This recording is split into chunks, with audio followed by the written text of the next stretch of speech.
After weighing the deal, Zhao Yu produces 2 more superior longevity pills and offers all 3 for 1 full caddy of mountain marrow. Bairu agrees on the spot, clearly pleased to lock in the mountain marrow trade. Zhao Yu presses for another scarce resource next and asks for evil ghost relics, especially second order or higher, saying he can pay in spirit stones. Bairu explains that ghost sect buyers have nearly emptied the city, and the guild only has 3 second order evil ghost relics left. When Bairu names the price at 20,000 spirit stones each, Zhao Yu buys all 3 without hesitation. Now that he has money to spend, Zhao Yu asks the guild for 1 supreme grade offensive spiritual artifact and 1 supreme grade defensive spiritual artifact. Bairu assures him the guild has such artifacts, then quickly leaves to fetch them. Half an hour later, Bairu returns with the Shiryang Hermit, the city lord of Shiryang and a great Perfection Foundation establishment expert. Feeling the pressure of a top foundation establishment expert, Zhao Yu rises and gives the Shiryang Hermit a respectful greeting. The Shiryang Hermit opens 3 jade boxes and lays out the artifacts Zhao Yu asked for. He introduces them one by one: the Xian Turtle Spiritual Shield, the shield-breaking Wind Shadow Needles, and the heavy-hitting Tiger Spirit Spear. When the city lord names the steep prices, Zhao Yu still decides to take all 3. He hands over several storage bags full of spirit stones, and the Shiryang Hermit confirms the payment is exact. After Zhao Yu collects the artifacts, the Shiryang Hermit casually changes the subject and offers 1 million spirit stones for Creek's Spring Ridge. Zhao Yu refuses at once and makes it clear he has no intention of selling that spiritual land. The Shiryang Hermit drops the land issue and pivots to pills instead, asking to buy 10 foundation establishment pills at 15,000 spirit stones each. Zhao Yu does not budge and says the only pills he has left are top-quality foundation establishment pills at 30,000 spirit stones each. The city lord accepts Zhao Yu's counteroffer at once, and the pill sale is settled without further bargaining. Zhao Yu hands over 10 top-quality foundation establishment pills and takes back 300,000 spirit stones. Before leaving, Zhao Yu asks the guild to help him look for fierce ghost relics and rare heavenly materials of the 5 elements: thunder, poison, and ice. After buying more materials for his Thousand Trees formation, Zhao Yu leaves Shiryang City in a streak of escaped light. From behind him, Bairu suggests that the city lord could have pressed Zhao Yu harder and bought his spiritual land anyway. The city lord turns that down, saying the guild survives on fair trade and that keeping a genius alchemist friendly matters more than seizing one spiritual land. Bairu is visibly impressed, and the matter ends there. Zhao Yu returns safely to Little Dan Ridge without any bandit trouble and immediately starts refining his newly bought supreme-grade artifacts. On a practice ground, Zhao Yu sends the wind shadow needles silently slicing through the air, but the drain turns his face pale almost at once. He realizes the supreme-grade artifacts are far stronger than his old gear, but with his current cultivation and divine sense he can only sustain one at a time. He also understands the danger clearly. The moment he tries to drive 2 supreme-grade artifacts together, his stamina would fail almost instantly. Over the next several months, Zhao Yu finishes setting up the Thousand Trees formation across Little Dan Ridge and Stream Spring Ridge. After the array is complete, 2 Foundation establishment visitors arrive at Little Dan Ridge in streaks of escaped light: Luo Weihao and the black-clad beauty Yi Wanqing. Luo Weihao calls out to request an audience, and the formation guides both guests inward through drifting smoke. Inside the cave mansion, the 2 visitors greet Zhao Yu properly before taking their seats. Wei Xinlan and Chui Lihua serve spiritual tea beside Zhao Yu, quietly showing how established his household has become. When Zhao Yu asks their purpose, Luo Weihao bluntly asks to buy White Peach Mountain and Yi Wanqing says she wants Linshan Cave. Zhao Yu sets firm prices right away: 300,000 spirit stones for White Peach Mountain and 200,000 for Linshan Cave, all paid up front with no delay. Luo Weihao agrees immediately, and Yi Wanqing also says the price is fair. Then Luo Weihao reveals the catch and asks whether Zhao Yu will allow him to pay for White Peach Mountain on credit over several years. Zhao Yu refuses the idea without softening at all. Luo Weihao switches tactics and opens a jade box to reveal a fingernail-sized lump of rare black and white divine mud. Zhao Yu recognizes it at once as 4th Order black and white divine mud, a treasure so rare that spirit stones alone cannot buy it in the Northern Desolation. Luo Weihao confirms what it is, and Zhao Yu accepts the trade on the spot. But Luo Weihao immediately presses harder, saying the divine mud is too precious for White Peach Mountain alone and asking Zhao Yu to add spirit stones on top. After a brief pause, Zhao Yu agrees anyway because the amount is small but the opportunity is too rare to miss. Yi Wanqing pays 200,000 spirit stones for Linshan Cave, and Zhao Yu uses part of his own funds to settle Luo Weihao's balance before handing over both deeds. With the deal done, the 3 cultivators relax and spend some time discussing the Dao together. After the guests leave, Zhao Yu goes straight to his quiet room, swallows the black and white divine mud, and starts refining it with his devouring Dao fruit. 1 month later, Zhao Yu opens his eyes and feels his earth aptitude rise sharply, but it still falls short of the final heavenly spirit root threshold. In a better mood after his successful refinement, Zhao Yu leaves the quiet room and heads into the study. Shengguan Lingxiu greets him in the study and hands over a document listing the immortal seedling candidates gathered from Little Dan Ridge. After reading it, Zhao Yu frowns because the group has only 2 mid-grade spiritual roots and no one with high-grade talent at all. Shangguan Lingxiu explains that children with high-grade roots are usually claimed by major sects or protected by their own families, so they almost never end up here. Tuoba Shui mentions one exception, a Wei family boy with high-grade roots who has not yet gone to seek a sect teacher, and hints that he could be made to come. Zhao Yu rejects that idea immediately and warns that forcing a disciple only blocks their path and plants future disaster. Shaken, Tuoba Shui lowers her head and obeys, and Zhao Yu tells her to bring in the 2 mid-grade candidates, while the rest begin basic training in cultivation and practical skills. Soon the 2 selected boys arrive, Su Xiongyan in fine brocade from a small cultivation clan, and Fan Shitu in plain hemp clothes from a farming family. Prompted by Tuoba Shui, both boys kneel and awkwardly pay their respects to Zhao Yu as their new master. Zhao Yu looks them over and knows they are far from the ideal earthroot prodigies he wanted, but boys like that would never follow a mere foundation establishment cultivator anyway. He accepts both boys as registered disciples only and tells them they must reach foundation establishment before he will take them as direct disciples.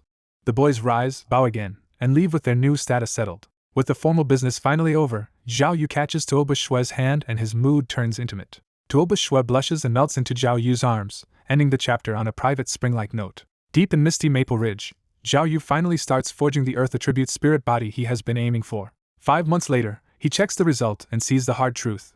The spirit body has barely begun, and finishing it naturally would take 41 years.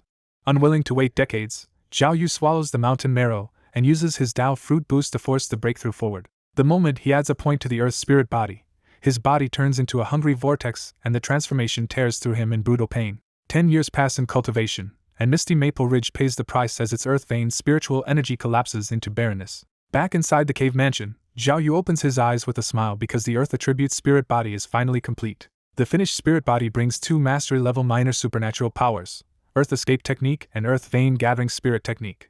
Zhao Yu quickly grasps how valuable this is, because the spirit body now lets him cultivate earth techniques with talent on the level of heavenly spirit roots. He gathers the formation materials at Misty Maple Ridge and decides to test his new movement art for real. With a single thought, Zhao Yu slips straight into the ground for the first time. Underground, his normal sight is nearly useless, but his divine sense spreads cleanly through the soil and replaces his eyes. That realization excites him, because in the northern wilderness this technique could let him escape even terrifying enemies as long as his feet touch the ground. He also keeps a cool head and notes the weakness right away. Earth Escape is deadly useful, but it burns too much mana to maintain for long. Later at Small Dan Ridge, Zhao Yu walks into the book room and finds Shangguan Lingxiu and Tuoba Shui handling documents together. The 2 women greet him warmly, and Zhao Yu immediately notices that Shangguan Lingxiu has reached Qi Refining Great Circle and is ready for foundation establishment. When Zhao Yu says he has already prepared a foundation establishment pill for her, Tuoba Shui cannot hide a flash of envy. Shangguan Lingxiu still hesitates, quietly admitting she is afraid to fail and wants to delay a few more years. Zhao Yu sends Tuoba Shui away first, making it clear he has something more important to reveal in private. Once they are alone, Zhao Yu reveals his real support, 5 superior foundation establishment pills, enough to carry even poor spiritual roots safely through. Her fear disappears on the spot, and Shangguan Lingxiu kisses Zhao Yu in delighted gratitude. With Zhao Yu promising to guard her, Shangguan Lingxiu finally enters seclusion and commits to the breakthrough. 3 months later, a foundation establishment aura surges from the quiet room and announces her success before anyone even sees her. Shangguan Lingxiu emerges in white, now a foundation establishment cultivator, and returns 3 unused jade boxes after succeeding with only 2 pills. Zhao Yu is simply glad she made it, and her fresh breakthrough only makes her beauty hit harder. Shangguan Lingxiu teases him about how they should celebrate, and the playful hint lands exactly as intended. Zhao Yu laughs, scoops her into his arms, and carries his blushing wife straight toward the bedroom. The next day, Zhao Yu decides her breakthrough deserves a public celebration and plans to invite their foundation establishment peers. Shangguan Lingxiu asks to invite Peony Fairy and her senior sisters too, because she wants the people who once arranged her marriage to see where she stands now. Zhao Yu agrees, and invitations spread out from Little Dan Ridge while the household prepares a banquet worthy of the occasion. At Misty Maple Ridge, Cui Qing reads the invitation and bitterly admits that Zhao Yu must have pampered Shangguan Lingxiu with precious pills to push her ahead. A month later, Little Dan Ridge is dressed in lanterns and streamers as cultivators crowd up the mountain for Shangguan Lingxiu's celebration. Watching the crowds arrive, Wei Hongqiu can only admit that Zhao Yu has turned Little Dan Ridge into a thriving place.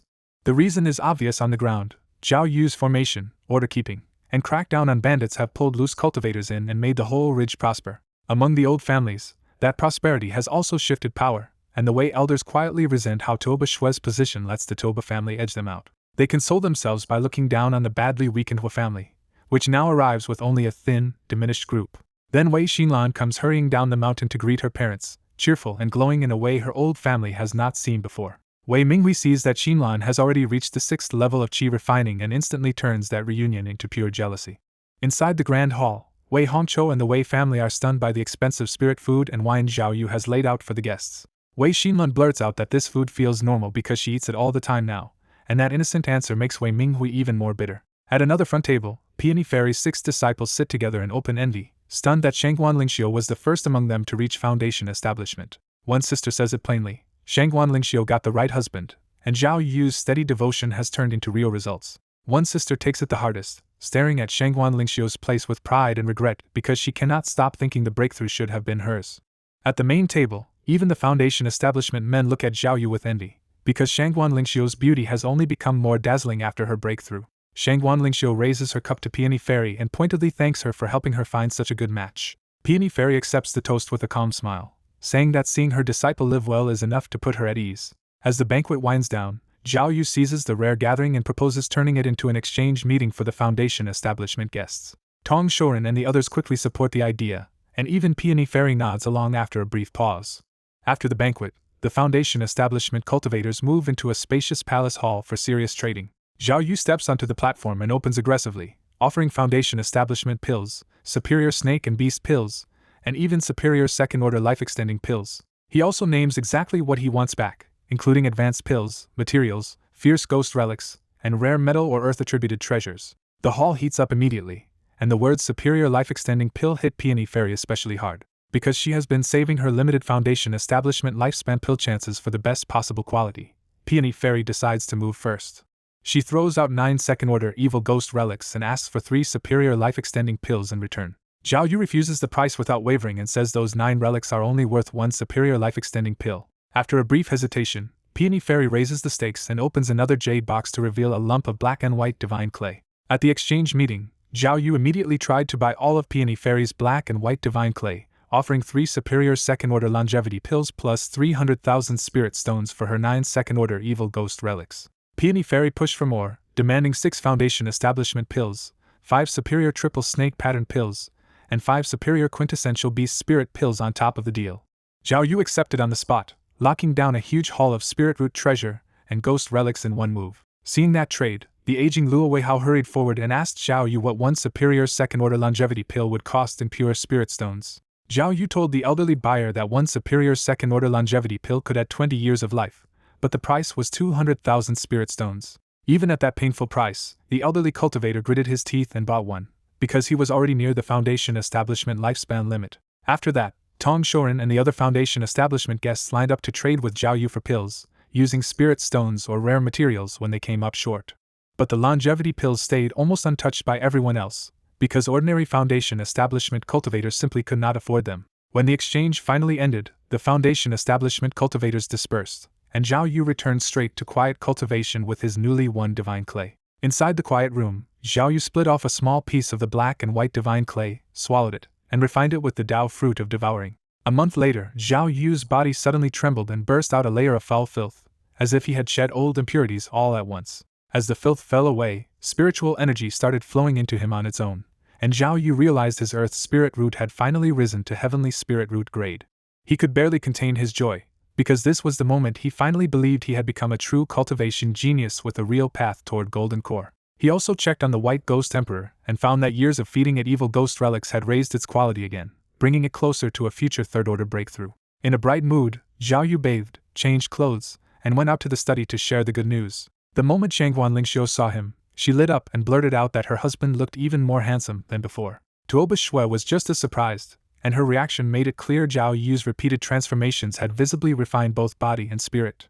Laughing, Zhao Yu pulled Shangguan Lingxiu into his arms and repeated that a breakthrough like this deserved a celebration. Zhao Yu, Shangguan Lingxiu, and Tuoba Shui spent more than 10 relaxed days enjoying themselves before he shut the door again to focus on the Mountain Sutra. Even with a heavenly spirit root and an earth spirit body, Zhao Yu found the Mountain Sutra extremely hard to cultivate, which only showed how profound the technique really was. 1 month later, 5 foundation establishment cultivators arrived outside Xiaodan Ridge's Grand Formation to visit Zhao Yu. Qiu Zhening called out for Mountain Master Zhao, and Zhao Yu opened the formation from inside, parting the fog to let them in. Inside the Zhao residence, Wei Xinlan, Cui Lihua, and Tong Zilin served spiritual tea to the 5 visitors, while Zhao Yu received them with Shangguan Lingxiu seated at his side as an equal foundation establishment cultivator. Seeing Zhao Yu seated with Shangguan Lingxiu, Tong Shorin privately admired them as a perfect pair, while Luo Weihao could not help stealing a few extra looks at her beauty. Qiu Jining finally explained the real purpose of the visit. The 5 other spiritual lands wanted Zhao Yu and Shangguan Lingxiu to join a new demon hunting team and help clear second-order beasts from the Tsenglong Mountains. Their logic was simple: if second-order beasts kept breeding in the depths, the next beast tide would threaten places like Xiaodan Ridge all over again. There was profit in it too, because second-order demon beasts were valuable from head to toe, which was why the other Foundation establishment cultivators were so motivated. Zhao Yu refused decisively, saying he was focused on cultivating profound arts and Xiaodan Ridge would not join the expedition. Luo Weihao quickly tried to tempt him with money, arguing that one trip with all 6 of them could earn each person tens of thousands of spirit stones. Zhao Yu shut that argument down with one line: he simply did not lack spirit stones. The 5 visitors fell awkwardly silent, because they all knew Zhao Yu was telling the truth after years of spending so much of their spiritual land income on his pills. They kept trying a little longer, but Zhao Yu never budged, so the 5 guests had no choice but to leave Xiaodan Ridge empty-handed. After leaving, the 5 Foundation establishment cultivators went ahead with the demon hunting team anyway, and their joint banner quickly attracted many loose cultivators. Inside Little Dan Ridge, the now-grown Su Xiuyan urged Fan Shitu to join the hunting team with him so they could earn real resources for their future. Fan Shitu refused with a simple smile, saying he would rather stay on the mountain, tend the spiritual medicine fields, and repay their master's kindness. Su Xiuyan argued back that they were only nominal disciples, got fewer resources than Zhao Yu's favored women, and would never reach Foundation establishment without taking bigger risks. Fan Shitu still did not waver, admitting his talent was ordinary, and saying he would be satisfied with a peaceful life on Little Dan Ridge, a wife, and steady service to Zhao Yu.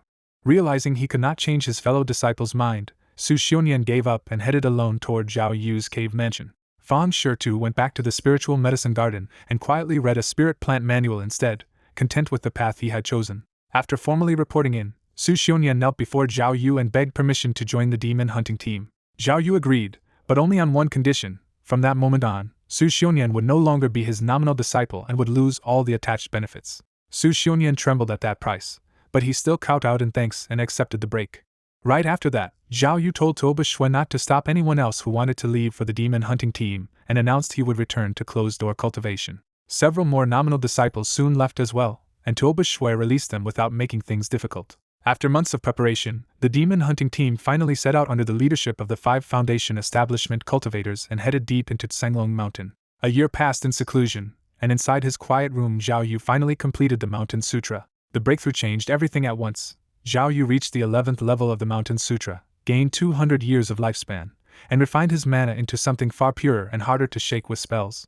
Satisfied again, Zhao Yu bathed, changed clothes, and went out looking for someone to share the moment with. He found Wei Xinlan alone in the garden pavilion, dressed in white and reading quietly among the flowers. Startled by his arrival, Wei Xinlan set down her book, stood up with a sweet smile, and greeted him at once. Zhao Yu asked her to walk with him, and Wei Xinlan happily agreed. As they strolled through the garden, Wei Xinlan chatted about the flowers, showing the simple cheerful side that made everyone at Xiaodan Ridge fond of her. When the walk ended, Zhao Yu suddenly took Wei Xinlan's hand, catching her off guard. Her surprise melted almost instantly into shy happiness, and she willingly leaned into Zhao Yu's arms.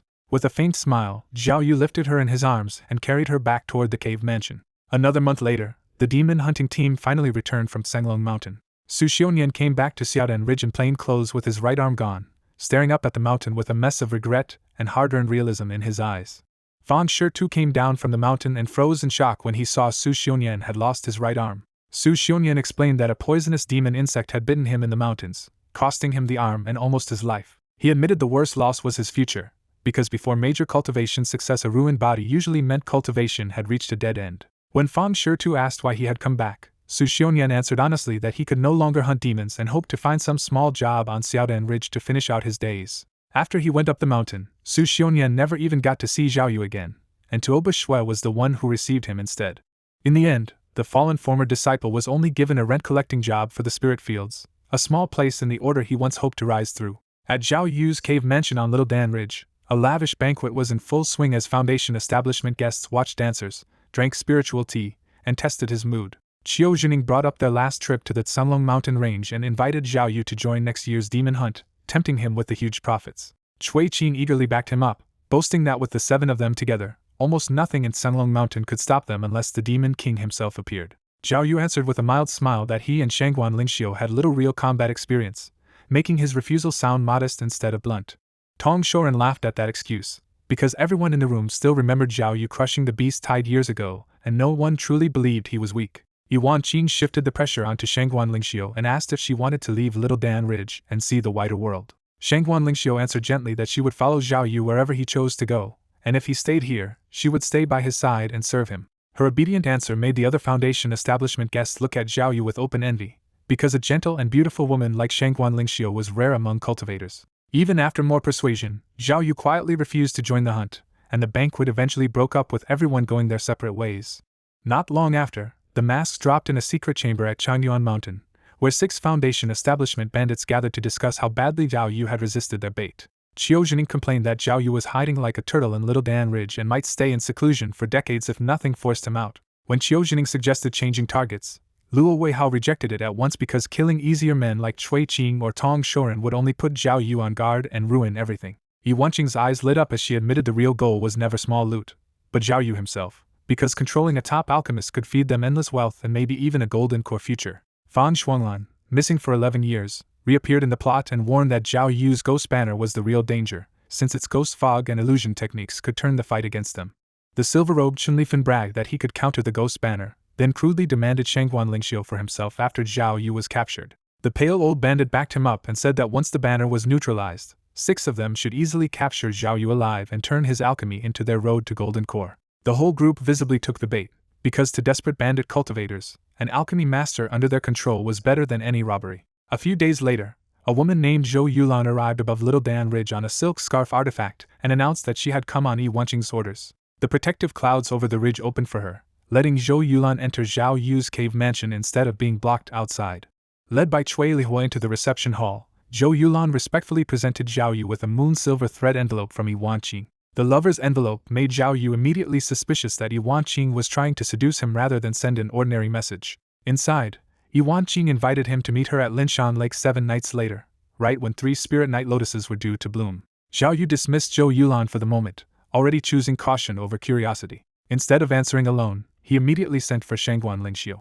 Shangguan Lingxiu arrived in a goose-yellow palace dress, graceful and fragrant, and sat down beside him to hear what was wrong. When Zhao Yu handed her the letter, Shangguan Lingxiu teasingly joked about his luck with women and whether she was about to gain a little sister. Zhao Yu pulled her into his arms and turned the moment flirtatious, insisting that since he had shown her the letter honestly, he deserved a reward instead. By the time Zhou Yulan returned, she found Shangguan Lingxiu already seated openly beside Zhao Yu, making the answer painfully clear. Zhao Yu had Zhou Yulan carry back a flat refusal, saying he was about to cultivate a technique and had no time for Yuan Qing's moonlit invitation.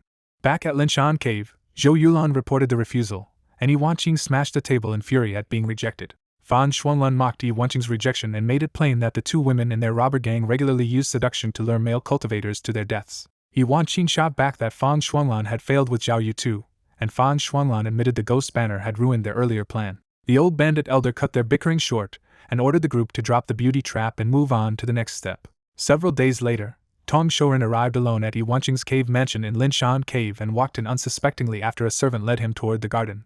In the garden, Yuan Qing waited in finery beside a censer, posed on a beauty couch so enticingly that Tong Shoren's guard started to slip at once. Yuan Qing invited him to sit close, letting the incense and her perfume work together until his mind grew hazy. Then she grabbed his hand and softly claimed she had fallen for him at first sight, offering to become Dao companions and pushing him right over the edge. Tong Shoren felt a flicker of unease, but the fragrance clouded his judgment and desire won out, so he agreed. The instant Yuan Qing kissed him, a silver flash shot from her mouth and pierced straight through his head. Tong Shoren crashed to the ground in disbelief, and Yuan Qing calmly stripped his corpse while Qiu Jining and Fan Shuanglan stepped out, ready to launch the next part of the plot. Qiu Jining and the others stepped out from hiding, and with Tong Shoren dead, they declared that the real plan could finally begin. That same evening at Misty Maple Ridge, the silver-robed man set out an incense burner and lit beast-attracting incense while Fan Shuanglan stood ready with stolen young animals. Before long, a huge silver-winged demon crane was drawn in by the incense, proving the bait was working exactly as planned. Fan Shuanglan crushed the bird egg, enraging the crane and sending it charging toward Misty Maple Ridge instead of them.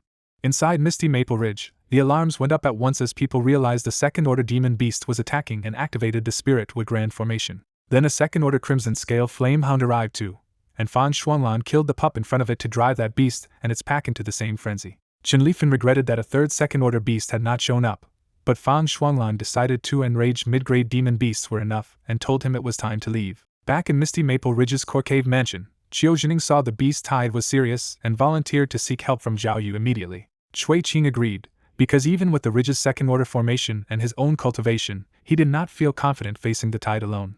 Qiu Jining rushed to Little Dan Ridge in a streak of light and shouted for Zhao Yu to come save Misty Maple Ridge from a beast tide on the verge of collapse. Inside his cave mansion, Zhao Yu frowned at once, because a beast tide this sudden made no sense and set off his suspicion before he ever moved. He still opened the formation and let Qiu Jining in, choosing to question him directly instead of ignoring the call. Face to face, Zhao Yu pressed him on why a beast tide had appeared with no warning. Qiu Jining smoothly blamed the chaos on someone stealing the young of second-order demon beasts, using a known past cause to make the story sound believable.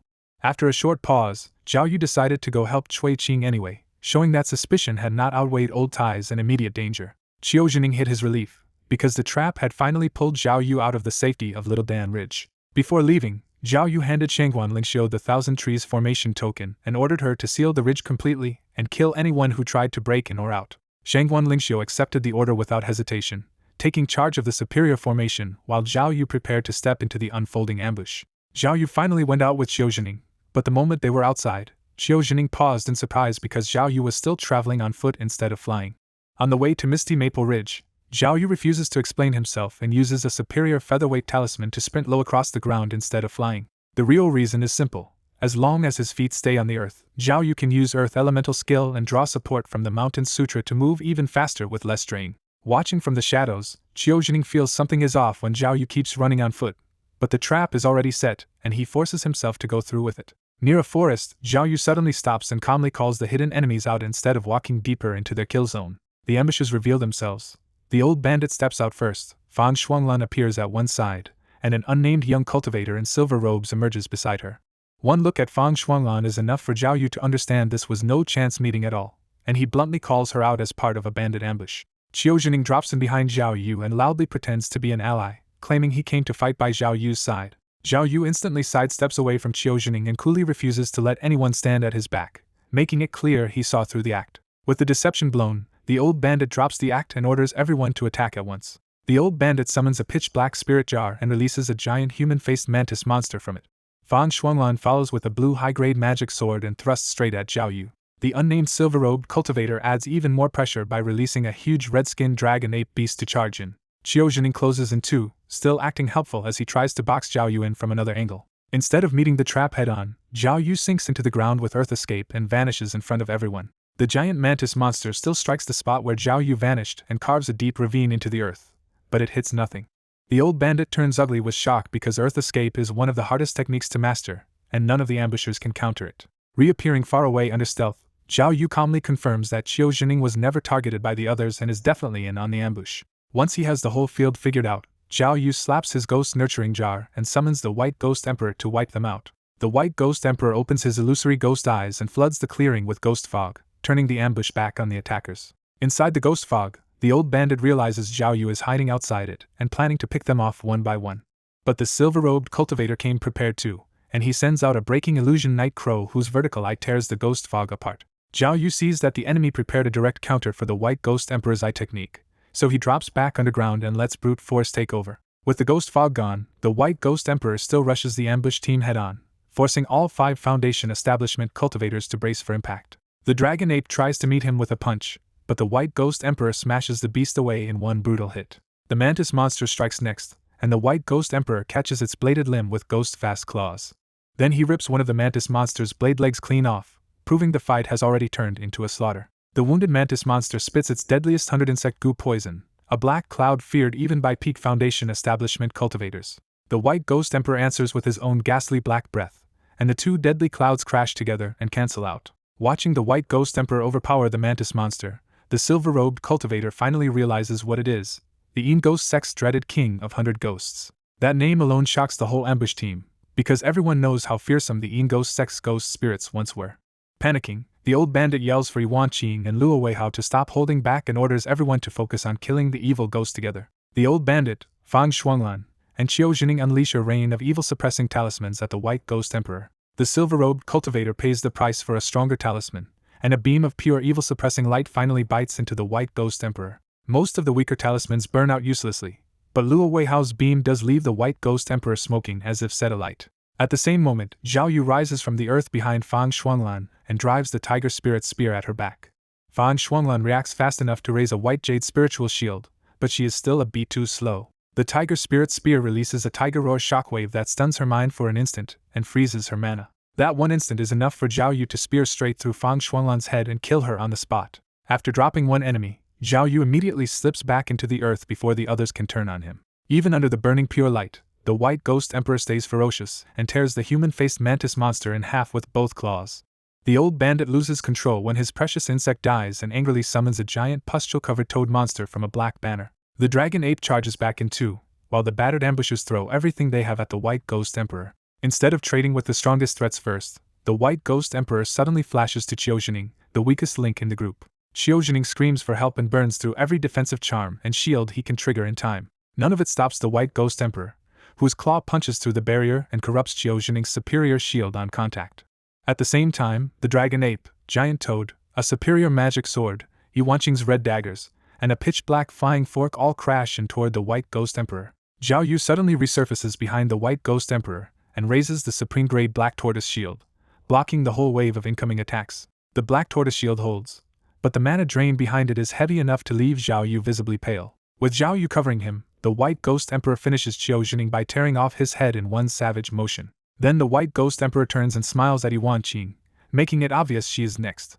Terrified, Yuanqing pulls back her red flying daggers and spreads a silver silk scarf into a defensive barrier. The White Ghost Emperor lunges at Yuanqing, while Zhao Yu immediately slips back underground after covering him. The dragon ape, giant toad, superior magic sword, and pitch-black flying fork keep chasing the White Ghost Emperor as the fight turns into a frantic scramble. The White Ghost Emperor suddenly whirls around, catches the dragon ape, and floods it with ghost chi to numb it for a split second. Using that split-second opening, the White Ghost Emperor swings the dragon ape into the incoming magic sword and kills it with its ally's own attack.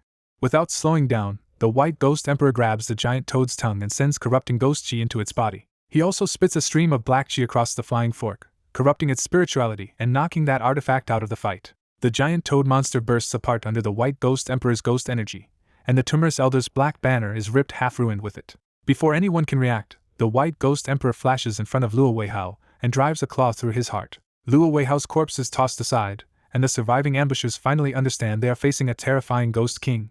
Yuanqing loses her nerve first and turns her artifact around to flee for her life. The Tumorous Elder also breaks and escapes on a flying disc, abandoning the fight completely. The silver-robed beast tamer slaps his spirit beast bag and releases a second-order celestial crane to carry him away. Zhao Yu coldly refuses to let him go and sends out all 36 wind shadow needles into the air. The silver-robed cultivator hastily raises a white shield, but Zhao Yu's invisible needles still slip past and kill the celestial crane under him. As he stabilizes himself on a round flying artifact, the silver-robed cultivator panics and shouts that his great-uncle is a law transmission elder of the 100 Beasts sect. The White Ghost Emperor grabs the white shield, floods it with ghost energy, tears it apart, and rips the disciple's head off anyway. At the same time, Zhao Yu finishes off the silver-robed disciple's break illusion Night Raven with another burst of needles. The White Ghost Emperor devours the disciple's soul, snatches his storage bag, and returns to Zhao Yu without a pause. Zhao Yu grabs the Ghost Emperor and sinks into the earth, using Earth Escape to hunt the next target from below.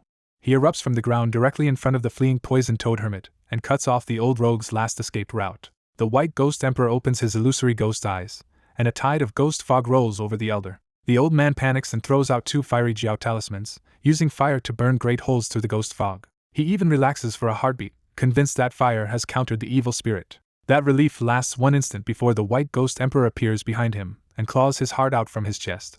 The White Ghost Emperor swallows the old rogue's soul, takes his storage bag, and meets Zhao Yu again after another clean kill. Zhao Yu dives underground one more time and reappears ahead of Yuanqing to seal off her escape too. With death right in front of her, Yuanqing drops to the ground and begs Zhao Yu to spare her, saying she will accept any fate at all if she can live. Zhao Yu asks if she is truly willing to do anything, and Yuanqing mistakes that cold question for a weakness she can exploit again. Her trick never gets the chance to work, because a wind shadow needle quietly pierces her forehead and kills her on the spot.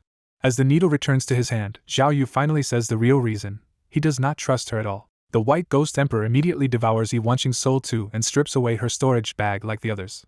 After the slaughter, Zhao Yu starts browsing the memories taken from the 6 Foundation establishment enemies and is surprised by the silver-robed disciple's identity. The dead silver-robed youth turns out to be the beloved nephew of a law transmission elder from the 100 Beast sect, which means killing him may bring future revenge. Zhao Yu also learns the youth cultivated the Spirit Beast Prime Spirit Scripture and could command 4 second-order Spirit Beasts strong enough to match a late Foundation establishment cultivator.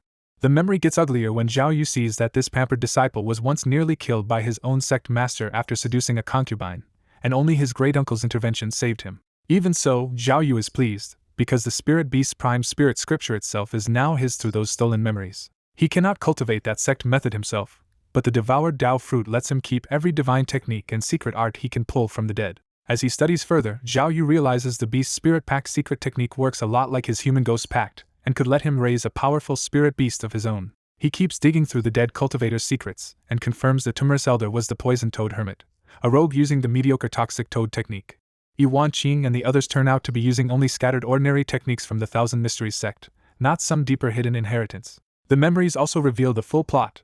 Poison Toad Hermit and his 6 allies spent more than 10 years trying to seize these spiritual lands and capture Zhao Yu as an alchemist. They first wanted to ambush him during demon hunts in the Tsunglong mountain range, but Zhao Yu's habit of staying in seclusion kept ruining their plan until they finally forced the issue. One more ugly truth hits him too. Tong Shorin was already killed by this gang, and even Cui Qing only survived because they still needed him as bait. Instead of flying on, Zhao Yu abruptly changes course, drops to the ground, and runs for Misty Maple Ridge with a featherweight talisman so he can keep using Earth Escape if needed. At Misty Maple Ridge, he arrives to find the spiritual land surrounded by demon beasts while wooden flood dragons, made from spirit trees, fight under the ridge's formation. 2 second-order beasts are leading the attack, a silver-winged demon crane slicing through the wooden dragons and a red-scaled flame dog setting them ablaze. Zhao Yu immediately unfurls his ghost banner and sends a sea of black ghost fog crashing down over the beast's tide. The moment the beasts are swallowed by that fog, they lose their minds and start tearing each other apart. Inside Misty Maple Ridge, the trapped cultivators recognize Zhao Yu's ghost fog and their morale surges on the spot. Cui Qing is one of the first to relax, convinced that with Brother Zhao here, the beast tide is no longer a real threat. The red-scaled flame dog tries to burn the ghost fog away, but Zhao Yu's cursed mist simply rolls over it anyway. Caught inside the illusion, the flame dog turns on the silver-winged demon crane and blasts it with fire. The silver-winged crane dodges the flames and dives back in, and Zhao Yu watches the 2 second-order beasts fight each other to the death. While watching, Zhao Yu weighs the beast spirit pact he just learned and decides these mature, violent demon beasts are better suited for forced subjugation than true bonding. After the crane and dog finish maiming each other, only the red-scaled flame dog remains standing, and Zhao Yu cuts it down with his magic sword. With the second-order beasts gone, Zhao Yu sweeps the ghost fog through the remaining first-order monsters and starts harvesting the whole beast tide. The human cultivators quickly learn to retreat from the fog and let the beasts inside slaughter each other before Zhao Yu finishes the survivors. Watching this, Cui Qing sighs that Zhao Yu still does not care about appearances and will even compete with Qi refinement cultivators for spoils. His maid points out the obvious. With one move like this, Zhao Yu can make tens of thousands of spirit stones. That number changes Cui Qing's mind fast, and he decides he should go help Zhao Yu too. He shoves the control token into his maid's hand, jumps onto a flying artifact, and loudly announces that he is coming to assist Brother Zhao. Zhao Yu only shakes the ghost banner harder and speeds up his own slaughter before Cui Qing can claim too much of the profit. Once the others join in, the remaining demon beasts are cleaned out quickly, and the siege of Misty Maple Ridge finally ends. After the fighting, Cui Qing comes straight over and asks Zhao Yu the question that matters now: where is Qiu Zhening? Zhao Yu tells him the truth bluntly. Qiu Zhening, Yuan Qing, Luo Weihao, and Fang Shuanglan were rogue allies who caused the beast tide, killed Tong Shorin, and tried to ambush him on the road. To prove it, Zhao Yu throws down the severed heads of Fang Shuanglan and Qiu Zhening in front of Cui Qing. Seeing Fang Shuanglan's head convinces Cui Qing, because too many people knew she was Xiahou Zhenyu's killer, for Zhao Yu to be secretly allied with her. Cui Qing ends up grateful instead, realizing that if Zhao Yu had really wanted to ambush Foundation establishment cultivators during monster hunts, he could have wiped out all of them. After that, Zhao Yu and Cui Qing move through White Peach Mountain and the other spiritual lands, collecting the clues the rogues left behind and arresting dozens of their close confidants as solid proof. After sorting the battle spoils, Zhao Yu realizes the real prize is not just spirit stones and artifacts, but enough rare ingredients for 2 furnaces of second-order lifespan extension pills and 1 long-sought batch of 100 refining beast spirit pills. Because the 100 refining beast spirit pill needs a second-order superior demon core and other rare materials, Zhao Yu knows this single complete set is something he could not finish collecting even in 10 years before. Then Zhao Yu goes to the 100 Flowers building in Chiang City under a face-changing disguise, and the place brings a rush of ugly memories from his past life. A gorgeous madam comes to greet him, all charm and polished manners, asking this wealthy-looking guest which girl he wants. Using the fake surname Li, Zhao Yu acts like an arrogant rich fool and demands Jiaying, the building's top courtesan, as if he came only to indulge himself. When the madam says Jiaying already has a guest, Zhao Yu pushes harder and flashes more money, insisting on the building's most beautiful and best dancer instead. The madam recommends Danwu, the finest dancer in the house and a 5th-level Qi cultivator, and Zhao Yu immediately takes the bait she offers. The madam leads him into a delicate private courtyard, setting the stage for what looks like an ordinary night of pleasure. Danwu arrives in full seductive form, stunning enough to tempt most men on sight, and she clearly knows exactly how to use that effect. The moment desire stirs, Zhao Yu runs the Mountain Sutra and crushes it back down, proving he came prepared for the 1,000 mystery sex charm techniques. Remembering how his past life was manipulated by this very kind of seduction, Zhao Yu keeps his mind cold and treats Danwu as part of the trap instead of part of the fun.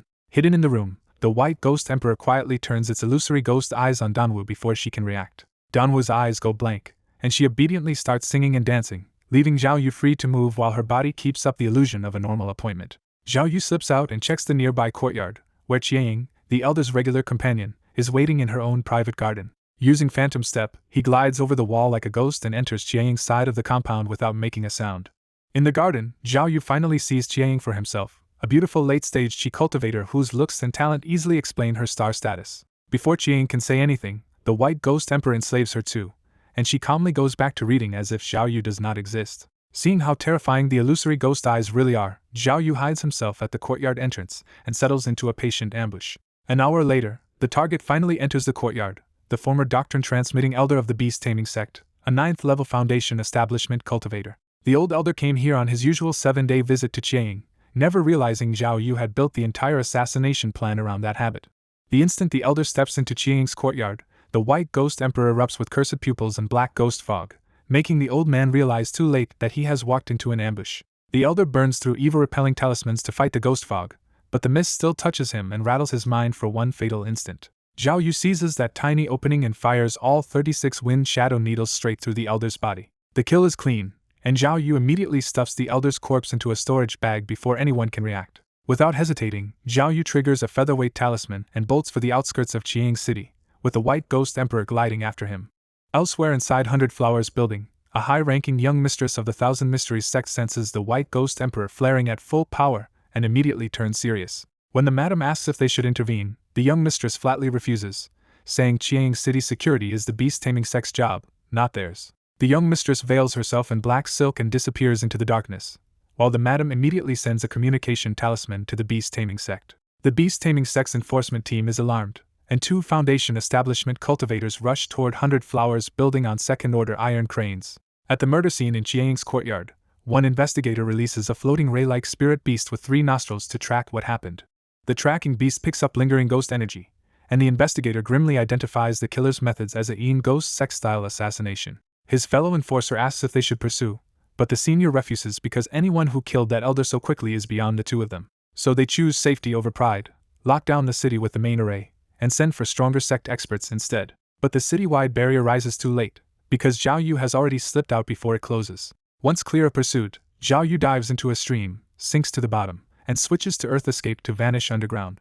He tunnels through the earth until his mana is almost empty, using distance and terrain to make sure no one can track him back. When he finally resurfaces, Zhao Yu swallows mana-restoring pills, uses another featherweight talisman, and keeps fleeing before exhaustion can catch him. He even detours back into Tseng country to dispose of the elder's body safely before returning home to Little Dan Mountain. Back at Little Dan Mountain, Zhao Yu searches the dead elder's memories and is stunned by how much of the beast-taming sect's secret inheritance the old man carried. He learns the beast-taming sect safeguards 4 complete inheritances in different hands so the sect can survive even if key members die in battle. That knowledge means Zhao Yu could practically build half a beast-taming sect himself, but he immediately realizes creating a spirit beast garden openly would be asking to get killed. Instead, he decides the stolen beast-taming knowledge is best used quietly to raise 1 or 2 useful species and make Little Dan Ridge richer. Then he finds the most precious treasure on the elder at all, an egg of the red flame dragon dog, a rare fire beast with thin true dragon blood. Because this egg came from the offspring line of the sect's own 3rd-order red flame dragon dog and a 2nd-order high-grade female, Zhao Yu knows he is holding a beast treasure the beast-taming sect valued dearly. He immediately prepares a jade disc for the beast spirit pact, powers it with a spirit stone, cuts his wrist, and lets fresh blood fall over the egg. As Zhao Yu chants the secret pact technique, the array lights up in red and his blood starts sinking into the shell. During the ritual, Zhao Yu feels a new life inside the egg and senses the first secret bond forming between master and beast. A quarter hour later, the shell cracks open and a newborn red flame dragon dog crawls out, licks Zhao Yu's fingers, and starts eating its own eggshell. Zhao Yu studies the newborn's dragon-type mixed bloodline and first-order low-grade cultivation, already picturing it as a future guardian beast. He first calls the newborn Chi Dog Emperor, then decides Chi Emperor sounds better, and the little beast barks happily at its new name. The next day, Zhao Yu starts feeding Chi Emperor's second-order demon beast essence blood and helps him refine it with the Dao fruit's power. Watching the pup grow a little bigger, Zhao Yu judges that a few months of feeding should push Chi Emperor's bloodline up to low grade. Because its Sunglong mountain range is full of demon beasts, Zhao Yu sees a steady path to feeding Chi Emperor's growth and evolution. In the garden, Tong Zilin arrives in formal dress and formally offers Bailan Lake to Zhao Yu's protection. Zhao Yu accepts the document and reminds Tong Zilin that he will protect the Tong family if they follow his rules, but she now belongs to the Zhao household first. Tong Zilin still can't let go of her family's fate, so she nervously begs Zhao Yu not to part with Bailan Lake. Zhao Yu only says he will consider it, and Tong Zilin leaves after a quiet, envious glance at Wei Xinlan by his side. Left alone with the matter, Zhao Yu reflects that the deaths of 4 Foundation establishment rulers left 4 spiritual lands in his hands. He also knows the fallen Luo, Yi, and Chiu clans were stripped, punished, and driven out, leaving those territories entirely open for him to absorb. When he weighs Bailan Lake itself, Zhao Yu realizes its many waters are perfect for raising golden scale carp and even feeding Chi Emperor's dragon bloodline. He decides to keep Bailan Lake and announces that the other 3 spiritual lands are for sale instead. But month after month, not one Foundation establishment cultivator dares step forward to buy a territory, which leaves Zhao Yu puzzled. During a casual talk, Tuoba Shui points out the obvious reason: too many Foundation establishment cultivators died around Zhao Yu, so everyone is afraid to come close. That clears it up for Zhao Yu, since even with proof of cultivators of calamity, no one can completely shake the fear of his killings. So Zhao Yu gives up on selling any of the lands, starts laying down the Thousand Trees formation there, and sends his people out to take control properly. 3 years later, a powerful middle-stage Foundation establishment aura bursts from Zhao Yu's quiet room at Little Dan Ridge. Zhao Yu opens his eyes in satisfaction after finally recovering the 4th level of Foundation establishment under the Mountain Sutra. Feeling his refined mana, Zhao Yu judges that even without the White Ghost Emperor, he should now be able to match a weaker late-stage Foundation establishment expert. After bathing and changing clothes, he steps into the study, refreshed and in a very good mood. Inside, Shangguan Lingxiu and Tuoba Shui greet him warmly and come over at once. Zhao Yu pulls the 2 women close and asks if anything important happened while he was in seclusion. Tuoba Shui reports the urgent news. Half a year earlier, Shiryang City's lord seized the 3rd order spiritual land in the Senlong Mountains and invited Zhao Yu to help defend it during the beast tide. Tuoba Shui explains why the invitation is so tempting. Every demon beast killed in the tide belongs to the hunter, and several Foundation establishment cultivators have already gone to profit from it. Shangguan Lingxiu grabs Zhao Yu's hand and quietly asks him not to go, worried that even a profitable beast tide could still turn deadly. Zhao Yu first answers gravely that the beast tide is a rare chance to make a fortune with his strength. Seeing her fall silent with worry, Zhao Yu finally drops the act and admits he has no need to risk his life for spirit stones anymore. Relieved and annoyed, Shangguan Lingxiu scolds him for teasing, while Tuoba Shui laughs that a cautious man like him would never rush into that danger. Zhao Yu mock complains that both women deserve punishment, then scoops them up and carries them toward the bedroom. The next day, Shangguan Lingxiu sends Shiryang City a polite refusal, saying Zhao Yu is still in closed-door cultivation. When the beast tide finally erupts, Shiryang City's side handles it easily, losing only 3 Foundation establishment cultivators. Zhao Yu stays out of the danger and profits anyway by buying demon beast materials after the tide crashes the market price. Later, inside a spirit-rich room at Little Alchemy Ridge, Zhao Yu decides he has finally saved enough resources to evolve Chi Emperor. He channels a cool stream of power through their beast spirit contract, starting Chi Emperor's bloodline evolution. Chi Emperor's body convulses as old teeth, scales, and claws fall away and are replaced by sharper, thicker dragon-like features. After a full day, the upgrade finishes, and Chi Emperor reaches low-grade dragon bloodline quality while still just shy of second order. Zhao Yu tells him to rest a little longer because the next step will be a second order breakthrough. Chi Emperor answers like an oversized loyal pet, pouncing into Zhao Yu's arms and licking his hand. Half a month later in seclusion, Zhao Yu gives Chi Emperor a superior Foundation establishment pill to force the real breakthrough. The pill sends Chi Emperor's chi and blood surging into turmoil, and he starts trembling through the painful advance. 10 days later, Chi Emperor tears free of a shed layer of old scales and emerges as a true second-order low-grade demon beast. Zhao Yu is delighted because he now has another Foundation establishment-level fighter to help guard his 5 profitable spiritual lands.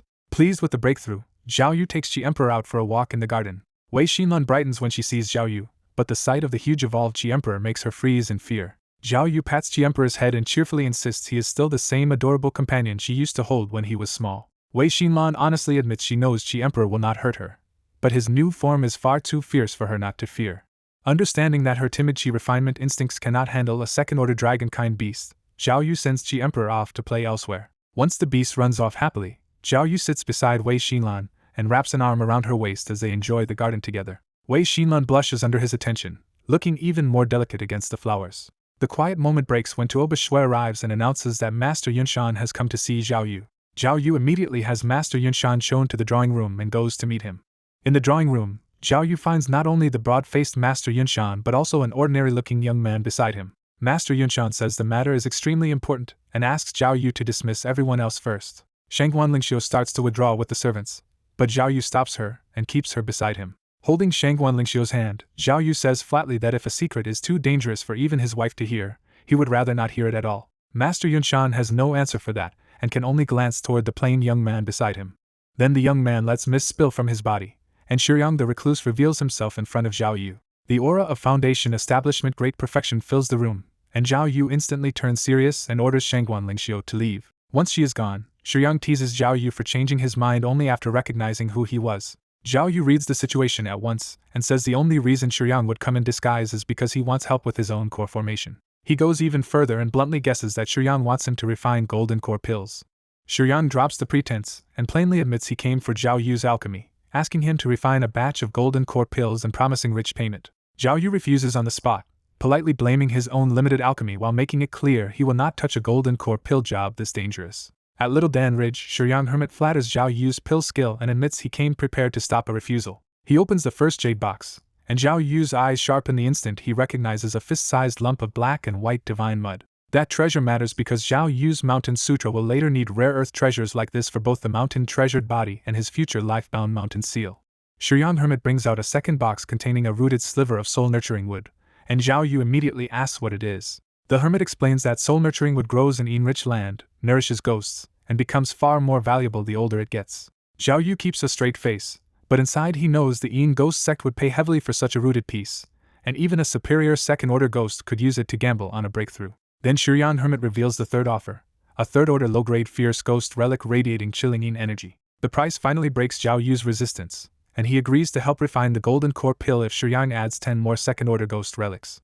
Zhao Yu warns him that his current success rate for a golden core pill is only around 40%, so the job is still risky. When Shiryang asks how to raise that chance, Zhao Yu says he needs a third-order pill formula and 10 practice batches to get familiar with third-order medicine first. Zhao Yu also protects himself by demanding payment up front and a magical oath that Shiryang can never harm him after reaching golden core. Shiryang accepts but adds the same protection for himself, making the oath mutual instead of one-sided. They seal the oath on third-order beast's skin with fresh blood, and the contract burns away the moment both signatures are complete. Zhao Yu senses at once that the oath is conditional, so if either side becomes an enemy first, the protection can collapse. Next, Shiryang hands over the 9 Beasts Origin Blood Pill formula, a body cultivation pill built around 9 beast cores and a third-order primordial blood flower. After seeing the 10 full sets of materials, Zhao Yu confidently asks for half a year and promises he will be ready to refine the golden core pill by then. The deal closes with all 3 treasures and 10 extra second-order ghost relics pushed over to Zhao Yu as full advance payment. Once the visitors leave quietly, Zhao Yu heads straight to a core cave at Little Dan Ridge and plants the soul-nurturing wood in a rich, sunless chamber. He uses his master-level earth vein-gathering spirit technique to drag in earth chi and reshape the cave into an artificial extreme environment fit for the wood. Even with his master-level technique, Zhao Yu realizes Little Dan Ridge can only keep this third-order soul-nurturing wood alive, not speed up its growth on second-order land. He releases the white ghost emperor beside the planted wood, and the fierce spirit immediately grins in obvious satisfaction with its new ghost-friendly home. Zhao Yu starts feeding fierce ghost relics into the white ghost emperor, using the devouring Dao fruit to drive its cultivation higher. After the third-order relic is fully refined, the white ghost emperor finally begins its long-awaited evolution. The breakthrough completes in a chilling flash, with tiny pupils appearing in the ghost's eyes and strange black power coiling around its body. Zhao Yu is openly relieved because his greatest protector has finally reached third-order low-grade strength. He immediately reminds himself not to get drunk on borrowed power, because the ghost may be golden core level, but he is still only at the 4th level of Foundation Establishment. Still, with the white ghost emperor guarding him, Zhao Yu feels far safer even against real golden core opponents, which is exactly why he accepted Shiryang's commission. To keep the breakthrough hidden, Zhao Yu seals the area with a concealment technique so no one outside notices the ghost's advancement. In a rare good mood, Zhao Yu leaves to celebrate and finds Tuoba Shui working diligently in the study. He asks for his wife, and Tuoba Shui teasingly tells him Shangguan Lingxiu is in cultivation and probably cannot join the celebration. Her little tease only amuses him, and Zhao Yu closes the study door before carrying the blushing Tuoba Shui to the couch. After that brief celebration, Zhao Yu throws himself into the 9 Beasts Origin blood pill and masters the new third-order recipe with startling speed. In just 10 days, he refines 3 batches, pushes that pill art to Grandmaster level, and steps into third-order medium-grade alchemy. He spends another month polishing the rest into 7 batches of superior grade 9 Beasts Origin Spirit pills. Those pills matter to Zhao Yu himself too, because they can nourish both his golden Sha Beast God body and the growth of the Red Emperor. Even while enjoying the benefits of alchemy, Zhao Yu stays clear-eyed that a famous pill master attracts both rich opportunities and dangerous enemies. To test the new medicine directly, Zhao Yu swallows a 9 Beasts Origin Spirit pill and is hit by a brutal surge that makes his veins bulge as if his body might split apart. He endures the pressure by activating the golden Sha Beast God body and slowly refining the pill over a full 10 days.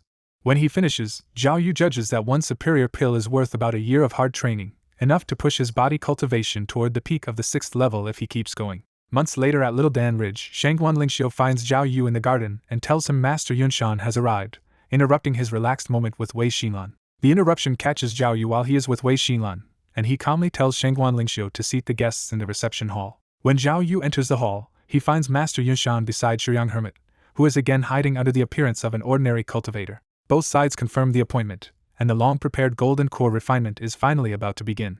Before handing over the materials, Shuyang asks for one more favor: use the secret method that sacrifices the rest of a batch to strengthen just 1 or 2 pills. Zhao Yu admits he knows the method, and that answer gives Shuyang enough hope to sweeten the job with another rare reward. If Zhao Yu can produce a high-quality golden core pill, Shuyang promises him a second-order superior-grade Jiao Dragon inner core on top of the original payment. That reward hits exactly what Zhao Yu needs, since the core can improve both his beast pill plans and the quality of Chitty. Shuyang finally produces the golden core materials and formula, and Zhao Yu learns it is specifically a 5 elements would attribute golden core pill, not the more flexible universal kind.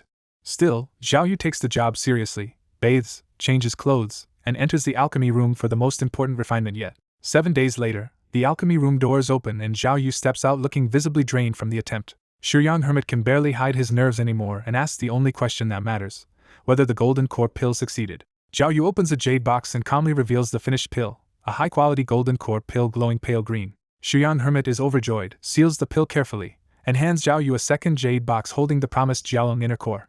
After checking the payment, Zhao Yu quietly pockets it, clearly satisfied with how profitable this alchemy job was. Shuyang Hermit laughs, calls Zhao Yu his best friend, and rushes off after inviting him to visit the new Shuyang city another time. Watching him go, Zhao Yu feels both pleased and a little regretful, because such a decent man is someone he cannot justify killing for the White Ghost Emperor. He reflects that even the famous Shuyang Hermit, strongest below Golden Core in the Northern Desolation, still would not survive the White Ghost Emperor at Little Dan Ridge. Then Zhao Yu reveals the real jackpot. He still has 2 extra wood attribute Golden Core pills, 1 high quality and 1 ordinary.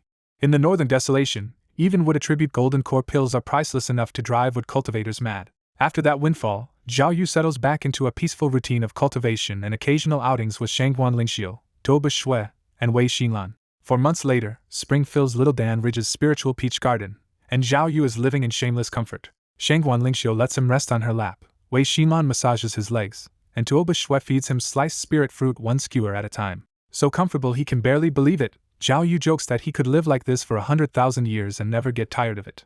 Shangguan Lingxiu answers gently that life is short even for Golden Core ancestors, which makes every day beside her husband more precious. For Lingxiu, that feeling is real, because the marriage she once feared has turned into a secure life with a capable husband who helped her reach foundation establishment and treats her well. She has even made peace with Toba Shui and Wei Xinlan staying by his side, as long as Zhao Yu keeps away from the 100 Flowers building and the 1,000 Mysteries sex seductresses. Moved by her words, Zhao Yu suddenly sits up and pulls Shangguan Lingxiu into an embrace. Lingxiu blushes and pushes him back with embarrassed restraint, reminding him they are still out in the garden with the others watching. The playful mood breaks when Cui Lihua arrives with a letter sent from the new Shuyang city. After reading it, Zhao Yu's face turns thoughtful and a little tense. When Tuoba Shui asks what happened, Zhao Yu explains that a Shuyang cultivator has reached Golden Core and invited him to the ceremony in the new city. Tuoba Shui takes it as good news, since being personally invited by a Golden Core ancestor means Zhao Yu is highly regarded. But Shangguan Lingxiu immediately sees the real issue. Zhao Yu is worried that a huge Golden Core gathering will also bring endless chances for trouble. Tuoba Shui cannot help thinking her master is almost absurdly cautious. Zhao Yu admits Lingxiu is right and decides that for this trip to the new Shuyang city, he will go alone. Shangguan Lingxiu accepts it without complaint, trusting his judgment. A month later, Zhao Yu arrives by escape light above the newly built Shuyang city. He sees escape lights pouring in from every direction, all heading through the city gates for the same celebration. The scale of the place impresses him even more when he notices the 16 prosperous mortal cities built around it. Zhao Yu silently praises Shuyang city's foundation, knowing only a force with many cultivators and deep resources could raise something this grand so fast. Then one building catches his eye at once. Even here, the Thousand Mysteries sect has already planted a huge 100 flowers building branch. He reflects on how the sect's enchantresses are tolerated almost everywhere, because their beauty makes money and even major powers usually look away. He also knows the Thousand Mysteries sect supplies beautiful concubines and servant girls to powerful cultivators, which is why only a few people openly hate them.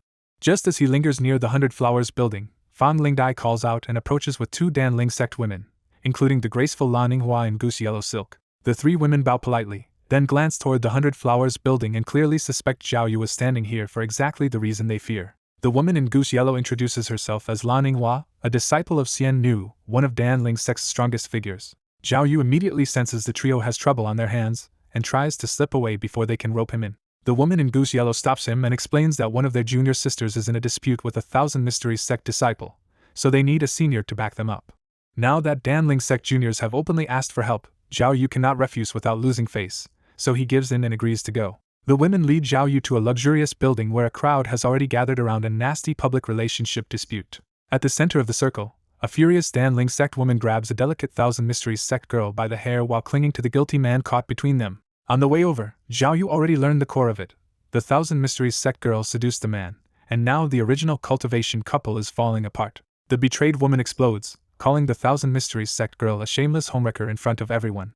The man only cares about the public embarrassment, and tells his partner to stop making a scene, even while his eyes still drift toward the other woman. That makes the woman even louder, because within Dan Ling's sect, taking a seductress as a concubine is tolerated, but throwing away your lawful cultivation partner is a serious sect offense. At the edge of the crowd, one Dan Ling Jr. quietly urges Zhao Yu to step in and uphold justice for their side. Zhao Yu decides the farce has gone on long enough and releases his foundation establishment aura as he steps forward. The crowd instantly parts in alarm when they realize a foundation establishment senior has entered the dispute.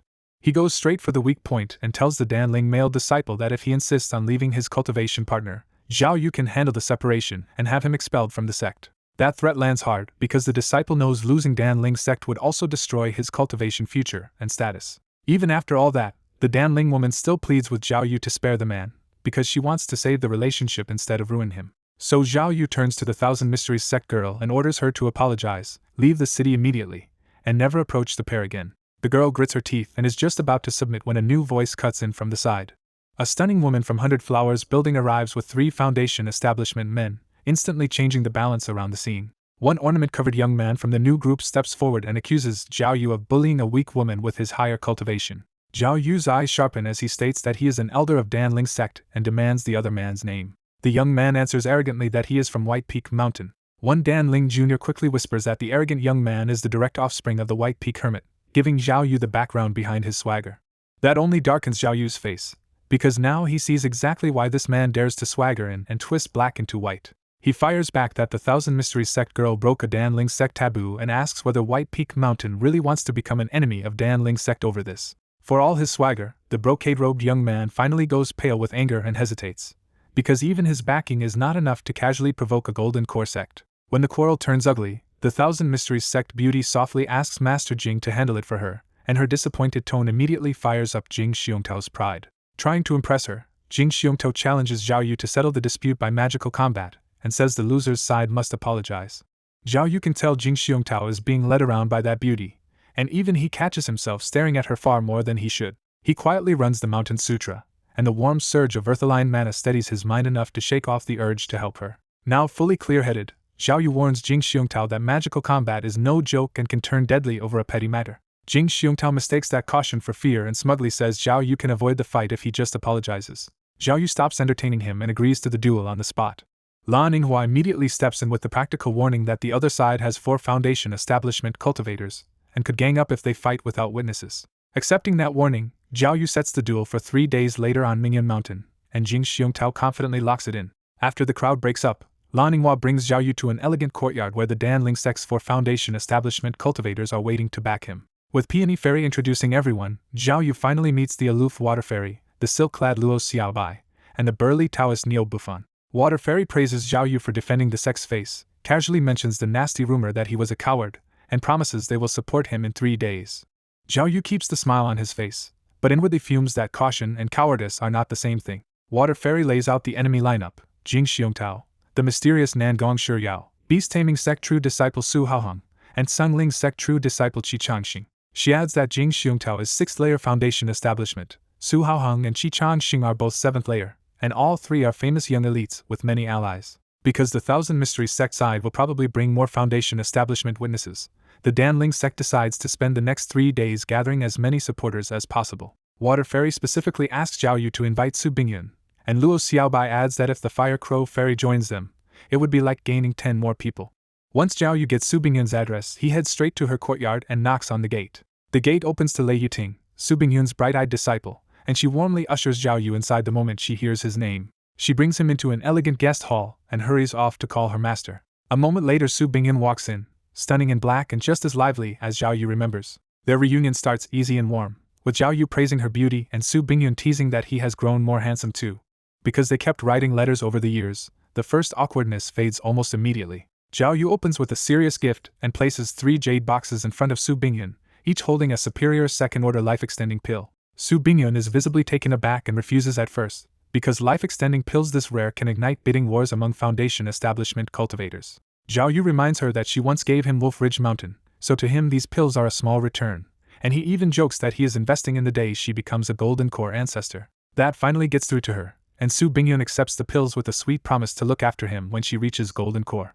Since she already accepted the most valuable gift, Zhao Yu casually piles on more and offers superior 5 Beast Spirit pills and 100 refining Beast Spirit pills too. He tells her to pay him back later with spirit stones or treasures if she feels bad, making it clear this is real support, not empty politeness. Su Bingyun answers in kind by taking out more than 30 jade boxes filled with second-order evil ghost relics she spent years collecting for him. Because the Ean Ghost sect drove ghost relic prices through the roof, her gift is not just thoughtful, it is genuinely hard to replace. After Zhao Yu happily accepts them, Su Bingyun cuts straight to the point and guesses he came to ask her to stand on his side in the magical combat. Zhao Yu admits it, but he also gives her an easy way out by warning that Qi Changxing will probably be on the other side. Su Bingyun laughs that there is nothing difficult about it, and agrees without hesitation to support him. Then she asks the obvious question: for someone as cautious as Zhao Yu, why did he accept a duel at all? Zhao Yu explains that as a Danling sect elder he could not back down publicly, because this was no longer just his pride but the sect's reputation. He knows the sect's name protects him in return, especially from powerful people who would otherwise seize an alchemist like him and force him into service. Hearing that, Su Bingyun offers him her Fire Crow mirror and reveals that she has already raised it to the supreme grade. Zhao Yu refuses with a quiet smile, because he already has 3 supreme grade spiritual artifacts and is confident he will not lose. With the duel settled between them, the 2 old friends drift into an easy conversation about everything that happened over the past decade. Elsewhere in the Grand Central Palace of New Shiryang City, Shiryang Sanren hears about the duel and decides to go watch Zhao Yu fight in 3 days. Shiryang catches the deeper meaning at once and bluntly asks whether her father has been praising Zhao Yu because he wants to marry her off to him. Shiryang Sanren admits he did consider it, because Zhao Yu is a rare alchemy talent, steady by nature, and exactly the kind of man who could secure her future after he leaves for the great Qian Empire. He also makes the larger point that the Northern Desolate can barely nurture Golden Core cultivators, so anyone aiming higher eventually has to leave for a true cultivation holy land. Shiryang flatly refuses the idea, calling Zhao Yu greedy and lustful and listing the women already around him as proof that she wants no part of that marriage. Shiryang Sanren does not deny Zhao Yu's flaws, but he points out that Zhao Yu treats his women well and, more importantly, can refine Golden Core pills and may one day form his own core too. Still unwilling, Shiryang clings to her father's arm and says that if she ever needs Zhao Yu's alchemy, she can bargain with him directly instead of marrying him. In the end, Shiryang Sanren drops the matter at once and tells his daughter to choose a Dao companion she actually likes, making it clear her happiness matters more than his plans. Before the ceremony even starts, Shiryang pushes her father to marry Zhao Yu to Wu Zixin instead of tying him to their own side. Shiryang Sanren hesitates because Wu Zixin has a top-grade spirit root, the kind of rare talent every major sect treats like treasure. Shiryang smiles and says she only needs her senior brother's support, making it clear she wants Wu Zixin out of her way. Knowing his daughter is being petty over an old grudge, Shiryang Sanren still gives in because she is his only beloved child and Wu Zixin is just a disciple. Left alone with her thoughts, Shiryang smugly celebrates that her rival will finally be sent away and stop chasing her 7th senior brother. 3 days later, Mingyan Mountain fills with cultivators as both sides gather for the Golden Core ceremony and the public magical combat. Among the 36 Foundation establishment cultivators, only 11 back the Dan Ling sect while 25 stand with the Thousand Mysteries sect. Zhao Yu notices that many of the men on the larger side keep staring at Nangong Shiryao, proof of how much her charm technique has pulled them in. Seeing how outnumbered he is, Zhao Yu quietly plans for the worst and decides that if everything collapses he may have to unleash the White Ghost Emperor and fight his way out. The atmosphere shifts when someone announces Shiryang Sanren's arrival from the sky. A giant patterned spiritual carpet descends with Shiryang Sanren at the front, flanked by Shiring Xue, several disciples, and a strikingly capable young beauty on his right. As Shiryang Sanren lands, the gathered cultivators bow in unison and accept him as witness for the magical combat. A white-haired elder steps out to back Shiryang Sanren as witness, and Jing Xiongtao goes stiff when he realizes his own father has shown up. The elder coldly scolds Jing Xiongtao for ignoring his warnings, and Jing's first guilty reaction is to glance toward Nangong Shiryao. After one look at Nangong Shiryao, even the elder feels his heart stir and realizes how frightening the Thousand Mysteries sex charm art is. The Dan Ling side gets a huge lift when Kai Ling Fairy arrives on white clouds and publicly accepts Shiryang Sanren as witness too. Her arrival reminds everyone how hopeless the gap is between Foundation establishment and Golden Core, and the Thousand Mysteries side visibly sours. Then Nangong Yun descends in a luxurious flying carriage, so beautiful and charming that even the women below cannot help staring. Zhao Yu notices only a few women like Water Fairy and Su Bingyan stay mostly unmoved, while even Peony Fairy sneaks extra looks. Kai Ling Fairy fires back that if she had truly intervened, Nangong Shiryao and her admirers would already be dead. To prove the point, Kai Ling Fairy releases Golden Core pressure straight at Nangong Shiryao and the men around her. Nangong Shiryao turns pale and trembles under the crushing force, forced to grit her teeth just to stay standing. A luxurious flying carriage drops in front of Nangong Shiryao, and its peerlessly handsome master sweeps away Kai Ling Fairy's pressure with one sleeve. When the carriage master complains that attacking a junior is beneath her, Kai Ling Fairy snaps back that if she truly wanted someone dead, he could not save them. Another Golden Core elder arrives on a drifting black cloud and warns that one protector alone may not be enough. Watching the Black Cloud elder arrive, Zhao Yu realizes this is the former strongest man in the northern wasteland before the war changed the ranking. Then a bronze war chariot pulled by a blue flood dragon descends, and its rugged elder urges everyone not to turn a junior dispute into sect-level hostility. Zhao Yu looks up at the war chariot and realizes another Golden Core powerhouse has entered the field, making the standoff even more dangerous. A cold voice follows, and a corpse-pale elder arrives in Black Ghost Wind to ask if he is the outsider they mean. Seeing the Ghost Wind elder up close, Zhao Yu recognizes the current strongest man in the northern wasteland and notices the damage left by dangerous secret arts. Once the 6 Golden Core figures land, the gathered Foundation establishment cultivators split apart and line up behind them as 6 separate camps. Kai Ling Fairy cuts through the tension and tells Shiryang Sanren to begin the magical combat at once. Shiryang Sanren asks Zhao Yu and Jing Xiongtao if they are ready, and both men answer that they are. The rules are brutal and simple. The fight only ends with surrender or death, and anyone who interferes makes their own side lose. The instant the duel starts, Zhao Yu opens with his supreme-grade Xian Turtle spiritual shield and a huge turtle phantom rises to guard him. Peony Fairy is impressed by the expensive artifact, but Water Fairy immediately worries that Zhao Yu is burning through too much mana too early. Jing Xiongtao answers by enlarging a red gourd and flooding the battlefield with fire straight into Zhao Yu's shield. The Xian Turtle phantom blocks the flames, but both sides start draining mana fast in a straight contest of endurance. Watching from the side, Qi Changxing dismisses Zhao Yu's choice as a rookie mistake and says a mana war favors Jing Xiongtao. Su Bingyun quietly disagrees, and her calm confidence makes Qi Changxing wonder if the rumors about her favoring Zhao Yu are true. In the middle of the apparent stalemate, Zhao Yu suddenly makes his real move and flicks out 36 wind shadow needles in total silence.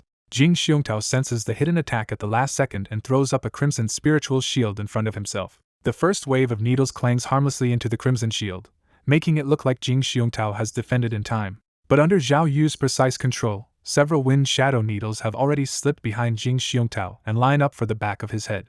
Seeing his son about to die, Master Baifeng roars that they concede and charges in with a white magic sword, breaking the duel rules as he attacks Zhao Yu. Kai Ling Fairy instantly erupts in fury and brings down a Golden Core sword slash at the rule-breaking elder for attacking Zhao Yu in front of her. The panicked elder throws up a hill-shaped white artifact to save himself, but Kai Ling Fairy's sword light splits it apart anyway. As Kai Ling Fairy's killing strike keeps falling, a handsome Golden Core elder from the Thousand Mysteries sect steps in from the side and raises a white shield to save the intruder. At almost the same moment, Zhao Yu's hidden needles pierce through Jing Xiongtao's protective aura and punch into his head.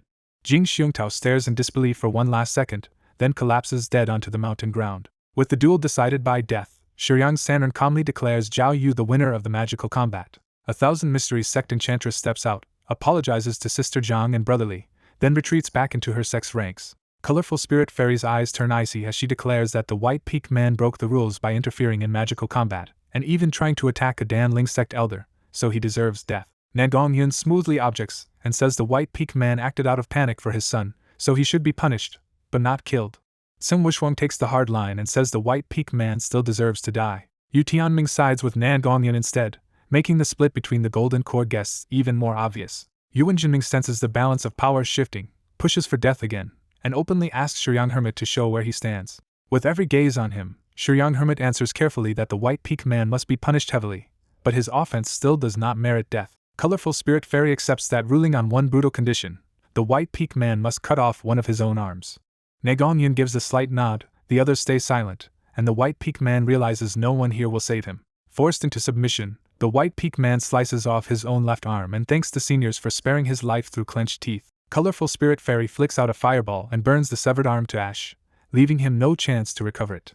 Baifeng lowers his head and hides his hatred, but he still steals one venomous glance toward Zhao Yu before anyone notices. Once the punishment is done, Shiryang Hermit invites the 5 Golden Core guests to the City Lord's residence for a private talk. Colorful Spirit Fairy coldly orders Baifeng to get lost, and he leaves in disgrace on his flying artifact. Zhao Yu watches Baifeng's retreat with a cold look of his own, already treating that man as unfinished trouble. A fragrant breeze arrives with Nangong Shiryao, who politely asks Zhao Yu to return Jing Xiongtao's body so the Thousand Mysteries sect can bury him properly. Zhao Yu walks straight past her, strips Jing Xiongtao's corpse of its valuable artifacts and storage bag, and only then gives permission. Nangong Shiryao says nothing, claps once, and 2,000 Mysteries sect disciples come to carry Jing Xiongtao's body away.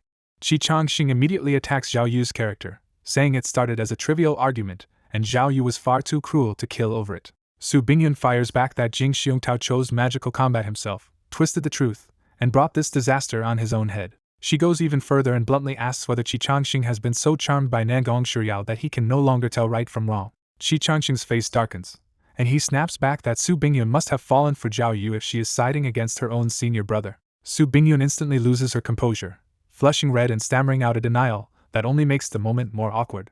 Zhao Yu steps in front of Su Bingyun and says flatly that insulting her is the same as insulting him. He pushes even harder and challenges Qi Changxing to a death duel, openly mocking the idea that the Tsungling sect should protect a true disciple bewitched by the Thousand Mysteries sect. Qi Changxing can only grit his teeth and swallow the humiliation, because Zhao Yu has dragged his weakness into the open in front of everyone. That threat lands because the Tsungling sect treats anyone entangled with Thousand Mysteries sect women as a serious liability, and pushes them into low-status duties or dangerous fronts. Before the quarrel can get uglier, Shiring Shuai steps in smiling and suggests everyone enter the city together for an exchange meeting instead.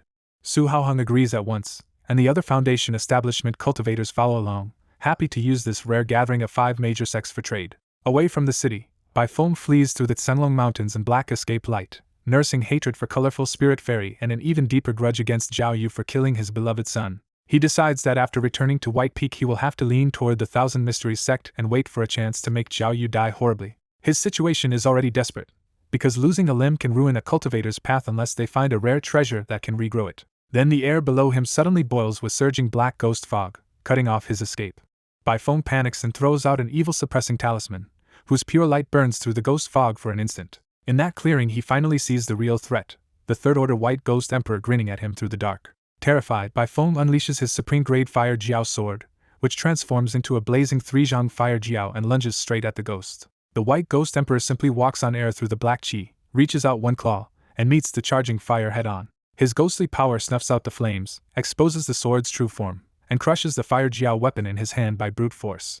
Baifeng's heart sinks with his shattered artifact, and he desperately throws out a silver net to buy one last chance. The White Ghost Emperor tears the silver net apart with both claws and flashes in front of Baifeng like a phantom. Before Baifeng can do anything else, the ghost's claw punches through his heart and kills him on the spot. The White Ghost Emperor devours Baifeng's soul, strips the body of its valuables, packs away the corpse, and heads back toward Shiryang City where Zhao Yu is waiting. Back inside a beautifully appointed estate in Shiryang City, Shiring Shua opens the exchange meeting by putting up a second-order Superior Earth Steel Rhinoceros Inner Pill for trade.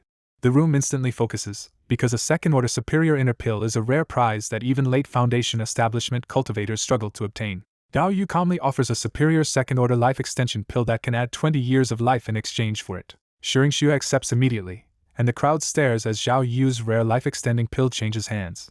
That one trade changes the mood of the room, because everyone now realizes Zhao Yu can produce an elite life-extending pill far beyond the normal market. Next, Bai Liu in white offers a supreme-grade silver radiance flying dagger and asks for 1,000-year spiritual medicine, pill solidifying treasures, or another superior life extension pill.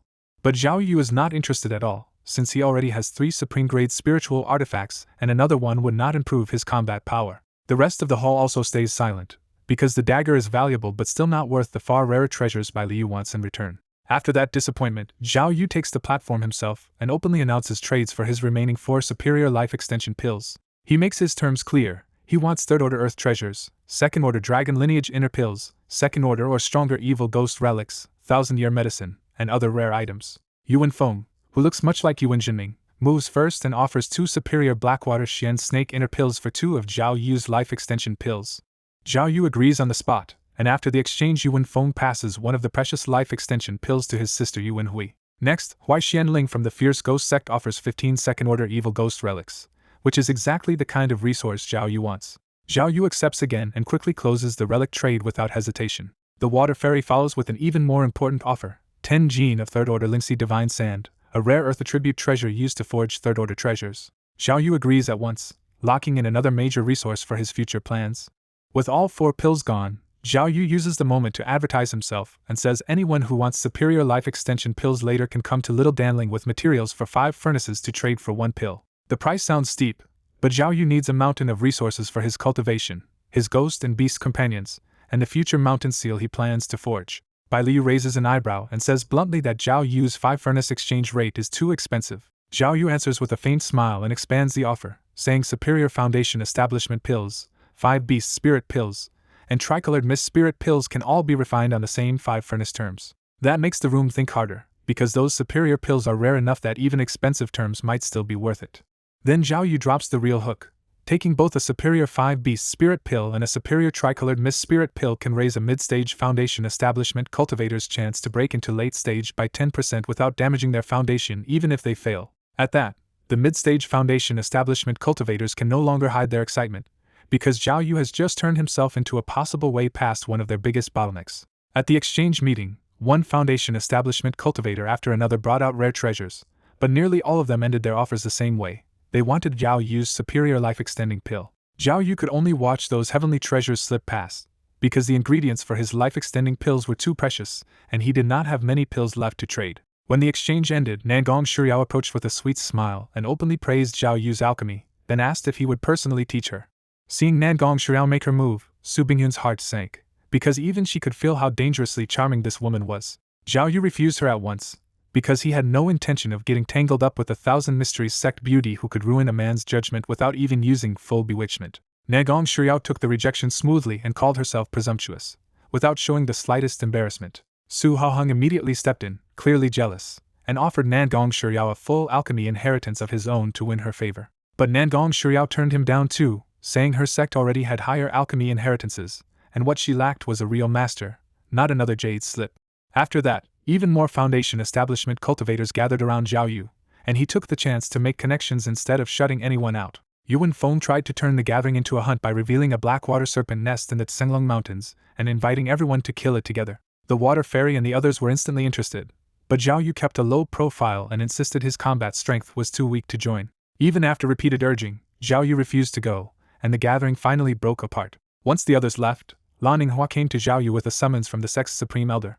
La Ninghua led him into a lavish palace, where Rainbow's spirit fairy sat on her throne with the cold authority of a queen. After dismissing everyone else and sealing the room with a soundproof barrier, Rainbow's spirit fairy went straight to the point and asked if Zhao Yu was cultivating the Mountain Sutra. Zhao Yu admitted it, and that only deepened her confusion, because the Mountain Sutra should not have worked with the 5-element mixed spirit root she had seen before. To explain himself, Zhao Yu revealed that he had once swallowed an earth spirit pearl from a market stall, and it transformed his earth spirit root into a heavenly spirit root. That answer pleased Rainbow's spirit fairy at once, because a heavenly spirit root made Zhao Yu's path finally make sense. Zhao Yu immediately tried to seize the opening and asked to take Rainbow's spirit fairy as his master. She hesitated for a moment but still refused, because one rule had not changed: she did not take male disciples. Even so, she chose to favor him in another way and laid out a private collection of rare treasures that Zhao Yu could buy with spirit stones or pills. Zhao Yu's eyes lit up when he saw mountain marrow, late second-order demon cores, spirit stream divine sand, and an enormous piece of black and white divine mud. He even tried to count the spirit stone vein he had discovered in the Sunlong Mountains as payment, but Rainbow's spirit fairy coolly reminded him that the vein stayed under his control and her treasures still had to be paid for outright. After weighing his options, Zhao Yu spent spirit stones and superior pills to buy all the second-order fierce ghost relics she had, because he wanted to push the White Ghost Emperor to a higher grade. Rainbow's spirit fairy did not pry into his reason and instead gave him a rare privilege. If she was not in seclusion, he could visit once a month to ask about cultivation problems. She also told Zhao Yu he could return to the sect to cultivate whenever he wished, giving him far more access than an ordinary Foundation establishment elder would ever get. Then Rainbow's spirit fairy made her personal stance clear. She would stop interfering between Zhao Yu and Fairy Jiao, but she still expected him to put cultivation first while Li Xianjiao was young. Her next revelation was even bigger. Shuyang Hermit wanted a marriage alliance with the 5 great sects, and Dan Ling's sect had chosen Zhao Yu to receive his youngest disciple, Wu Zixin, as a concubine. She even told him she had blocked the original plan to make Wu Zixin his Dao companion, because that place would belong only to Fairy Jiao. After answering more of his cultivation questions, Rainbow's spirit fairy finally dismissed him. Once outside in Shuyang City, Zhao Yu slipped into a dark alley, where the White Ghost Emperor silently emerged from the shadows with Baifeng's storage bag. Searching Baifeng's loot, Zhao Yu discovered the real prize, a third-order low-grade demon wolf inner core that Baifeng had planned to use to form a pseudo-core. That memory told Zhao Yu how desperate Baifeng had been, because a successful pseudo-core would have raised White Peak Mountain to a golden core level force, but failure would have killed him on the spot.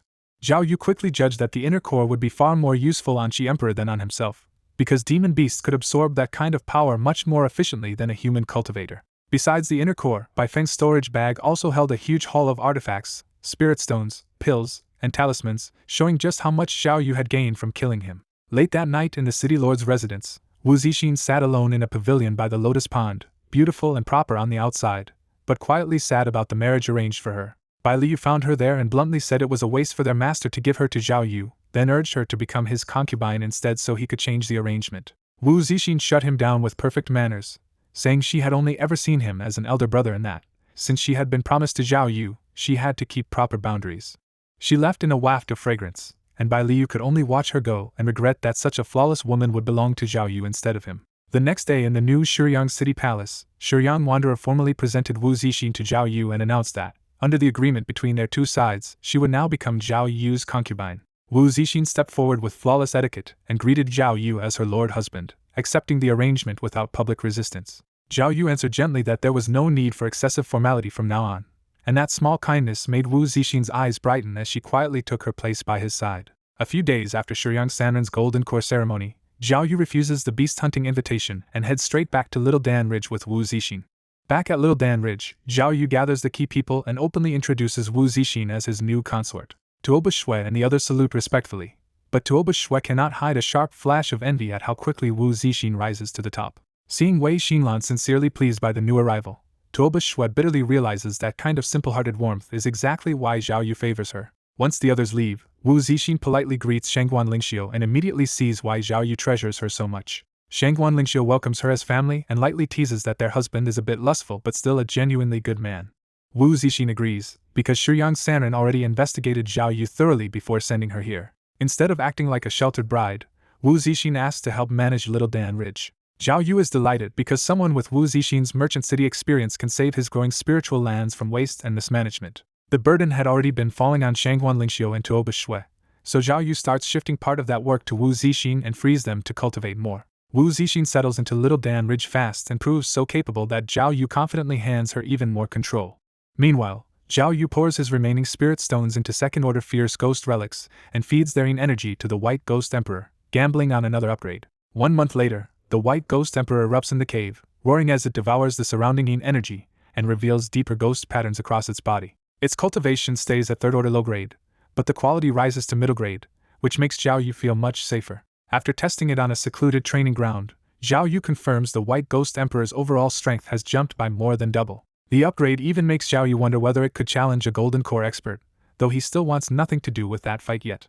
With that done, Zhao Yu finally remembers he has kept Li Xianjiao waiting long enough and heads for Dan Ling's sect before she gets angry. Before he can get there, a black-robed man cuts him off in midair and calmly tells him to stop. The stranger names himself Shen Hongchan of White Cloud Estate and asks Zhao Yu to come there and refine a batch of pills. Zhao Yu flatly refuses and says anyone who wants his alchemy can bring payment and make a reservation at Little Dan Ridge. Shen Hongchan drops the polite act, warns him not to refuse the toast, and releases the oppressive aura of Foundation establishment great perfection.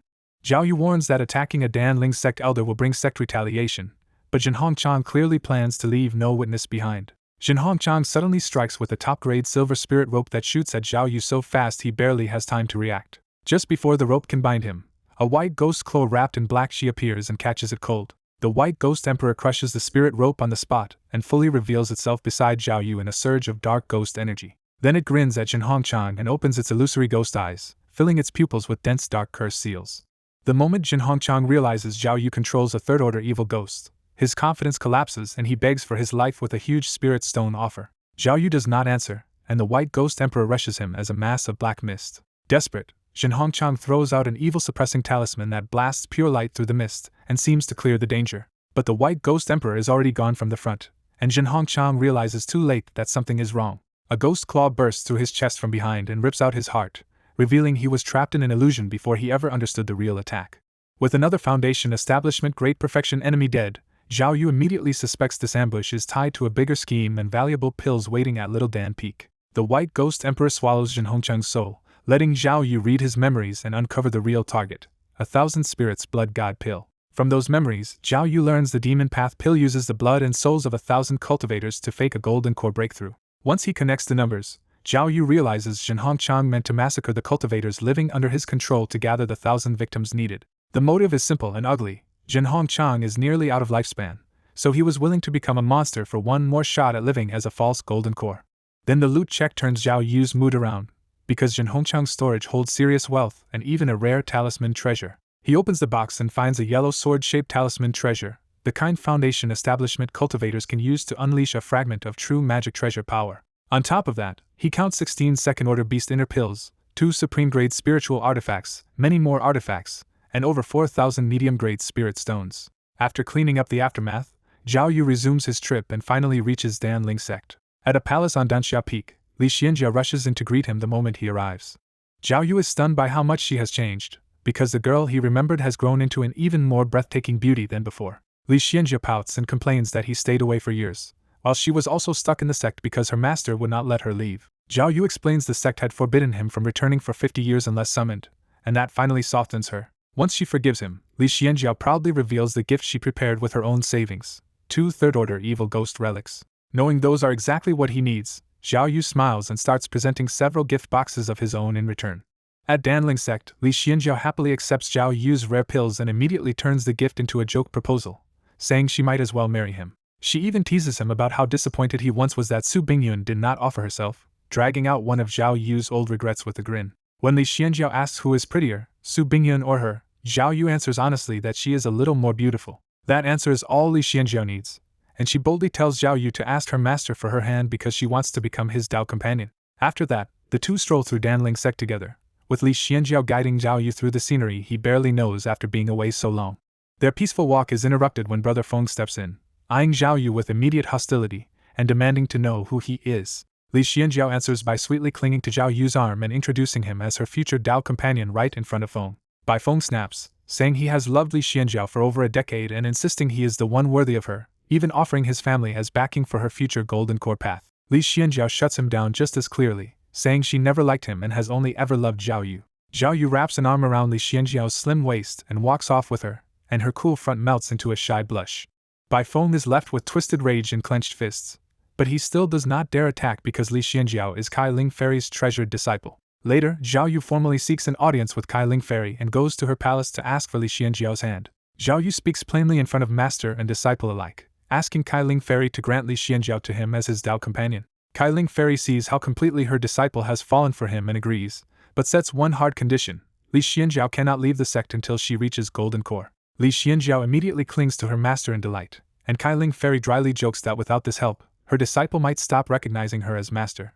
Once the marriage matter is settled, Zhao Yu turns serious and reports that he has uncovered traces of a demon path cultivator. Kai Ling Fairy demands details, and Zhao Yu lays out everything he learned from Jin Hongchang's memories about White Cloud Estate and its demonic ties. The moment she hears White Cloud Estate has colluded with demonic cultivators, Kai Ling Fairy decides they must be punished. When Zhao Yu tries to take his leave, Kai Ling Fairy stops him and makes it clear that since he exposed White Cloud Estate, he will join the siege and be rewarded if it goes well. She strikes the spirit bell 3 times, and the alarm rolls across Danling's sect as a summons for urgent action.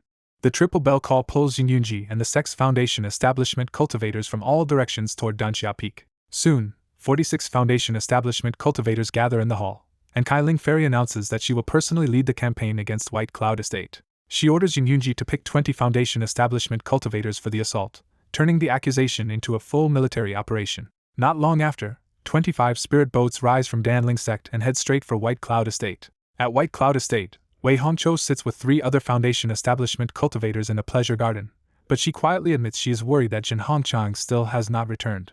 The 3 men laugh off Wei Hongqiu's fear, insisting their lord is one of the Northern Desolation's 5 great loose cultivators and too strong for anyone here to touch. Hui enforces a smile, but her fear stays because she knows exactly how dangerous Jin Hongchang's secret dealings really were. That fear turns real when a Qi training guard rushes into the garden and reports that dozens of Danling sect flying boats are approaching White Cloud Estate. The warning hits hard, and everyone in the garden realizes flying boats from a great sect mean this is an attack, not a visit.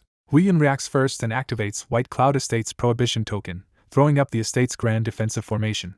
The barrier barely settles before the Danling fleet arrives overhead and publicly declares that Jin Hongchang colluded with Demon Path cultivators and that surrender now means survival. The accusation makes the 3 men turn on Wei Hongqiu in horror, finally realizing she knew about their lord's demonic ties and kept them in the dark. Huiyan tells them to focus on surviving, but the truth is brutal either way, because White Cloud Estate's people will become slaves even if they surrender. Above them, Kailing Fairy coldly calls them stubborn fools and brings out the Golden Jiao Break Prohibition Drill. The Golden Drill transforms into a massive Golden Jiao Dragon and smashes into White Cloud Estate's second-order top-grade formation.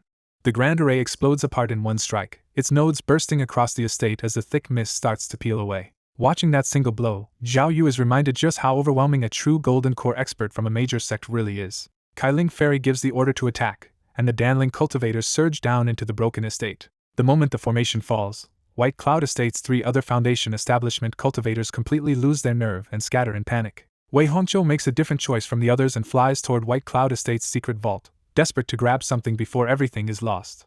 Zhao Yu also heads straight for the secret vault, following the route he learned from Jin Hongchang's memories. A white-robed beauty who strongly resembles Jin Hongchang suddenly lunges at Zhao Yu with a supreme-grade spirit instrument sword as he races for the vault. Zhao Yu's top-grade spiritual weapon Flying Sword shatters her weapon and takes her head in the same overwhelming strike. He snatches the dead woman's storage bag without hesitation and keeps pressing toward the vault. 3 furious men from White Cloud Estate rush him after seeing Mingyu die, but they only throw themselves into the same execution. Zhao Yu's flying sword cuts all 3 down in moments, and the rest of White Cloud Estate's Qi cultivators freeze in fear. After collecting more storage bags, Zhao Yu keeps moving for the hidden treasury. As he passes a palace, Zhao Yu suddenly senses danger and throws up the mysterious turtle shield just in time. A red flame flying harpoon smashes into the turtle barrier, and the hidden attacker reveals herself as Wei Hongqiu, maddened with hatred over her daughter's death. Zhao Yu answers that White Cloud Estate deserves death for colluding with demonic cultivators, then silently releases the wind shadow needles into the air. Because Wei Hongqiu can barely handle the supreme-grade harpoon at her cultivation level, she has no way to stop the hidden needle swarm and is pierced to death where she stands. Zhao Yu claims Wei Hongqiu's storage bag and the red flame flying harpoon, then heads on for the treasury. At last he reaches White Cloud Estate's secret treasury, a huge bronze vault covered in spirit patterns. Zhao Yu brings out the tiger spirit spear and blasts a hole straight through the vault doors. Inside, the hall is so massive that Zhao Yu feels the other 4 great loose cultivators together still would not match Shuyang Sanren's wealth.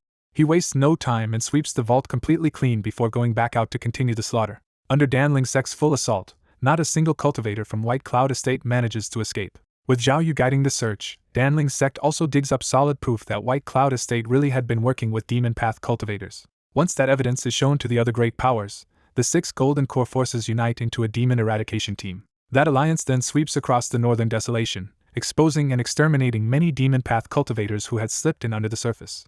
At Little Danling, Zhao Yu calls Fan Shi in and rewards his years of loyal hard work with a real chance to rise. Zhao Yu tells him he will manage a spirit stone mine, and if he proves himself, Zhao Yu will accept him as a direct disciple and help him reach Foundation establishment. Fan Shi is overjoyed and swears he will never let Zhao Yu down. After dismissing Fan Shi, Zhao Yu heads to the study where Shangguan Linxiu, Toba Shui, and Wu Zixin are buried in paperwork for his growing domain. Zhao Yu notices Wu Zixin has reached great perfection of Qi cultivation and tells her the time has come for him to personally guard her Foundation establishment.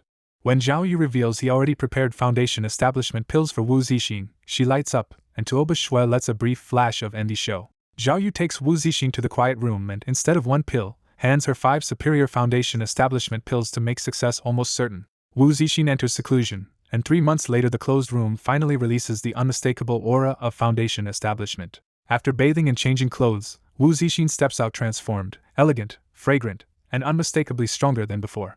Zhao Yu congratulates her, and Wu Zixin immediately returns the 4 unused superior pills, showing both gratitude and trust. Zhao Yu teasingly says a proper celebration is in order, takes Wu Zixin's hand, and her shy answer makes it clear she accepts his affection completely. He scoops Wu Zixin into his arms and carries her back to the master bedroom, turning her breakthrough into a private reward as well as a public milestone. Soon after, Zhao Yu hosts a grand foundation establishment banquet for Wu Zixin and lets the wider cultivation circle see how highly he values her. After that, Zhao Yu shuts himself inside Little Danling for years, splitting his time between hard cultivation and alchemy until a full decade slips by. Inside seclusion, Zhao Yu finally breaks through into the late stage of foundation establishment and reaches the 7th level. Pleased with 10 years of progress, Zhao Yu bathes, changes clothes, and walks out of seclusion ready to deal with people again. In the study, Tuoba Shui greets him happily, and Zhao Yu sees that she too has reached great perfection of qi cultivation. Zhao Yu gives Tuoba Shui a blunt choice: take a foundation establishment pill and become his concubine if she succeeds, or take a superior grade Crimson Heart pill and then serve as a guest elder or return to the Tuoba family. Tuoba Shui hesitates because she knows just how deadly force foundation establishment has been for her family, where recent attempts ended in death or ruin. But she decides quickly that staying by Zhao Yu's side is worth it, and she promises to serve him for life as long as she can still use her allowance to support the Tuoba family. Zhao Yu agrees without hesitation, making it clear her personal allowance is hers to spend as she likes. Then he takes her to the quiet room and shocks her by giving her 5 superior foundation establishment pills, far more than she ever expected a servant-born beauty to receive. Tuoba Shui enters seclusion, and 3 months later foundation establishment pressure pours from the room just like it did for Wu Zixin. An hour after the breakthrough, Tuoba Shui emerges fresh and radiant, smiling with the joy of someone who just changed her fate. She thanks Zhao Yu and returns 3 unused superior pills, openly admitting she would have failed without them. Zhao Yu declares another celebration, and this time Tuoba Shui melts straight into his arms, fully embracing the role she chose. Zhao Yu also throws a foundation establishment ceremony for Tuoba Shui, and the result sends a message through every family living under his rule. Once those local cultivation families see even Tuoba Shui rise to foundation establishment under Zhao Yu, they start sending their prettiest daughters to Little Danling hoping for the same fortune. Wu Zixin refuses none of them, instead taking charge of training the incoming beauties and assigning them to the many departments inside Zhao Yu's expanding household. 2 years later, Zhao Yu turns to another trump card and feeds a 3rd-order demon beast inner pill to Red Emperor. With the Dao Fruit's help, Red Emperor refines the pill at frightening speed until Zhao Yu forces the final step of the breakthrough. As Red Emperor starts advancing, Zhao Yu activates the Gathering Yuan Grand Formation and burns through 3,000 middle-grade spirit stones to flood the room with energy. 7 days later, the breakthrough finishes, and Red Emperor becomes a 3rd-order low-grade demon beast with dragon bloodline. Looking at the newly evolved Red Emperor, Zhao Yu realizes he now controls 2 golden core level forces and feels much safer in the North Desolation. In a rare relaxed moment after the breakthrough, Zhao Yu leaves seclusion and strolls beside the lake with Shangguan Lingxiu to enjoy the spring breeze. 2 more years pass, and then the calm breaks when space outside Muyuan Workshop Market suddenly twists open. From that distortion, a giant white spirit jade tower appears out of nowhere, soaring so high it looks like it could pierce the sky. The loose cultivators below first stare in shock, then rush toward it almost immediately, gambling that this bizarre tower might be a secret realm full of treasures. Because every major faction has eyes in the market, news of the tower spreads across the entire North Desolation almost at once. At Little Dan Peak, an urgent communication talisman arrives, and Fairy Kai Ling's voice orders Zhao Yu back to Dan Ling's sect immediately, even if he is in closed cultivation. Zhao Yu instantly realizes something serious has happened and rushes to Dan Ling's sect on his escape light after only a brief thought. On Danxia Peak, Fairy Kai Ling tells him the White Tower is most likely the legendary Tong Eon White Pagoda, a once-in-a-century opportunity that appears across realms. She explains that surviving inside can bring back priceless heavenly treasures, including things powerful enough to reshape talent and support golden core condensation. Then Fairy Kai Ling makes her real point and tells Zhao Yu she wants him to enter the Tong Tian White Pagoda and gather rare resources for his future cultivation. Zhao Yu pushes back at first, pointing out that his heavenly spirit route already gives him a safe path to golden core and asking why he should risk his life. Fairy Kai Ling immediately raises the stakes by saying golden core is not the real question, because resources for nascent soul are far rarer, and the White Tower may hold exactly what he cannot buy later. Then she cuts into his fear more directly, explaining that the pagoda separates entrance by cultivation level, so he will not be thrown in with golden core experts. She sweetens the offer by promising him a talisman treasure for protection, and reminds him that his Earth Escape divine ability gives him a real chance to survive if things go bad. Zhao Yu still checks the worst-case scenario and asks if he could run into top sect opponents carrying golden core level helpers like third-order ghosts, lifespan beasts, or puppets. Fairy Kailing admits those monsters can appear, but only in those special carried forms, and tells him bluntly that if he meets them his best plan is to run. After hearing the full risk and reward, Zhao Yu finally agrees to enter the Tongtian White Pagoda. Fairy Kailing is genuinely surprised because she had expected Zhao Yu to refuse outright. Zhao Yu answers with straight-faced seriousness that he was never cowardly, only cautious. Amused, Fairy Kailing gives him the Flaming Gourd Talisman treasure, a two-use weapon that can strike with first-layer golden core firepower. Zhao Yu accepts the treasure but immediately asks for one more thing. Li Xianjiao must not be sent into the White Tower. Fairy Kailing agrees at once, saying Li Xianjiao is the sect's future supreme elder and far too important to risk in a place like that. Zhao Yu can only think dryly that the difference in treatment is obvious, because he can be sent into danger while the chosen heir is protected. Before leaving, Zhao Yu carefully asks for every usable detail about the Tongtian White Pagoda, treating information itself as survival gear. He learns that anyone can enter, each person is sorted to a floor matching their realm, and once inside they will be trapped there for a full year before the tower sends them out. Armed with that briefing, Zhao Yu flies straight back to Little Dan Peak and gathers his core people to let them decide for themselves whether to take the risk. Fan Shirtu is the first to step forward, volunteering to enter the pagoda and gather spirit materials for Zhao Yu. Zhao Yu warns him plainly that the White Tower is extremely dangerous and gives him a chance to back out. Fan Shirtu refuses to retreat, saying Zhao Yu gave him his path of cultivation, and if he dies repaying that kindness, he only asks that his family be looked after. Zhao Yu gives his word that if Fan Shirtu falls, his family will be cared for generously. In the end, Fan Shirtu is not alone, because 13 more of Zhao Yu's nominal disciples also choose to enter the tower in search of opportunity.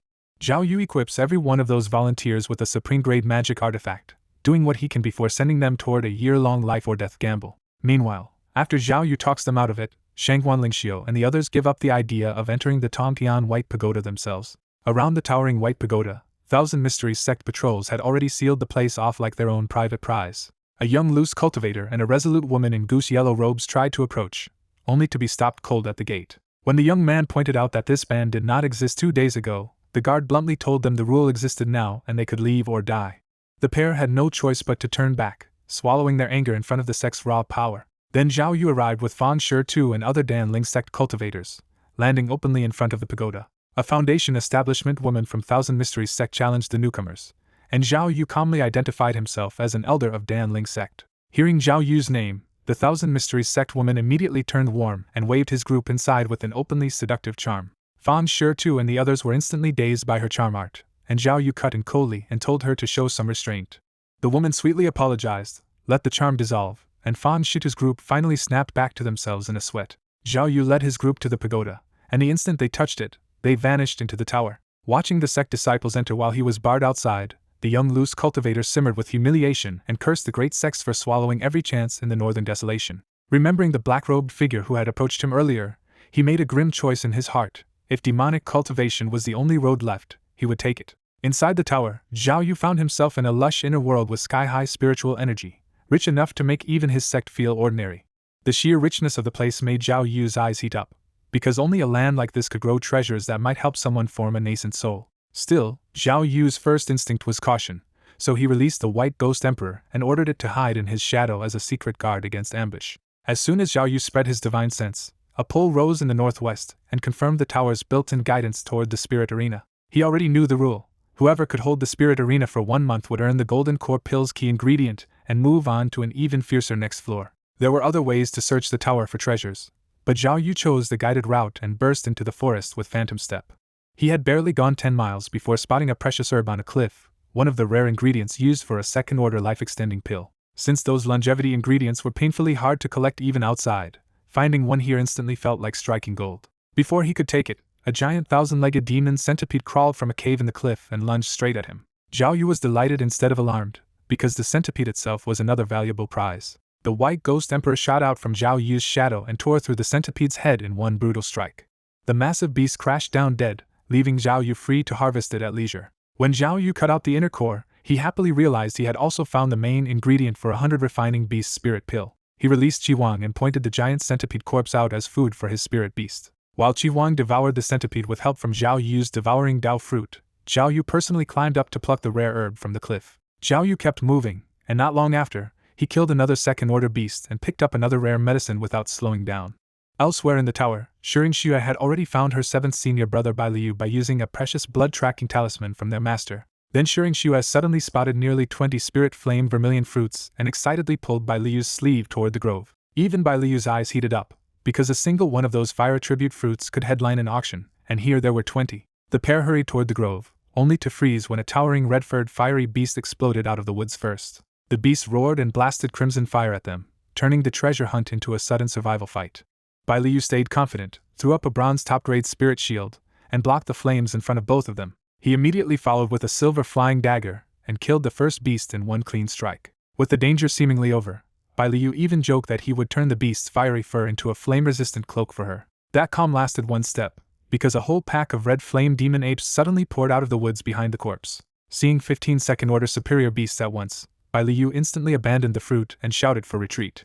Shuringxue also fled into the air, but the ape pack bounded after them and hurled flame after flame into the sky. Shuringxue barely raised a white spirit shield, and the flames were already warping the top-grade weapon under the pressure. Terrified and losing speed, she cried for Bai Liu to save her. Bai Liu knew his own shield could not hold for long either, so he gritted his teeth, used an escape technique, and left her behind. As Bai Liu vanished, Shuringxue stared after him in despair and fury, realizing he had chosen his own life over hers.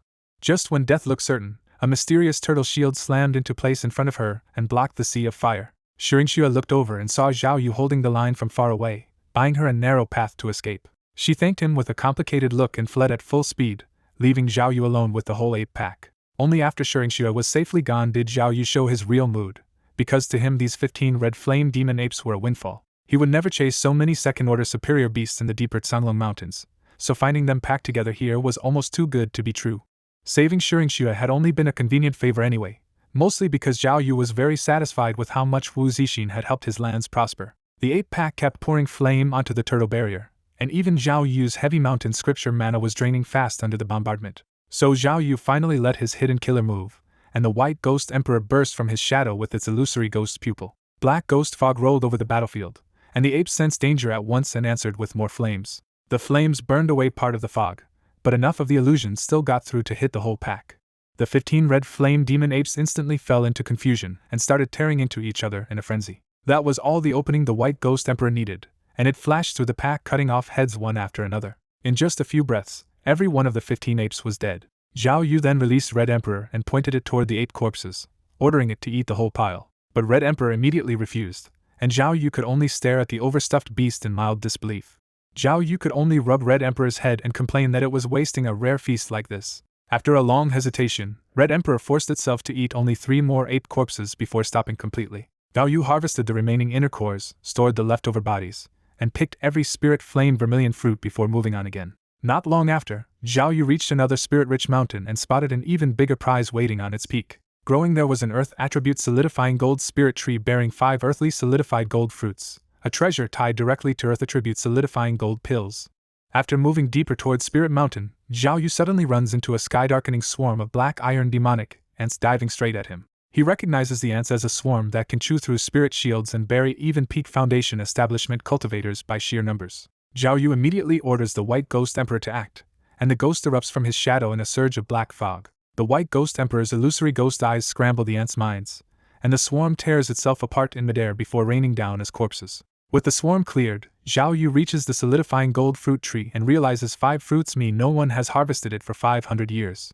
He quickly picks the 5 fruits, then uses Earth Vein Gathering Spirit technique to lock the Earth Chi in place and carefully dig up the whole tree. As he seals the uprooted tree with a talisman, Zhao Yu is pleased because this single tree could become a long-term core formation foundation for his own future force. That moment, a man in black sect robes drops from the sky, spots the tree, and excitedly calls it out. The newcomer introduces himself as Wang Xianling of the Tsungling sect and politely asks Zhao Yu to sell him the solidifying gold fruit tree. Zhao Yu flatly refuses, pointing out that a solidifying gold fruit tree is the kind of inheritance treasure no cultivator would casually hand over. Wang Xianling drops the act at once, releases the pressure of a Foundation establishment great perfection expert, and brings out the fire crow mirror to kill Zhao Yu on the spot. 9 blazing fire crows burst from the mirror, each carrying the force of a full power strike as they rush Zhao Yu together. Zhao Yu hurriedly throws up the mysterious turtle shield and even invokes Su Bingyin's name, hoping Wang Xianling might stop.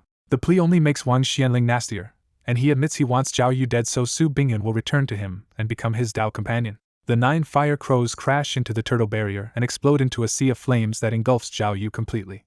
But from inside the flames, Zhao Yu coldly says that for Su Bingyun's sake he had not wanted to kill Wang Xianling either. The white ghost emperor surges up through the fire, its ghostgy smothering the flames as it lunges straight at Wang Xianling. Wang Xianling turns pale at the sight of a third-order evil ghost and blurts out that Zhao Yu must be a true disciple of the ghostly shade sect. Desperate to escape and expose Zhao Yu later, he throws out an evil-suppressing talisman and uses the Sunling sex movement art to flee into the sky. The talisman's light scorches the white ghost emperor for a moment, but the ghost only grins and vanishes in a strange flicker.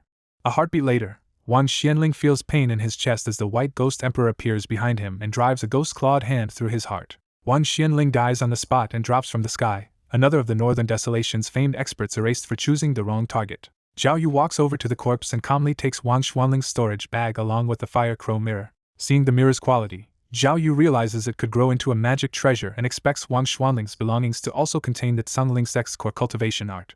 To erase the last trace, Zhao Yu has the white ghost emperor swallow Wang Xuanling's soul in one gulp.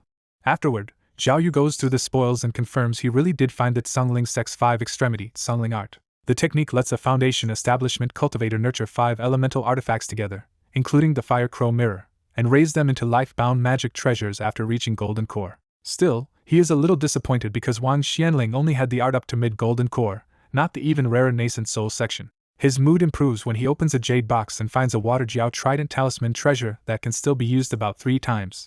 The find also reminds him how desperate even a sect genius like Wang Xianling was, because without core formation treasures his own chances of advancing were still shaky. Zhao Yu keeps moving through the tower, killing second-order demon beasts on the way and quietly gathering more rare heavenly materials. 2 days later, he leaves a forest and finally sees a wide plain lined with 10 white jade spirit arenas, each backed by a moon spirit core formation fruit tree. He realizes these moon spirit fruits are the key ingredient for the universal consolidating gold pill and far harder to cultivate than ordinary 5 elements core fruits. Around the arenas, nearly every famous Foundation establishment expert of the Northern Desolation has already gathered and is waiting for the real contest to begin. Su Bingyun walks over with a curious look, surprised that cautious Zhao Yu would show up at a place this dangerous. Zhao Yu says he heard the tower contains resources for nascent soul and wants to compete for them as well. The woman explains that only whoever holds one of these spirit arenas can move to the tower's next level and compete with other realms' top Foundation establishment geniuses. Zhao Yu goes to the side of one arena and studies the stone rules for himself before making a move. The steel says each arena lasts 1 month, only 1 fight can happen per day, and whoever still holds it at the end gets the fruit and passage to the next floor. Because nobody wants to get worn down in a war of attrition, all 10 arenas are still empty even though 17 days have already passed and only 13 remain.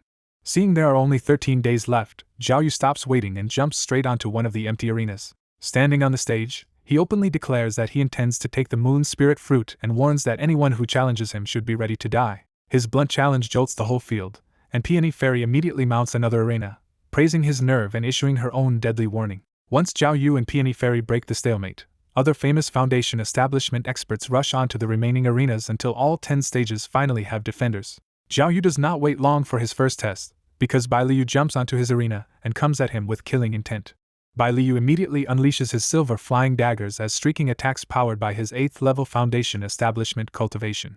Zhao Yu answers with the mysterious turtle shield, but the daggers strike so hard and so precisely that they keep shaking the barrier and draining his mana fast. To break the pressure, Zhao Yu releases 36 wind shadow needles and sends them through the air at Bai Liu from hidden angles. Bai Liu is ready for that too, and his bronze jade box locks the surrounding wind in place and sucks Zhao Yu's hidden needles right into it.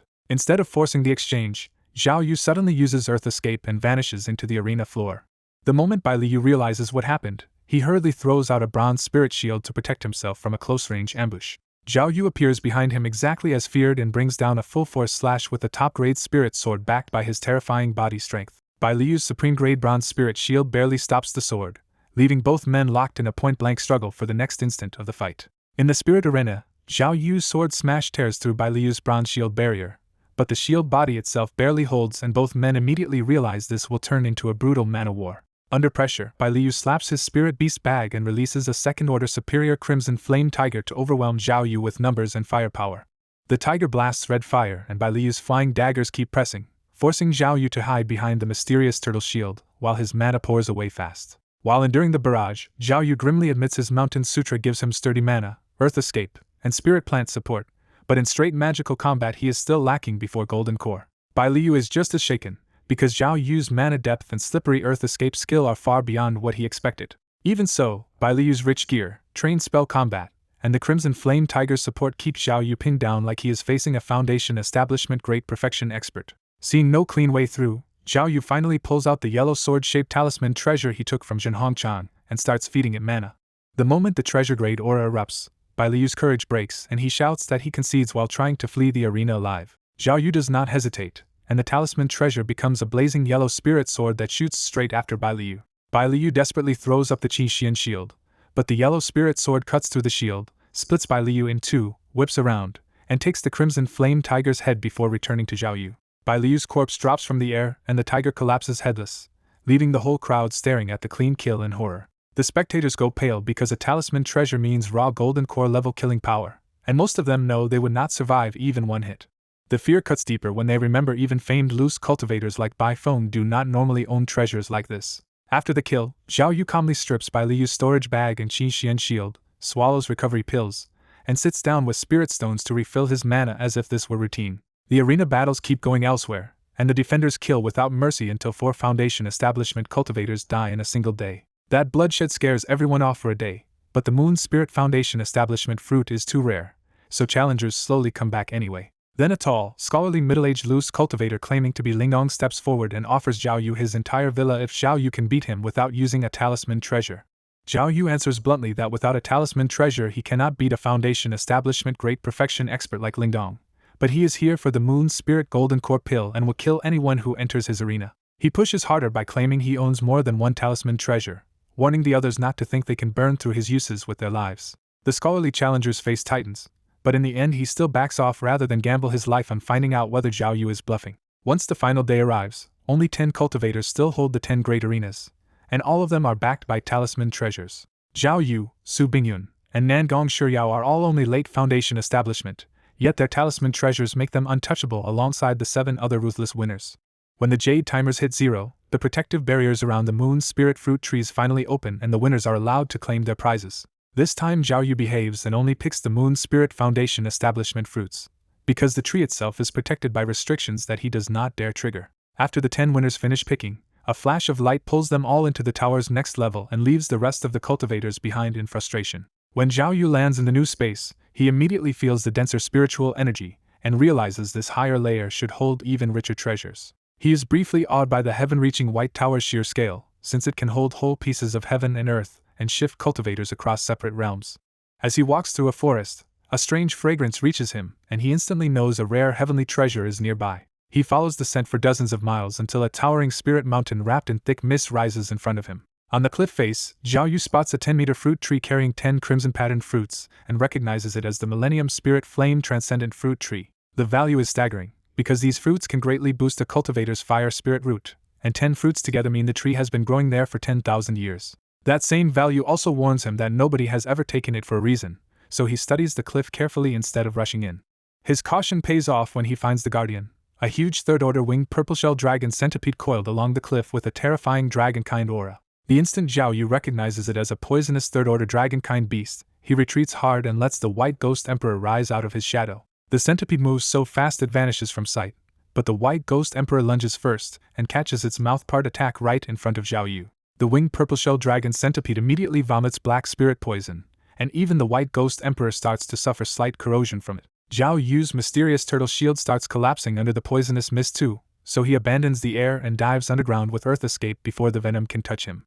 Left alone to brawl, the White Ghost Emperor rips a huge gash through the centipede's shell while both monsters tear the forest apart with poison, ghost chi, and raw force. Watching from a safer distance, Zhao Yu realizes the White Ghost Emperor can endure the centipede's poison, but if he sent out the Chi Emperor now, it would likely be crippled by venom. Seeing his one clean chance, Zhao Yu pours mana into the yellow small sword talisman treasure and prepares a decisive strike at the centipede. The talisman treasure flashes out and slices off all 3 pairs of the centipede's wings while it is distracted fighting the White Ghost Emperor. As the wingless centipede crashes down, Zhao Yu finally releases the Chi Emperor and shouts for the White Ghost Emperor to move aside.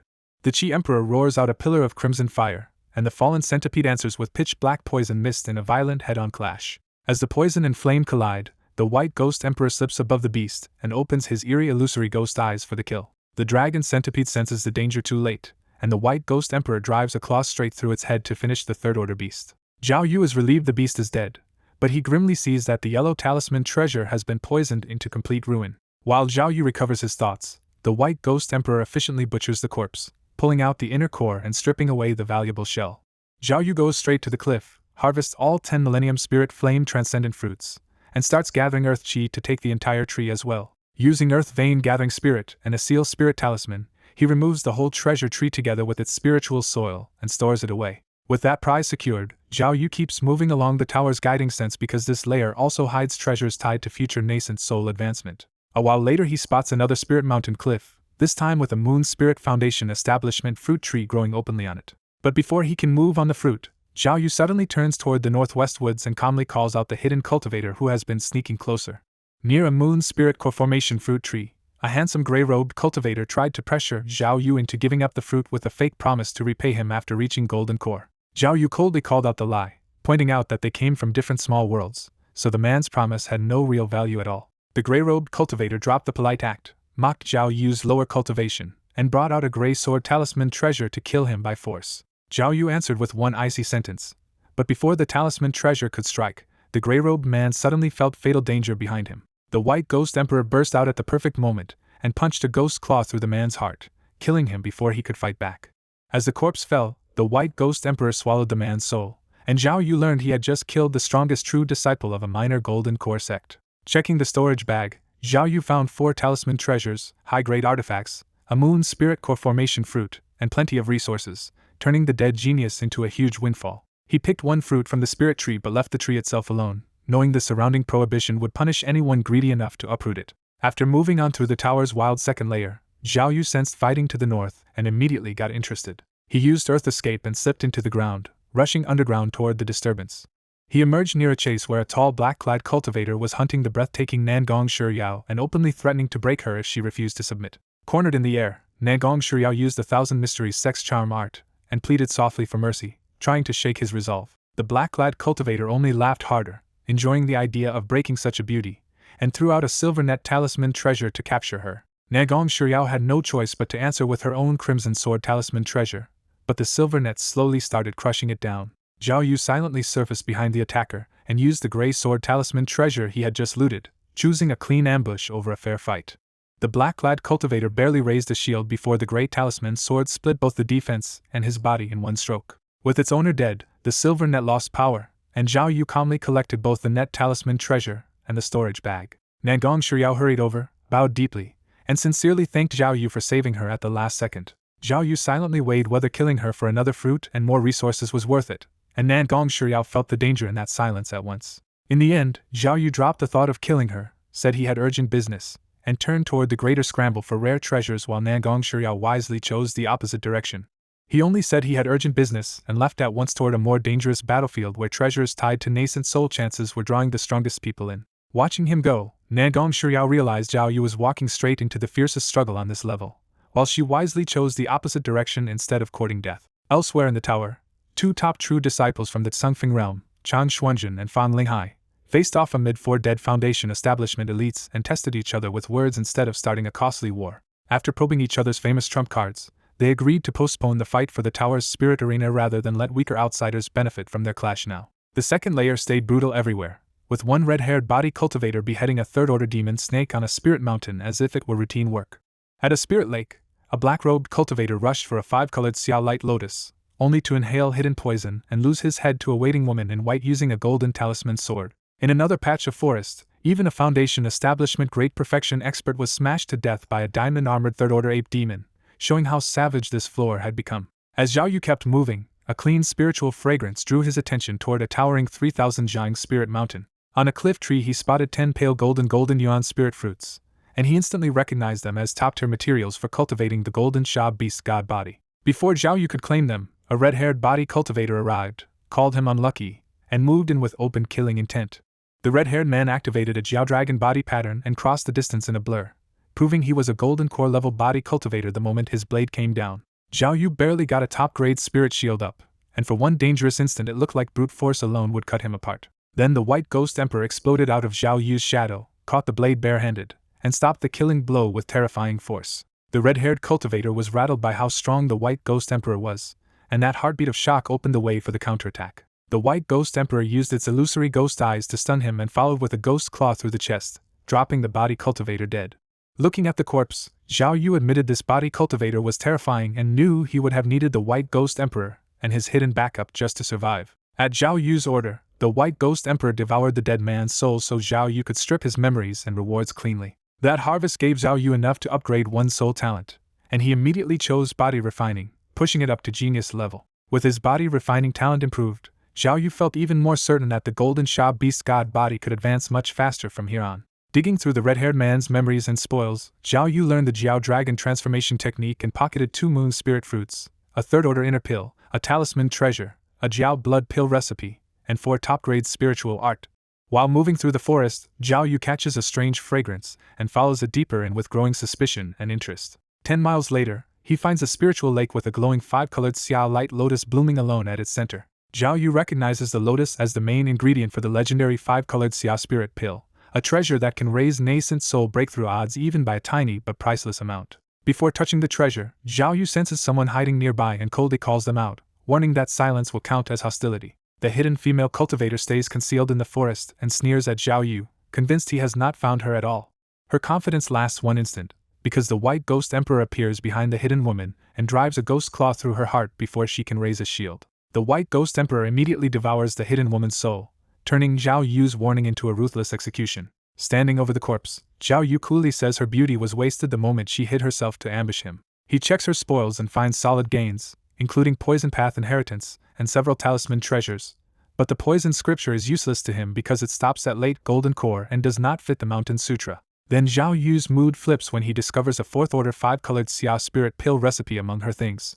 With the recipe secured, Zhao Yu plucks the 5-colored Xiao light lotus from the lake and leaves at once. Not long after, 2 Shuanghua sword sect geniuses flying overhead spot Zhao Yu heading toward the spirit arena and decide to kill him as a rival. The green-robed woman clasps her partner's hand, and their yin-yang sword arts resonate into one terrifying fused sword strike. The fused sword light crashes down so fast that Zhao Yu does not dare meet it head-on and dives underground with earth escape. The strike blows a deep crater into the forest floor, and the white-robed attacker immediately realizes earth escape will make this target hard to pin down.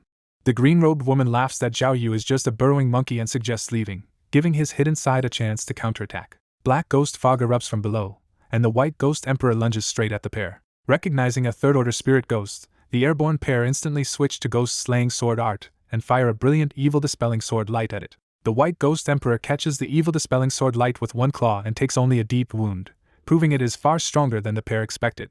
Then the White Ghost Emperor's cursed ghost eyes flash, and it vanishes from sight before reappearing behind the white-robed sword cultivator to rip out his heart.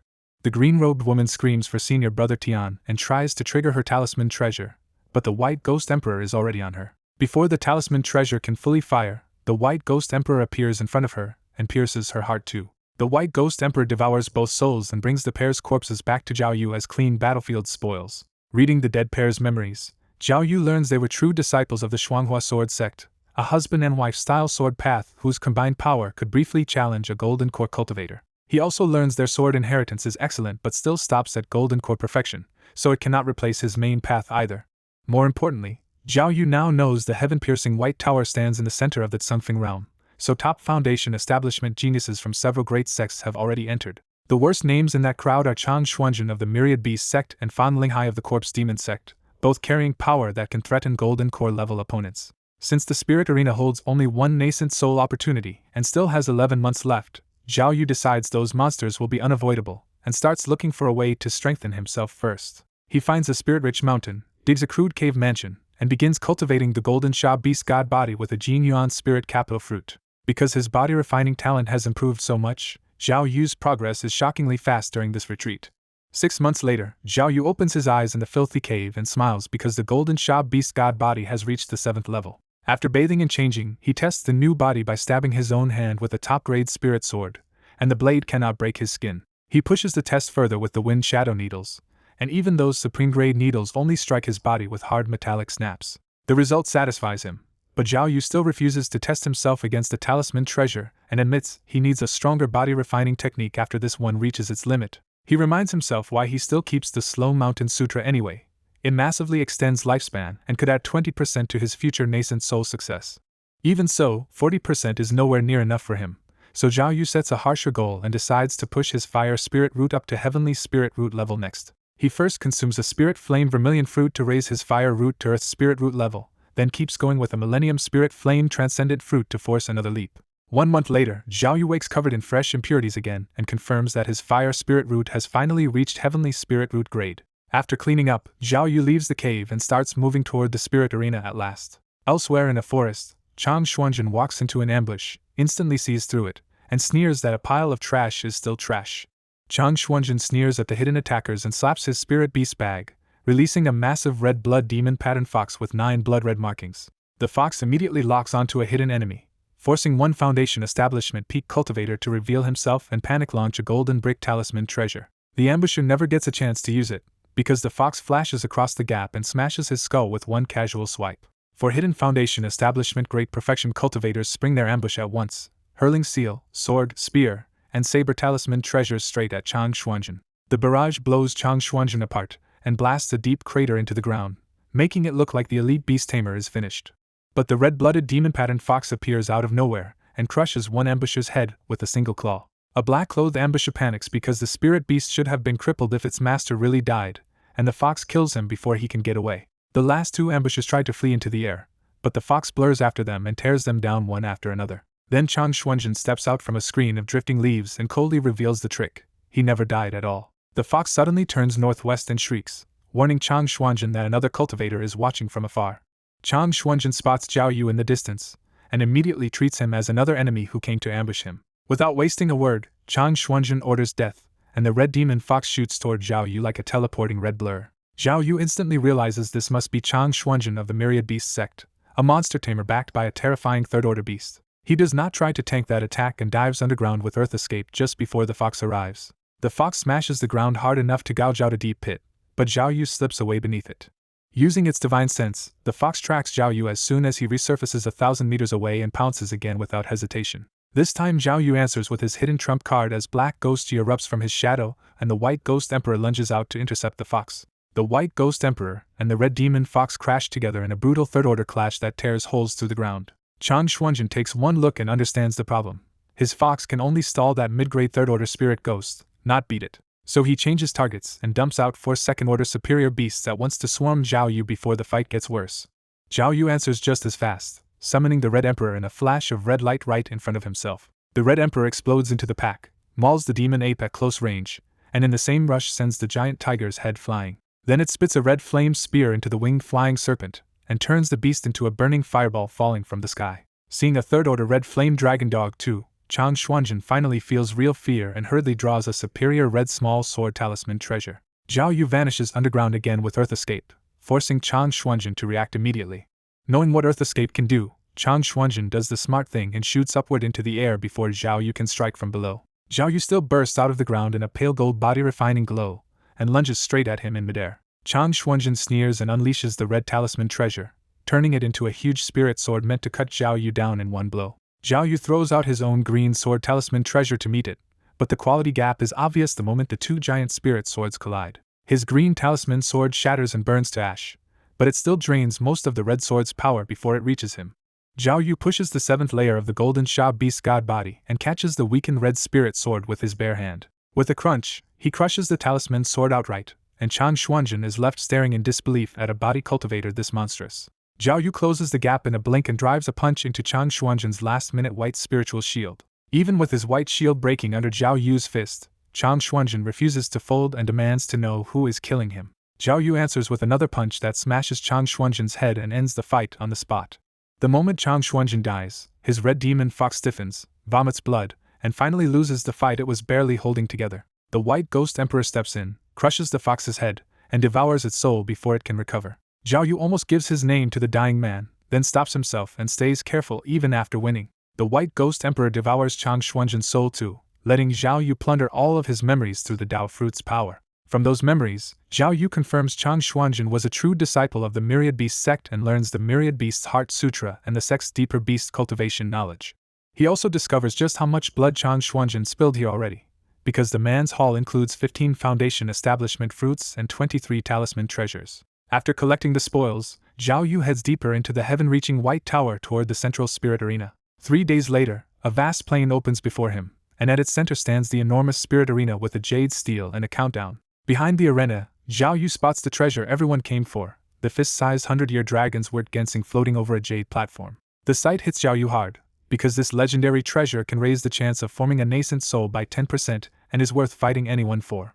But no one dares climb the arena yet, because the first person up may have to survive challenge after challenge for more than 100 days. Zhao Yu decides waiting is riskier, since someone else could seize the arena first and control the daily challenge slot. So Zhao Yu leaps onto the spirit arena and boldly announces himself as Chan Xuanjun of the Myriad Beast sect to claim the field under a dead man's name. His bluff works instantly, and the hidden cultivators around the plain are rattled that someone this early would dare hold the arena alone. Fan Lehai arrives, hears the name, and immediately suspects the man on the arena killed the real Chan Xuanjun and now has golden core level battle strength. Even with 13 unwilling subordinates behind him, Fan Lehai decides the time is not right and leads them away to keep hunting easier targets. For the next month, the arena becomes a tense standoff, as everyone watches Zhao Yu and waits for someone else to take the first risk. At last, a month later, a tall black-robed swordsman from the Mingyuan sect strides out and formally challenges Zhao Yu on the arena. Before Zhao Yu even needs to move, the White Ghost Emperor rides out of his shadow and lunges at the challenger. The challenger throws 2 evil-suppressing talismans, but the White Ghost Emperor slips through the attack and appears behind him instead. The White Ghost Emperor kills the challenger in one strike, tearing off his head and tossing it aside while Zhao Yu remains coldly in control. With the third-order evil ghosts now openly guarding the arena, the hidden cultivators finally understand Zhao Yu's real deterrent and lose any urge to rush him. After Chan Tai dies, many Peak Foundation establishment cultivators lose their nerve and withdraw, but plenty still stay hidden around the spirit arena waiting for a better chance. A full month passes with no one daring to challenge him, turning the standoff into a long, uneasy siege. Then Fan Linghai finally appears, leading 24 Foundation establishment great perfection cultivators like a private army, and Zhao Yu immediately recognizes him as a dangerous demon sect heir candidate.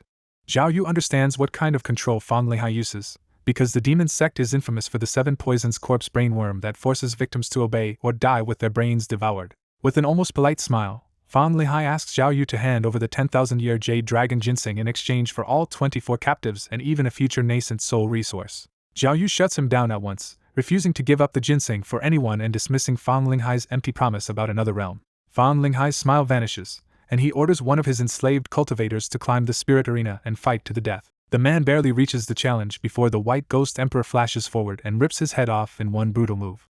Fan Linghai immediately twists the knife, saying Zhao Yu could save these people anytime by stepping down, so every death is really on him. Zhao Yu refuses that trap too, coldly pointing out that the captives are dying because Fan Lehai is forcing them. Fan Lehai drops the mask and openly calls himself selfish, trying to shame Zhao Yu as worse than an animal if he still will not come down. Zhao Yu does not bite, calling him an idiot, throwing up a silent barrier, and returning to cultivation right in Fan Linghai's face. That composure worries Fan Lehai, because a weaker opponent would have jumped off the arena and walked straight into his planned ambush.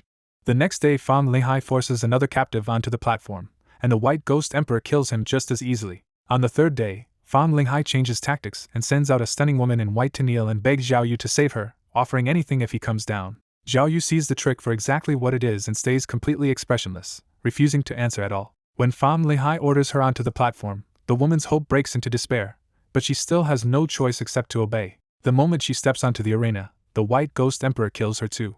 Fan Lehai mocks him for killing even a beauty without mercy, trying one more time to paint Zhao Yu as inhuman. Zhao Yu answers with only 2 words, "Foolish pig," and the insult lands hard enough to finally make Fan Linghai's composure twitch.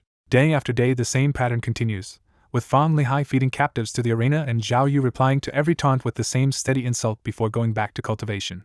At last Fan Lehai changes the entire game, pulling out a huge pitch-black coffin and releasing his real trump card. A Tenjiang silver-skinned demonic corpse rises from the coffin, engraved with 3 skull heads and radiating such warped death aura that even Zhao Yu feels real danger. Fan Lehai confidently tells Zhao Yu that even his third-order middle-grade Ghost King is no match for this 9 Extremes demonic corpse, and warns him to get off the arena while he still can. To make sure he can hit Zhao Yu the moment he enters, Fan Lehai also summons 15 second-order top-grade demonic corpses before stepping onto the platform. Zhao Yu still answers with contempt, warning Fan Lehai that climbing up will only get him killed. Fan Lehai hesitates for a moment, wondering if Zhao Yu has another hidden card, but the sight of the Jade Dragon Ginseng crushes his doubt because this is his best shot at nascent soul. Fan Lehai commits, jumps onto the spirit arena with all his refined corpses, and declares that this fight will decide life and death. Because those corpses carry Fan Linghai's soul aura, the spirit arena lets him bring his whole corpse army up as part of his own challenge instead of blocking them. The instant Fan Linghai lands, the White Ghost Emperor lunges straight for the giant 9 Extremes corpse and opens the real fight. Their first clash proves Fan Linghai's boast was not empty, because the giant corpse takes the hit and punches the White Ghost Emperor flying back 10 zhang. Even after being thrown back, the White Ghost Emperor immediately turns into black chi and charges in again, locking the two monsters into a savage close-range brawl. Zhao Yu answers Fan Linghai's trump card with one of his own and releases the Red Emperor from his Spirit Beast bag. The Red Emperor opens its jaws and fires dragon flames straight at Fan Linghai, finally exposing the hidden third-order Spirit Beast that explains how Zhao Yu killed Chang Xuanjun. Fan Linghai survives by using the Demon Sex Shift and Swap Death substitution technique, burning one of his corpses in his place while his true body appears elsewhere. Fan Linghai instantly changes formation, sending 10 corpses to pin down the Red Emperor while he leads 4 more and rushes Zhao Yu himself. Fan Linghai is aiming at the real key, because if he kills Zhao Yu, both the White Ghost Emperor and the Red Emperor will be thrown out of the spirit arena. Zhao Yu refuses to meet that rush head-on and drops into the earth with an earth escape technique. Fan Linghai reacts at once by pulling out a green wood Jiao Earth Sealing Stake talisman made specifically to crush earth-based escape methods. The talisman turns into a giant engraved wooden stake that dives toward the ground, ready to lock the earth and trap Zhao Yu underground until his mana runs dry. Even without knowing the exact talisman, Zhao Yu senses the danger from its wood attribute and immediately tries to break back out of the ground. Before the stake can seal anything, the Red Emperor blasts it with dragon flame and burns the wood element treasure to ash. 3 superior second-order corpses spit filthy death aura at the Red Emperor, but its body fire burns the corruption away like it is nothing. The Red Emperor answers with another burst of dragon flame and instantly cremates one of the attacking corpses. At the same time, Zhao Yu brings out his flame-gourd talisman treasure and sends a river of fire washing over the corpses, charging him. The corpses try to resist with corpse chi, but the flame gourd still burns 2 of them to ashes before its talisman power runs out, and it shrinks back to Zhao Yu's hand. That short recharge gap is exactly what Fan Linghai has been waiting for, and the remaining 3 corpses rush Zhao Yu at point-blank range. One corpse suddenly swaps places with Fan Linghai, dropping the real killer right in front of Zhao Yu. The Red Emperor tries to cover Zhao Yu again with a sweeping blast of dragon flame, and the corpses attacking it throw up corpse chi shields to buy Fan Linghai his opening even as they burn away. Fan Linghai uses that heartbeat to reveal a pitch-black talisman and strike with his true finishing move. The talisman becomes a massive bone-white claw with golden core-level power, and its deathly aura locks down the surroundings so escape arts are no longer an option. Caught right after using his own talisman treasure, Zhao Yu can only throw up a top-grade spiritual shield to block. The bone claw smashes straight through the shield, and Fan Linghai sees the opening and thinks he has finally won.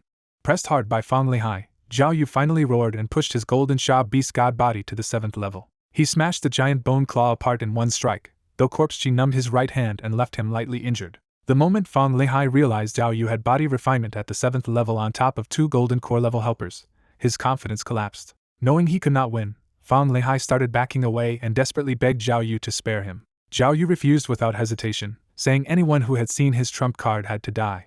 He stepped forward like a flash teleport and appeared right in front of Fan Linghai before the man could escape. Fan Linghai threw up a top-grade spiritual shield, and Zhao Yu shattered it with a single brutal blow. Even while offering all his treasures and secret arts, Fan Linghai could not finish his plea before Zhao Yu crushed his heart. The instant Fan Linghai died, his 9 extremes mixed Yuan corpse demon screamed and collapsed as its linked soul structure started breaking down. Zhao Yu stopped the White Ghost Emperor from destroying the corpse demon because he still wanted to use it. The White Ghost Emperor obeyed and slammed a ghost seal into the grievously wounded corpse demon instead of finishing it off. Then the White Ghost Emperor turned to Fan Linghai's corpse and devoured his soul outright. With Fan Linghai's soul gone, the corpse demon finally went completely lifeless too. Zhao Yu checked the battlefield, found the other corpse demons already burned to ash by the Red Emperor, and stacked extra sealing talismans onto the surviving big corpse. Once the danger passed, Zhao Yu took Fan Linghai's storage bag and started reading through the dead heir's memories. From those memories, Zhao Yu learned Fan Linghai really did carry the corpse demon sex core scripture, enough to cultivate all the way to nascent soul grade perfection. He also discovered why Fan Linghai had it so early. The man was not just a reserve saint heir, but the son of a transmission elder. The scripture still stopped short of the divinity transformation part, but Zhao Yu decided its corpse refining and corpse control methods were already a huge prize. He quickly worked out a plan. Since his own mana could not nourish corpse demons like Fan Linghai's art, he would raise many corpses and let one devour the rest. He settled on a body refinement 7th level corpse as the base for a new life-bound demon corpse, while Fan Linghai's ruined 9 extremes mixed Yuan corpse would become its nourishment. The loot got even better when Zhao Yu found Fan Linghai also knew the 5 elements golden core pill and universal consolidating gold pill formulas. Inside the storage bag, He counted 35 foundation establishment fruits, piles of rare materials, enough resources for 20 batches of pills, and 63 talisman treasures. Even Zhao Yu had to admit Fang Leihai had been absurdly rich. Watching from the surrounding woods, the hidden foundation establishment cultivators finally gave up, because Zhao Yu now looked like a man backed by 3 golden core level forces. Dozens of days later, the countdown at the spirit arena finally reached 0. A voice left by Hong Yangzi offered a choice: take the treasure and owe him a favor, or leave safely with nothing. Zhao Yu answered immediately and accepted the favor in exchange for the treasure. The barrier vanished, and the Millennium Jade Dragon Ginseng instantly tried to escape as a streak of white light. Zhao Yu caught it in one grab and pinned it down with a seal spirit talisman. Once sealed, the treasure showed its true form, and Zhao Yu finally held the Millennium Jade Dragon Ginseng in his hands. Knowing it was a resource for condensing nascent soul, he quickly sealed it inside a jade box. A teleport light wrapped around Zhao Yu, and the next instant he was back outside the sky-piercing white tower. The other surviving Qi refinement and foundation establishment cultivators also began appearing outside the tower one after another. Zhao Yu's first glance searched for Su Bingyun, and he relaxed only after seeing that she was still alive and unharmed. Then he checked his own disciples and found only 7 had survived, with Fang Shitu among them. The bigger shock was overhead. Of the 6 great Northern Desolation Golden Core cultivators who had entered, only 3 were still hovering in the sky. Seeing Kai Ling Fairy still in the sky while Nan Gongyun, Sang Wushuang, and the layman Shuyang were nowhere to be found, Zhao Yu grimly realized the Northern Desolation was heading for chaos again. Kai Ling Fairy called the Dan Ling sect disciples over, and they hurried to gather around her. As the group moved out, Zhao Yu reached for Su Bingyun and quietly pulled her into the Dan Ling sect ranks with him. Because Zhao Yu and Su Bingyun were carrying tower loot other cultivators would definitely covet, the Dan Ling sect hurried everyone onto a flying boat and headed straight back to the sect. Once colorful Spirit Fairy returned to the sect, she immediately announced closed-door cultivation. Zhao Yu then brought his own people back to Little Dan Ridge. As soon as they returned, Fan Shitu honestly offered up his storage bag and asked Zhao Yu to take anything he wanted from his White Tower gains. Zhao Yu appreciated the gesture and only picked out the spirit herb sprouts he needed for tricolored mist spirit pills. In return, he rewarded Fan Shitu with multiple bottles of superior pills, including a lifespan extension pill that made the disciple light up with joy. After sending Fan Shitu away, Zhao Yu went straight to a specially made yin cave packed with soul-nurturing wood and enemy corpses. Standing over a body refinement 7th level corpse, Zhao Yu admitted that making it develop spirituality by normal methods would take far too long. He still wanted a 9 extremes mixed yuan corpse demon badly, because Fang Linghai's memories had shown just how many terrifying secret arts depended on one. Then Zhao Yu drew on the White Ghost Emperor's recent soul harvest, and his own corpse refining talent transformed again. His new corpse refining genius immediately showed him a cleaner path. If he treated the body as a life-bound spirit corpse, the ritual could force that first spark of awareness much faster.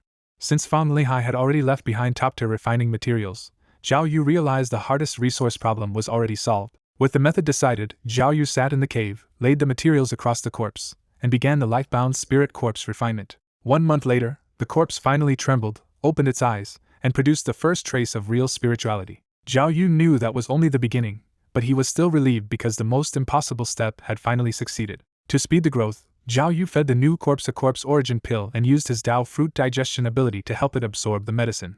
2 months later, the refined corpse could already move freely and had turned pale silver after consuming all of Fang Linghai's stored corpse resources.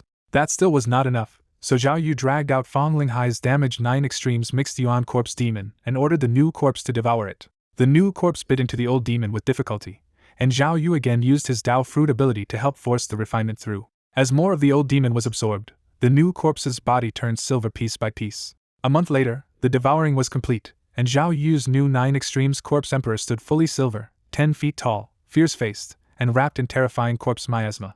The finished corpse had become a 3rd-order low-grade 9 extremes mixed yuan demonic corpse with mid-grade quality, strong enough to count as Zhao Yu's 3rd golden core level fighting force. Pleased with the result, Zhao Yu officially named it the 9 extremes corpse emperor, and the undead giant answered with a slight obedient nod. With his 3rd golden core level force finally secured, Zhao Yu left the 9 extremes corpse emperor cultivating in the yin cave, cleaned up, changed into fresh robes, and headed out in a very good mood to celebrate. Just as Zhao Yu reaches his study, Shangguan Lingxiu tells him Su Bingyun has come to see him. Lingxiu playfully asks whether she or Su Bingyun is prettier, and Zhao Yu dodges the trap by praising them both. He steals a kiss on Lingxiu's cheek and hints that his cultivation just advanced, leaving her blushing as he heads off to meet Su Bingyun.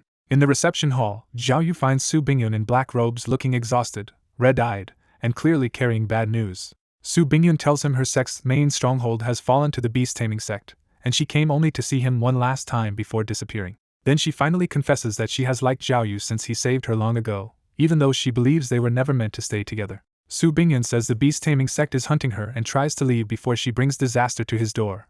But first she hugs Zhao Yu, kisses his cheek, and turns away with forced resolve. Zhao Yu catches her hand and jokes that since she kissed him, she has to take responsibility. But the joke is his way of refusing to let her walk out alone. She warns him this is no time to play around because the beast-taming sect's pursuers are almost here, and they will not spare anyone who shelters her. Zhao Yu admits he would turn away almost anyone else, but not her, and flatly decides to stand against the beast-taming sect for her sake. Su Bingyun warns that the enemy is not just a few hunters, because even the beast-taming sect's supreme elder Yuan Jiming might come in person. Before they can say more, a domineering voice booms over Little Dan Ridge as Yuan Haitong openly calls Zhao Yu out. Su Bingyun immediately identifies Yuan Haitong as a Foundation Establishment Great Perfection expert with the Water Element flag and 3 second-order superior demon beasts under his command. Zhao Yu steps out alone to meet Yuan Haitong, who waits above the mountain on a cloud and looks down on him with open disdain. Yuan Haitong drops the pretense and demands Su Bingyun at once, warning that the beast-taming sect will never let this go if Zhao Yu hides her. Zhao Yu coolly denies seeing her and brings out the Spirit Flame Gourd Talisman treasure, making it clear he will not be bullied into obedience. Haitong turns colder and accuses Zhao Yu of making an enemy of the beast-taming sect, but Zhao Yu still refuses to yield.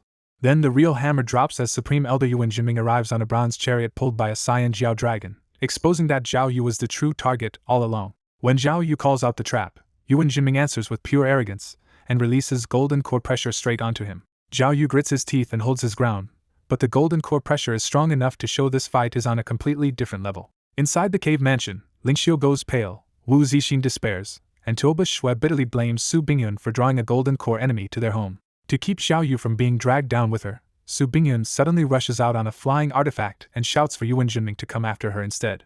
Yuan Jiming barely spares her a glance and orders Yuan Haitong to chase her, keeping his own focus locked on Zhao Yu. Seeing Su Bingyun force herself into danger, Zhao Yu sighs and finally brings out the Control Jade card for his Thousand Trees formation. The Thousand Trees formation erupts across Little Dan Ridge, flooding the mountain with light and mist and trapping Su Bingyun, Haitong, and even Yuan Jiming inside. Wooden flood dragons surge from the formation to intercept Yuan Haitong, forcing him to stop his pursuit and fight inside the array. Haitong answers with a second-order superior flame dragon dog, throwing beast power against the formation's wooden attackers.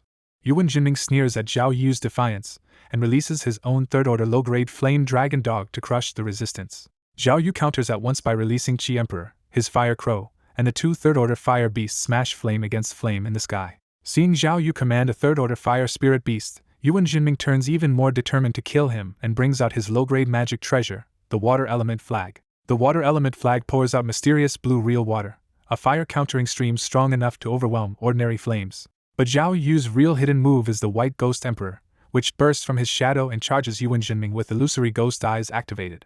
For the first time, Yuan Jiming is genuinely shaken, hurriedly throwing out evil-suppressing talismans, and pulling back his water treasure to defend himself. The White Ghost Emperor still breaks through and slams its claw into the mysterious blue real water, corrupting both the water and the Water Element flag itself. Realizing the ghost can ruin his treasure, Yuan Jiming changes tactics and charges straight through the formation toward Zhao Yu himself. As the formation throws up more wooden flood dragons, Yuan Jiming floods the battlefield with spirit beasts to burn a path through them. He follows that opening with a blue sword talisman treasure, smashing apart the formation's defenders and carving a direct route to Zhao Yu.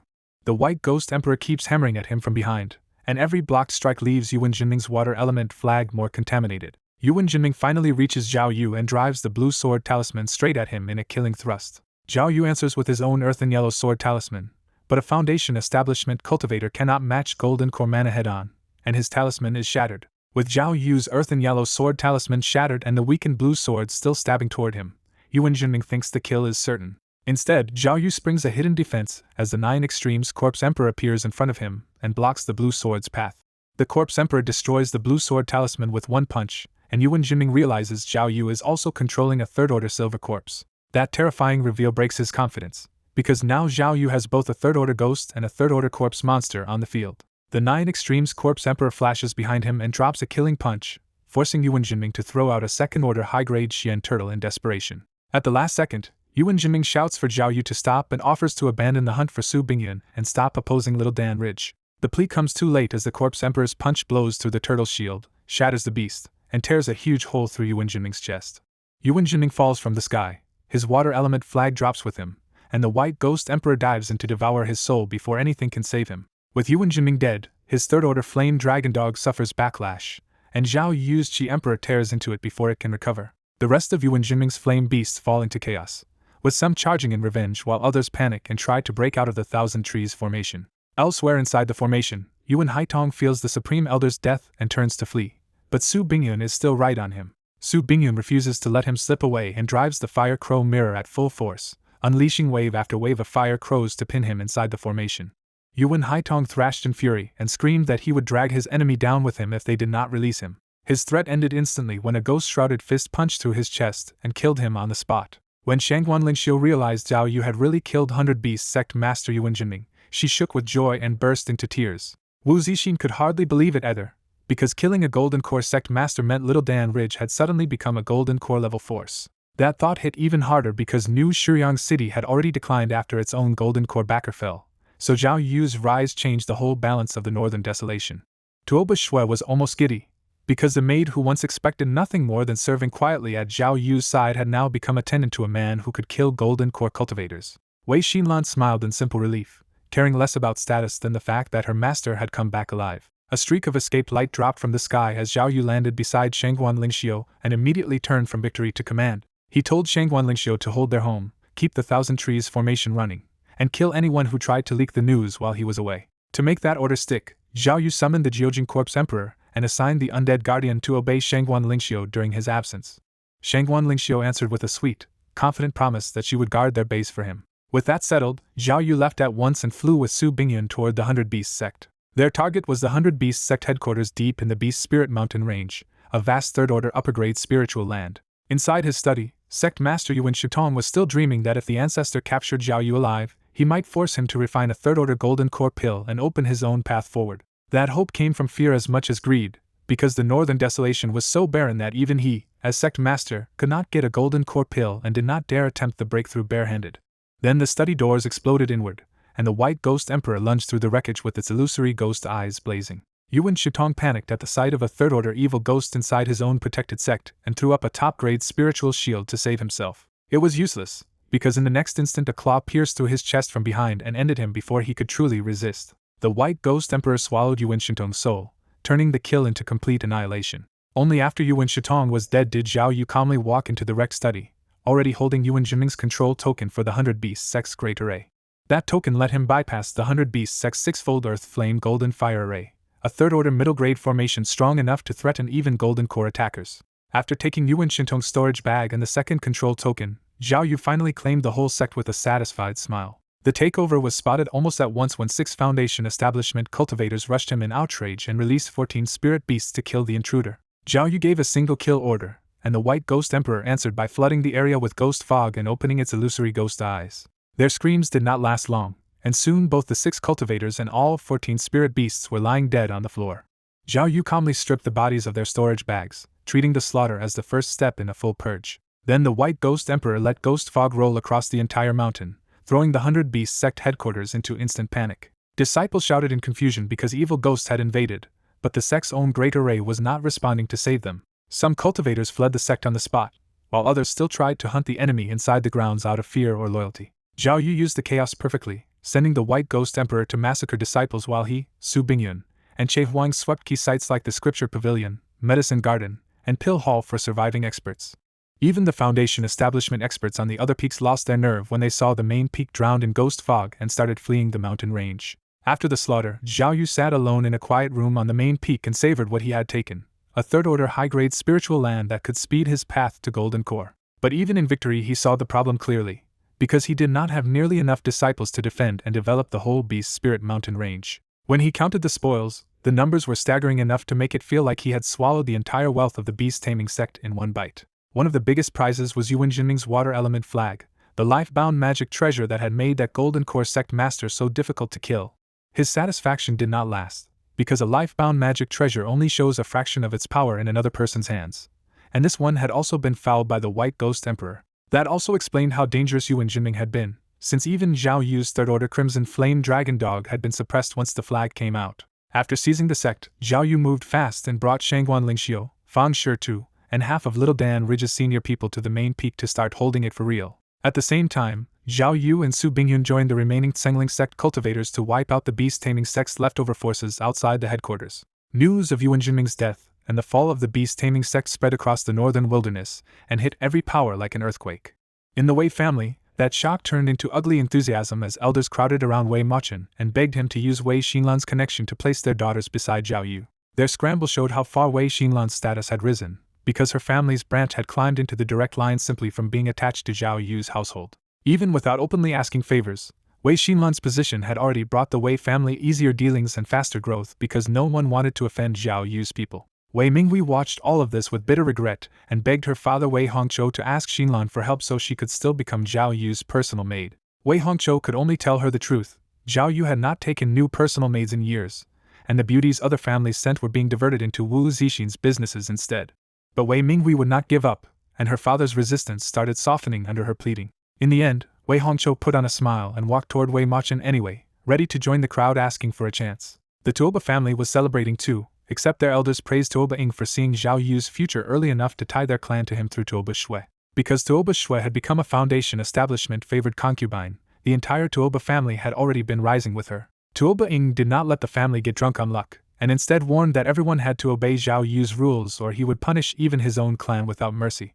The elders agreed at once, because Tuoba Ying's leadership and the family's recent gains had already made his authority nearly unquestioned. Then Tuoba Ing pushed the idea further and said that if any branch had an exceptionally good daughter, he would have Tuoba Shui recommend her to Zhao Yu too. That one sentence set the Tuoba elders off as they rushed to praise their daughters and compete for a path into Zhao Yu's household. And the Wei and Tuoba families were not the only ones, because all across Little Dan Ridge the cultivation clans started selecting beauties again to present to Zhao Yu. At Lingxiu Peak, several female disciples buzzed with envy after hearing that Zhao Yu killed Yuan Jinming and seized the beast-taming sect. Fan Lingdai stays quiet, but her tight expression gives away how bitterly she regrets missing her chance with Zhao Yu before Shangguan Lingxiu did. The gossip dies instantly when Peony Fairy walks in coldly and scolds them for wasting time instead of cultivating for foundation establishment. After the disciples retreat, Peony Fairy admits Zhao Yu's feat is astonishing, but she steels herself and refuses to fall behind. She goes straight to her master, the colorful Spirit Fairy, and respectfully presents a Moon Spirit Core Formation fruit to request Golden Core Pill refinement. Colorful Spirit Fairy warns that refining a third-order Gold Core Pill is new even for her, so success is not guaranteed. Peony Fairy still places her faith in her master, and says even a failed attempt is worth it. 7 days later the gamble pays off when Colorful Spirit Fairy hands Peony Fairy a high-quality Gold Core Pill. With the pill in hand, Peony Fairy immediately enters seclusion to condense her golden core. After taking the beast-taming sect, Zhao Yu leads Su Bingyun and the remaining Tsungling sect foundation establishment cultivators on a relentless hunt for every beast-taming sect survivor they can find. Because the blood feud is already absolute, Zhao Yu decides the only safe answer is total extermination, not mercy. Using the Dao Fruit's memory-reading power on dead enemies, Zhao Yu tracks down hidden beast-taming sect survivors and wipes out 3 foundation establishment clans that secretly back them. At the dangerous border mountains leading toward the Great Qian Empire, Yuan Feng and the last beast-taming sect remnants make their desperate escape. Burning with grief, Yuan Feng swears he will one day destroy Zhao Yu's side in revenge for his father and sect, then leads everyone into the mountains anyway. A month later, Zhao Yu finally reaches the Fengxia mountain range and realizes the survivors have already slipped inside. Su Bingyun asks if they should keep chasing, and the exhausted Tsungling sect group quietly waits for Zhao Yu's decision. Zhao Yu refuses, judging the range too dangerous to enter rashly with only the White Ghost Emperor at his side. Back at the beast-taming sect, Zhao Yu is immediately buried under visitors, political requests, and cultivation families offering up beautiful women to please the new ruler. Zhao Yu does not reject any of the delegations, but he casually hands the women over to Wu Zixin to sort out the arrangements. Zhao Yu hands daily affairs to Shangguan Lingxiu, Wu Zixin, Tuoba Shui and the others, freeing himself to reshape the beast-taming sect's core resources and defenses. Zhao Yu personally replants the rare spirit herbs he brought out of the immortal White Tower into the beast-taming sect's medicine garden.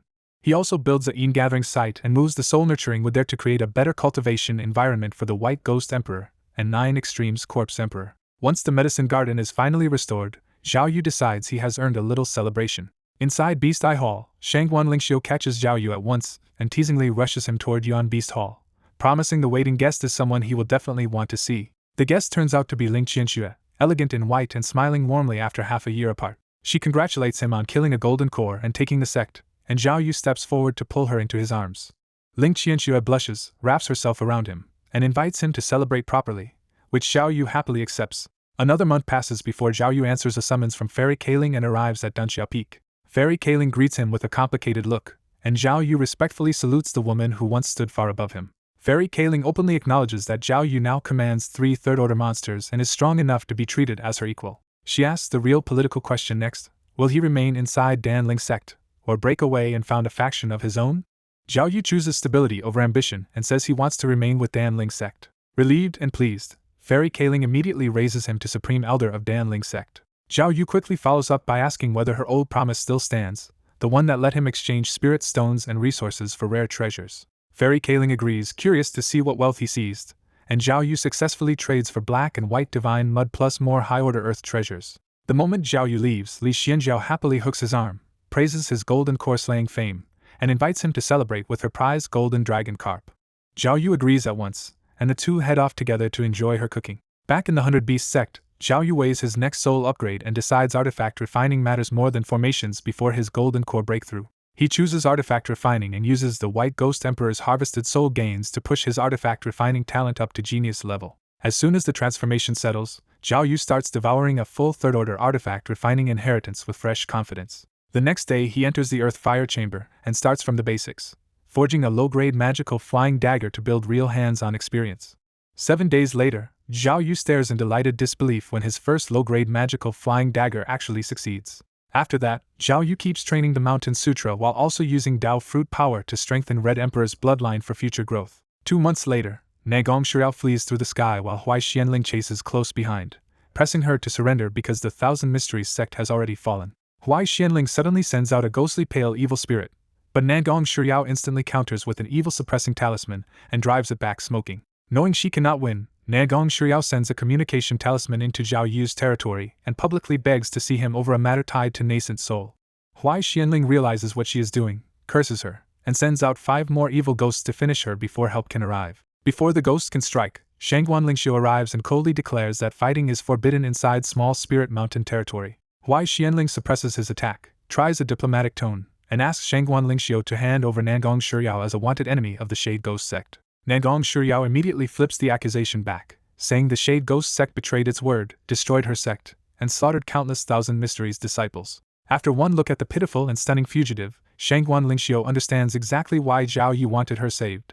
Shangguan Lingxiu shuts Huai Xianling down on the spot and says if the Shade Ghost sect wants Nangong Shuriao, their sect master can come personally. Huai Xianling forces down his killing intent, gives Shangguan Lingxiu one last hard look, and leaves in a streak of light. As soon as he is gone, Shangguan Lingxiu brings Nangong Shuriao straight into the beast-taming sect and escorts her deep into Zhao Yu's cave mansion.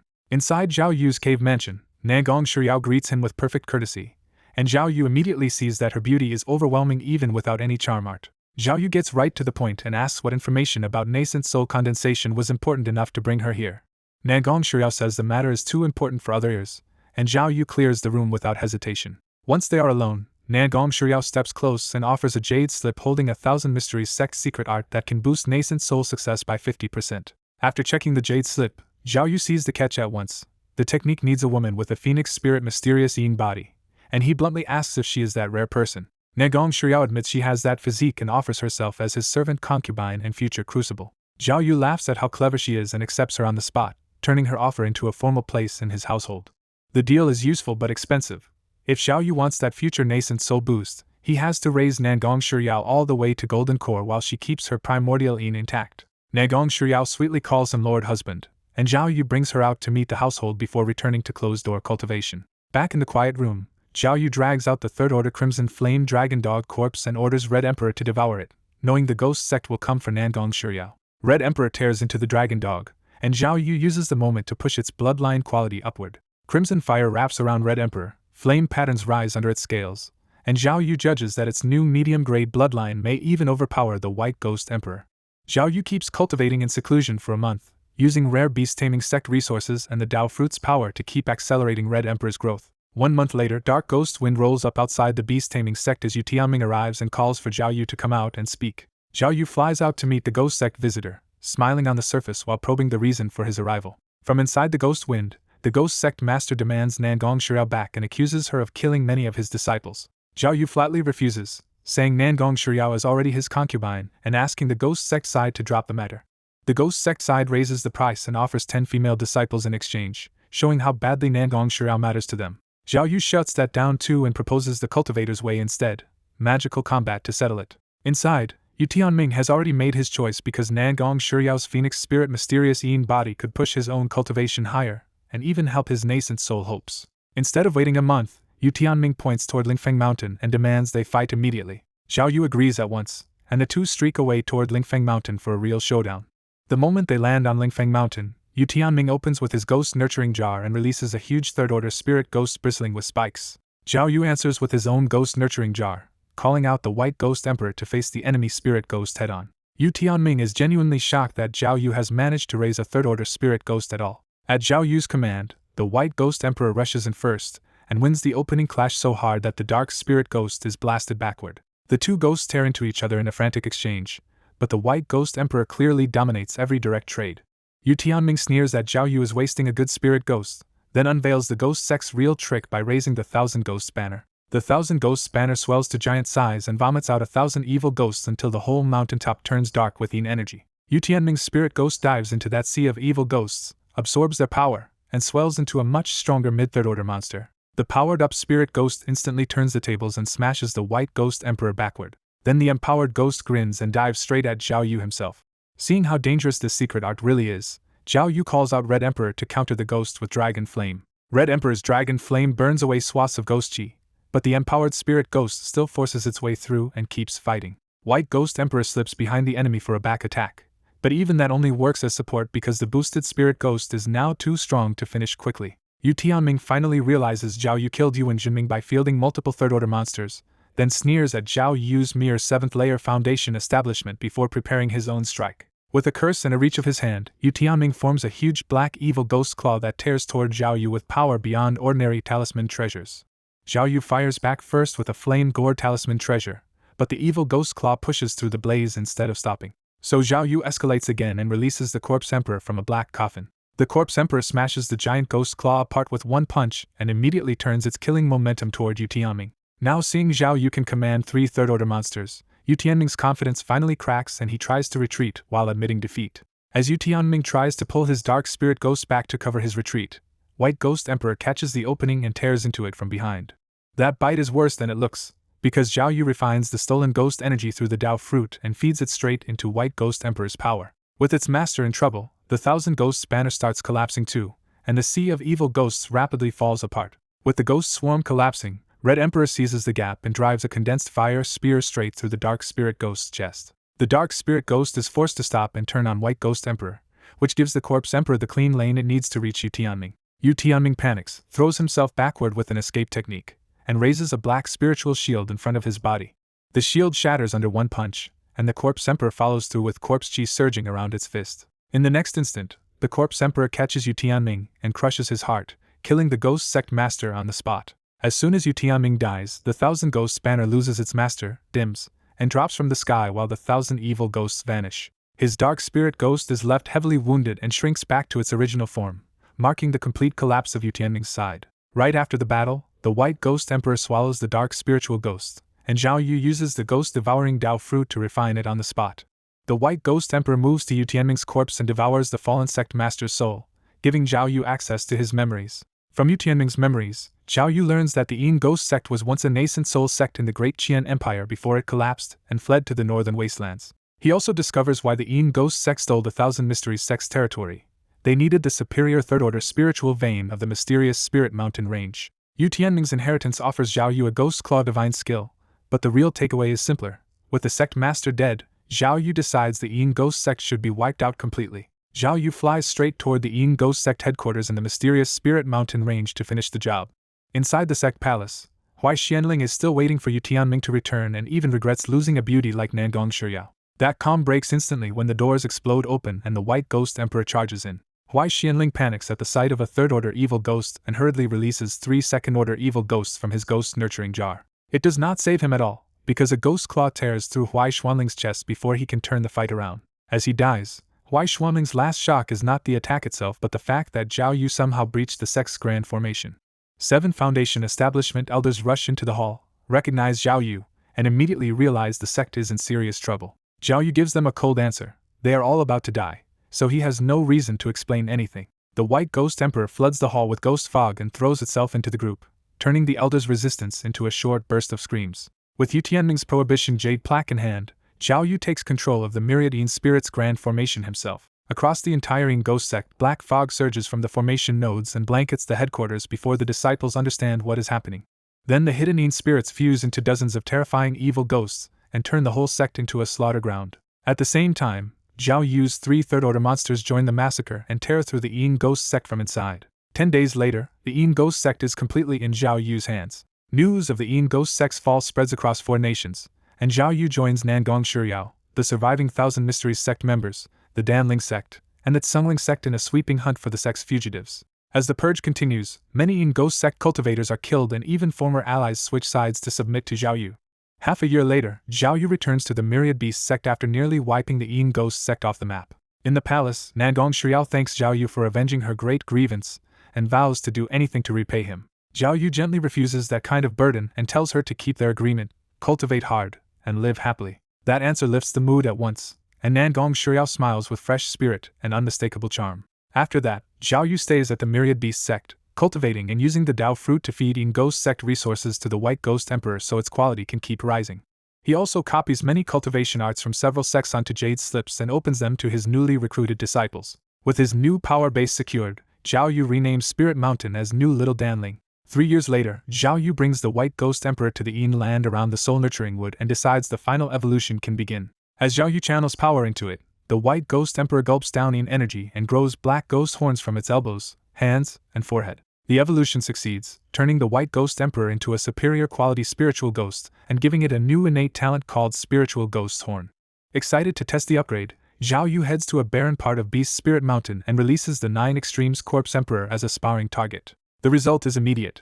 The White Ghost Emperor catches the Corpse Emperor's punch barehanded and flings it aside with open contempt. Even after repeated attacks, the White Ghost Emperor dominates easily, and Zhao Yu confirms its body alone has become about 5 times stronger than before. Seeing the White Ghost Emperor finish evolving feels like a milestone in Zhao Yu's own path too, and he decides the moment deserves a private celebration. So Zhao Yu goes to the study and spends a blissful spring night with Shangguan Lingxiu and Wu Zixin.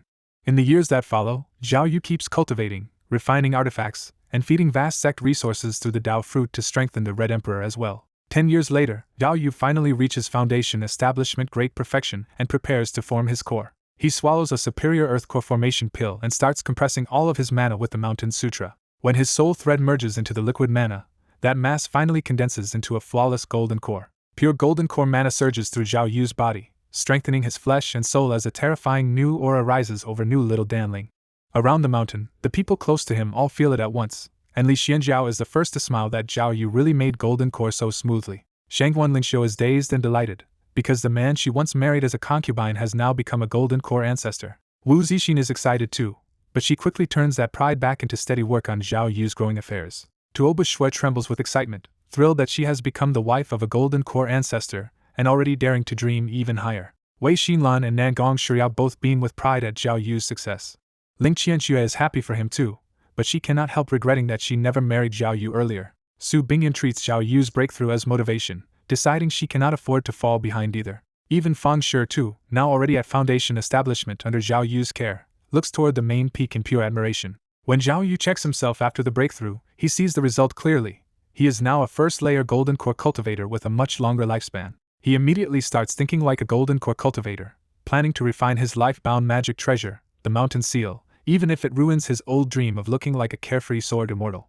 After bathing and changing clothes, Zhao Yu steps out of seclusion ready to enjoy his success. Li Xianjiao greets him outside, congratulates him, and teasingly says she has a gift he is guaranteed to like. When Zhao Yu asks what it is, Li Xianjiao wraps her arms around his neck and offers herself to him as his golden core celebration gift. Zhao Yu calls it the best gift he has ever received and carries Li Xianjiao away to the bedroom. The news of Zhao Yu's golden core advance quickly spreads through the northern wilderness and makes every scheming force think twice.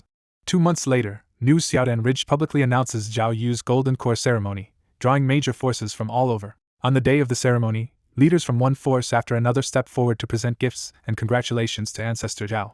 Watching from a jade table, the peony fairy feels the sting of regret, because Zhao Yu now sits above everyone as a true golden core ancestor, while Shangguan Lingxiu shines beside him. Her regret runs deeper because her own core formation failed years ago, leaving her cultivation damaged and making a second attempt painfully uncertain. Once the gift ceremony ends, Zhao Yu opens the banquet and starts moving among the guests as the celebration finally relaxes.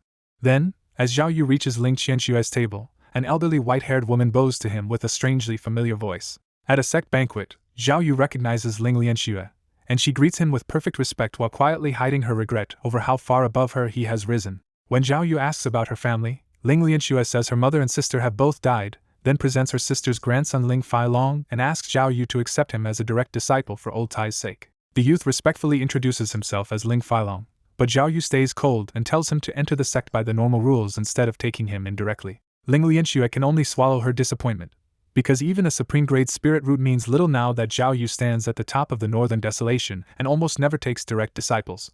The story makes clear why Fang Shi too is the exception. His talent is ordinary, but his honest loyalty earned Zhao Yu's real investment as a disciple. After making the rounds at the feast, Zhao Yu returns to a comfortable palace where Chaoling Fairy is waiting and greets him with a smile. Zhao Yu gets straight to business and asks whether she has any pills or pill formulas that can raise Golden Core stage mana. Chaoling Fairy warns him those medicines are precious even in a holy land, and the formulas are tightly locked away by top factions and great alchemists. Zhao Yu casually turns the conversation around by handing over 4 Golden Core pill formulas as a gift. Chaoling Fairy reads the formulas and is openly startled, because these are exactly the kind of early to mid Golden Core mana recipes powerful forces keep secret. Zhao Yu reveals he got the formulas from the Yin Ghost sect, whose old nascent soul inheritance still held major alchemy knowledge even if it was incomplete. Chaoling Fairy immediately guesses this is not charity, and Zhao Yu says he wants payment in earth treasures, demon beast inner pills, and fierce ghost relics instead. She agrees to the deal, but since she cannot pay it all at once, she promises to return the value year by year until the debt is cleared. 2 years later, a fresh Golden Core aura erupts from Danxia Peak, and Zhao Yu instantly realizes Li Xianjiao has broken through. Chaoling Fairy is overjoyed that her beloved disciple reached Golden Core too, and she proudly declares Li Xianjiao will not lose to Zhao Yu. Peony Fairy watches with mixed feelings and finally understands the rumors were true. Li Xianjiao really has a heavenly spirit root, which explains why Zhao Yu chose her as his Dao companion. Sect Master Jing Yunji feels the same sting, because she has reached foundation establishment perfection but still dares not attempt her own core without a Golden Core pill. Soon Li Xianjiao steps out of seclusion in a white palace dress, fresh from bathing and now carrying the calm presence of a new Golden Core cultivator. Zhao Yu congratulates her warmly, and Li Xianjiao teasingly asks when he plans to celebrate now that she has finally caught up. Zhao Yu catches Li Xianjiao's hand and jokes about punishing her for daring to tease him, turning the reunion openly flirtatious just before her master interrupts. That is when the colorful fairy cuts in with dry helplessness, and reminds them they are still inside her cave mansion. Embarrassed, Li Xianjiao immediately lets go of Zhao Yu and runs into her master's arms instead. Because Li Xianjiao has long treated her master like a second mother, the colorful fairy hugs her with obvious pride and tenderness. Then the colorful fairy hands Li Xianjiao over in earnest, warning Zhao Yu that if he ever treats her badly, she will fight him no matter the odds. Zhao Yu answers without hesitation that he will treat Li Xianjiao extremely well. A month later, Zhao Yu and Li Xianjiao formally announce themselves as Dao companions, and the wedding shakes the whole Northern Desolation as every major force sends congratulations. After the marriage, Zhao Yu turns back to cultivation and enters the artifact refining room at New Xiaodanling to start forging his life-bound mountain seal. He places the black and white divine clay into the furnace and begins melting it with Golden Core mana, feeding in more earth treasures as he refines.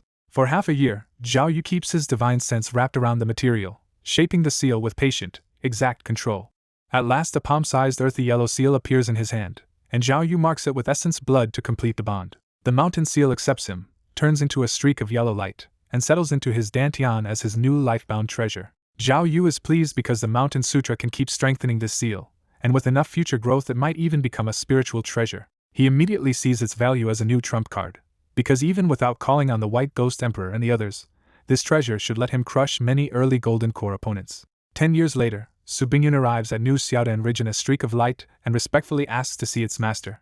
The formation answers her with a staircase made from drifting smoke, guiding her safely into Zhao Yu's cave mansion. Inside, Zhao Yu welcomes her like an old friend, and Su Bingyun gets right to the point by offering a moon spirit solidifying gold fruit and asking him to refine a Golden Core pill. Zhao Yu surprises her again by saying he prepared for this long ago and hands over 5 superior-grade Golden Core pills instead of just 1. Su Bingyun is deeply moved and promises to repay him well in the future. Knowing the core-forming moment is the most dangerous, Zhao Yu offers to guard her while she breaks through here so nothing can interfere. Because her sect was shattered and no one strong enough remains to shield her, Su Bingyun thinks it over and decisively agrees. Su Bingyun goes into seclusion at New Xiaodan Ridge, and 3 months later a Golden Core aura erupts above the mountain, proving her breakthrough succeeded. The whole ridge buzzes with envy, because everyone can tell Su Bingyun has just become another Golden Core under Zhao Yu's protection. Soon Su Bingyan steps out in black robes with a fresh golden core bearing, and Zhao Yu is waiting outside to congratulate her. She only needed one superior pill, so she returns the other 4 to Zhao Yu instead of keeping what she did not use. After a brief talk and a look around Xiaodan Ridge, Su Bingyan departs, and the news of her breakthrough soon stirs the northern wilderness again. Over the following decades, Zhao Yu keeps helping one ally after another condense a golden core, and New Xiaodan Ridge's fame rises with every new success. What first shocked the northern desolation eventually becomes normal, and New Xiaodan Ridge grows into a true cultivation holy land where elite families send their best disciples hoping to produce golden core ancestors. 5 years later, in a spiritual medicine garden, Zhao Yu finally sees the 1,000-year herbs he has raised to maturity, and knows he can at last refine real golden core mana pills. The reason this took so long is that the key ingredients for all 4 formulas were too rare in the northern desolation, so Zhao Yu had to spend 50 years growing them himself with his earth vein technique. Without those pills, even a heavenly spirit root was not enough to keep him moving fast, and after 50 years Zhao Yu has only reached golden core 3rd layer. He compares himself to Li Xianjiao, who reached golden core 4th layer in the same span, and feels again how painfully slow the Mountain Sutra really is. Still, Zhao Yu immediately turns the long wait into action by harvesting the herbs, pushing all 4 pill arts to Grandmaster level, and beginning a new round of hard cultivation. Another 50 years race by in seclusion, and inside his quiet room Zhao Yu's aura climbs all the way to golden core 8th layer. He is pleased with the breakthrough but not fully satisfied, because he has now built resistance to all 4 mana pills and must start seeking later golden core and nascent soul formulas. His thoughts turn practical. The Red Emperor and White Ghost Emperor have both risen to superior 3rd order monsters. The G Extreme Corpse Emperor reached mid-grade, and his Mountain Seal is now only 1 step from supreme grade. With that strength, Zhao Yu finally judges himself ready to travel to the Great Qian Empire, since only a true cultivation holy land can offer the 4th order treasures he needs for his next leap. But for the moment he decides to celebrate this success first and leaves seclusion for the Pill Origin Hall. In the hall he finds Li Xianjiao, Shangguan Lingxiu, Wu Zixin, and Tuoba Shui handling the affairs that kept his whole force thriving while he stayed in seclusion. Li Xianjiao looks up with a sweet smile and asks him to wait a moment, so Zhao Yu simply sits down and quietly admires the 4 women who have been managing everything behind him.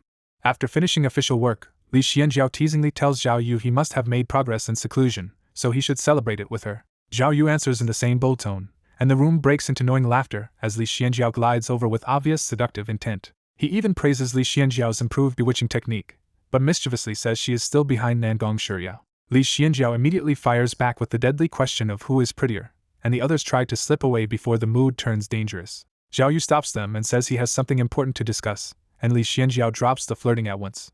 He strikes a spiritual bell, and the summons rolls through New Little Danum to call every high-level cultivator to the Pill Origin Hall. Soon the key people gather, including Nangong Shiryao and Fang Shi too, to hear what Zhao Yu has decided. Zhao Yu announces that he is leaving for the Great Qian Empire to seek a nascent soul condensation method, and Li Xianjiao will govern New Little Danum after he goes. Fang Shi too immediately begs to accompany him, but Zhao Yu refuses and orders everyone to stay behind and cultivate until he returns. After the meeting, only his wives remain, and Li Xianjiao quietly asks him to spend these last days properly with them before he leaves.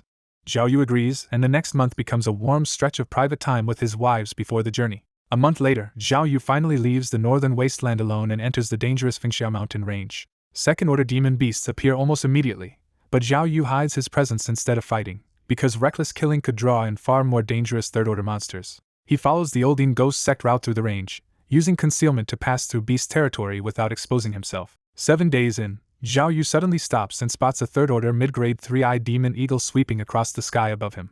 The eagle locks onto him at once and dives to kill, but Zhao Yu is almost pleased to test his new mountain seal. The mountain seal expands into a hill-like mass and releases earth magnetism mystical light that yanks the flying beast right out of the sky. The eagle crashes to the ground screaming, and the mountain seal finishes it by crushing its head in one brutal strike. Satisfied with the weapon's power, Zhao Yu calls out the White Ghost Emperor and the Red Emperor to harvest the kill. The White Ghost Emperor devours the eagle's soul while the Red Emperor tears into its body.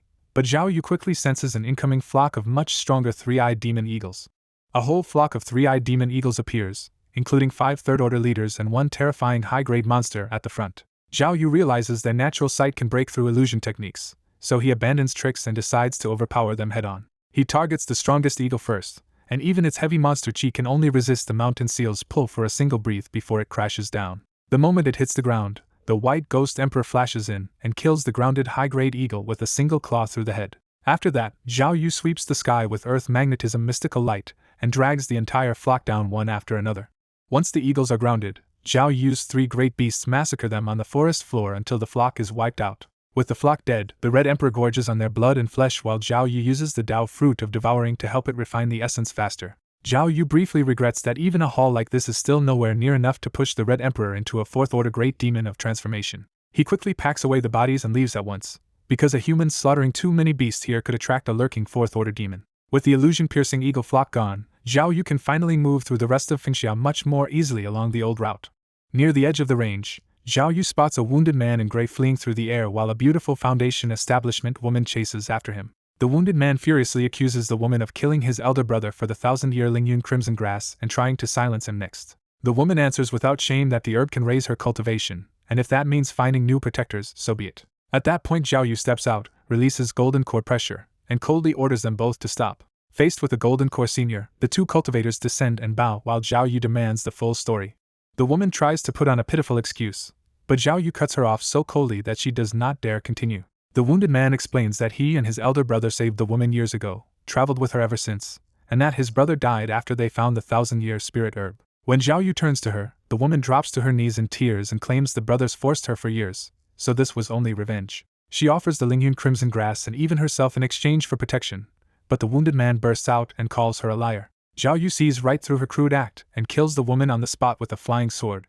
Che Tians thanks him for judging the case, but Zhao Yu still does not trust a loose end and knocks him out with a soul-ensnaring talisman. Then Zhao Yu orders the White Ghost Emperor to devour Shenxia's soul and personally checks her memories to learn the truth. Her memories confirm Che Tians was telling the truth, and Zhao Yu learns Shenxia had survived by seducing decent men, training them, and killing them. He also pulls useful world knowledge from her mind and finally gets a clearer picture of the Great Qian Empire beyond the mountain range. From those memories, Zhao Yu learns that Great Qian is a vast cultivation holy land ruled by several nascent soul powers, with Golden Core and Foundation establishment factions beneath them.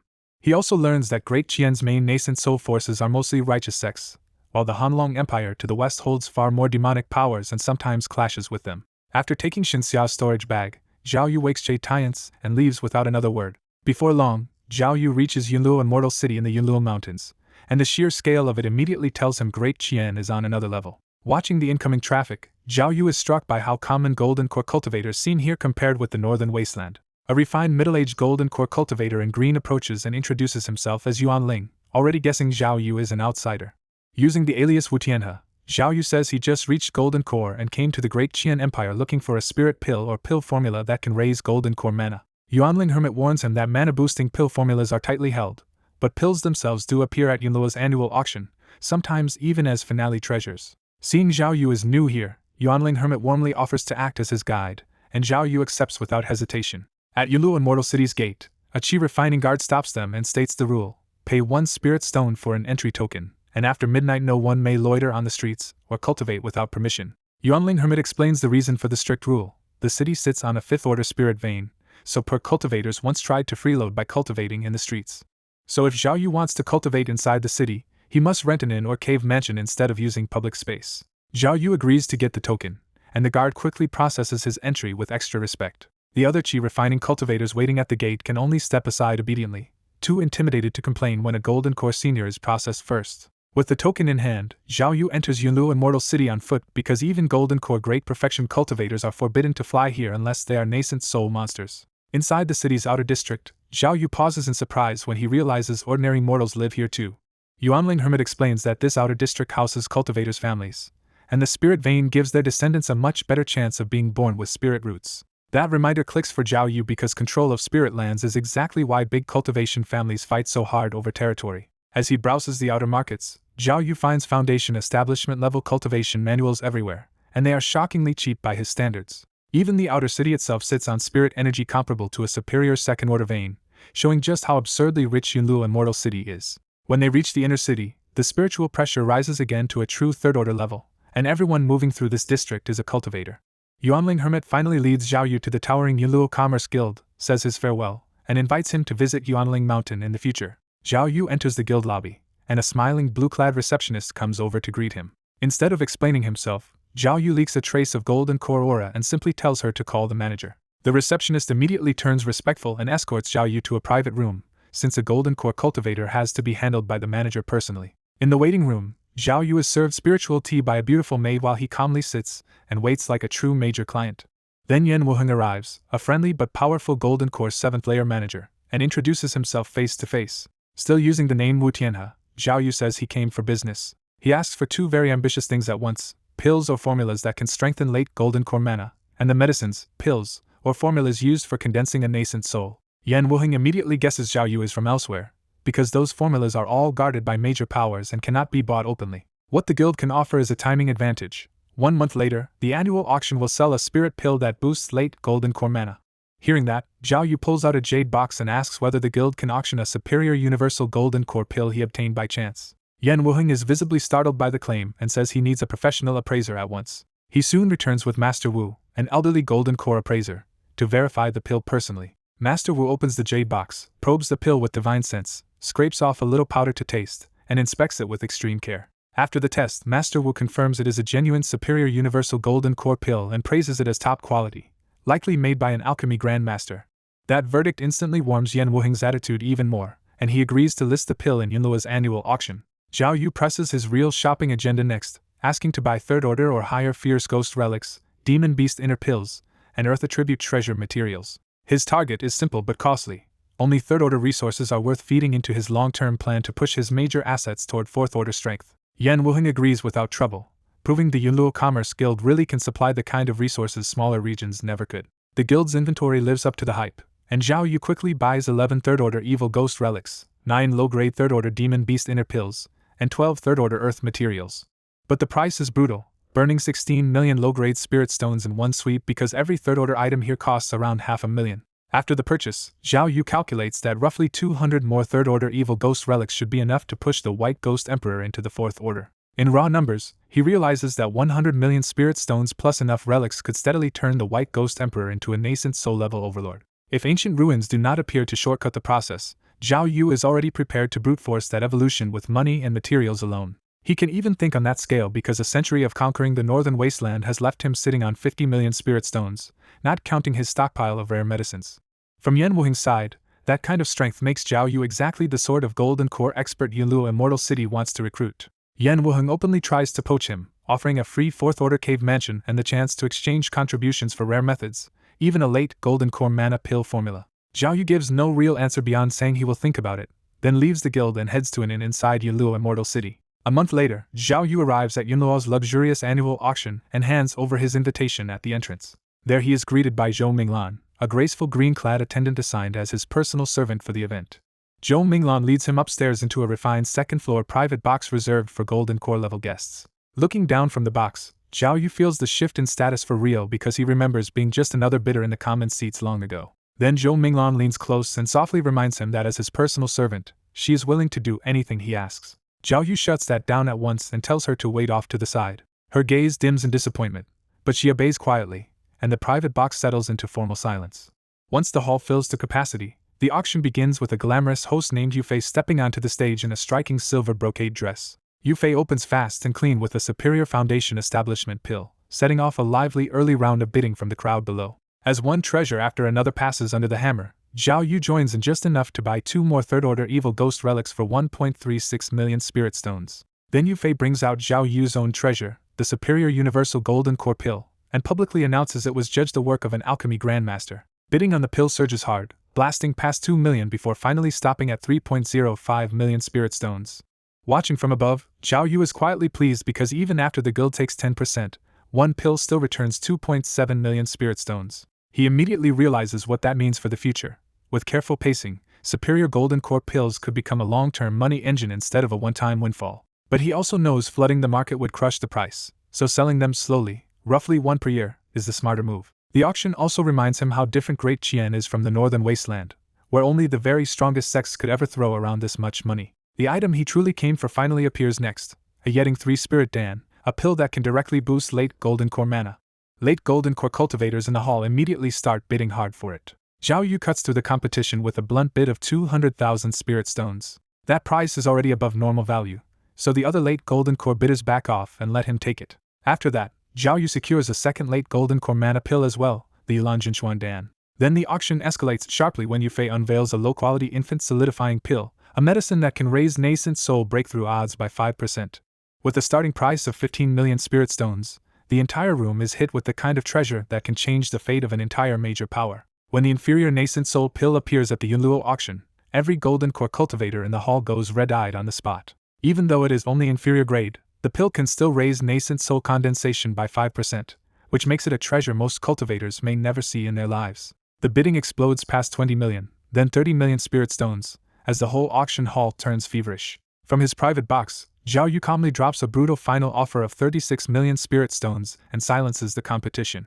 No one dares follow that price, and Yufei declares box 735 the winner of the pill. Soon after, Yan Wuheng personally brings the pill to Zhao Yu's private box and offers his congratulations. Zhao Yu pays the 36 million spirit stones, but there is already regret in his eyes because this is still only an inferior nascent soul pill. Instead of storing it, Zhao Yu swallows the pill immediately and uses the Dao fruit to seize its recipe for himself. Yan Wuheng is caught off guard, and Zhao Yu smoothly explains that an early golden core like him cannot safely keep such a treasure anyway.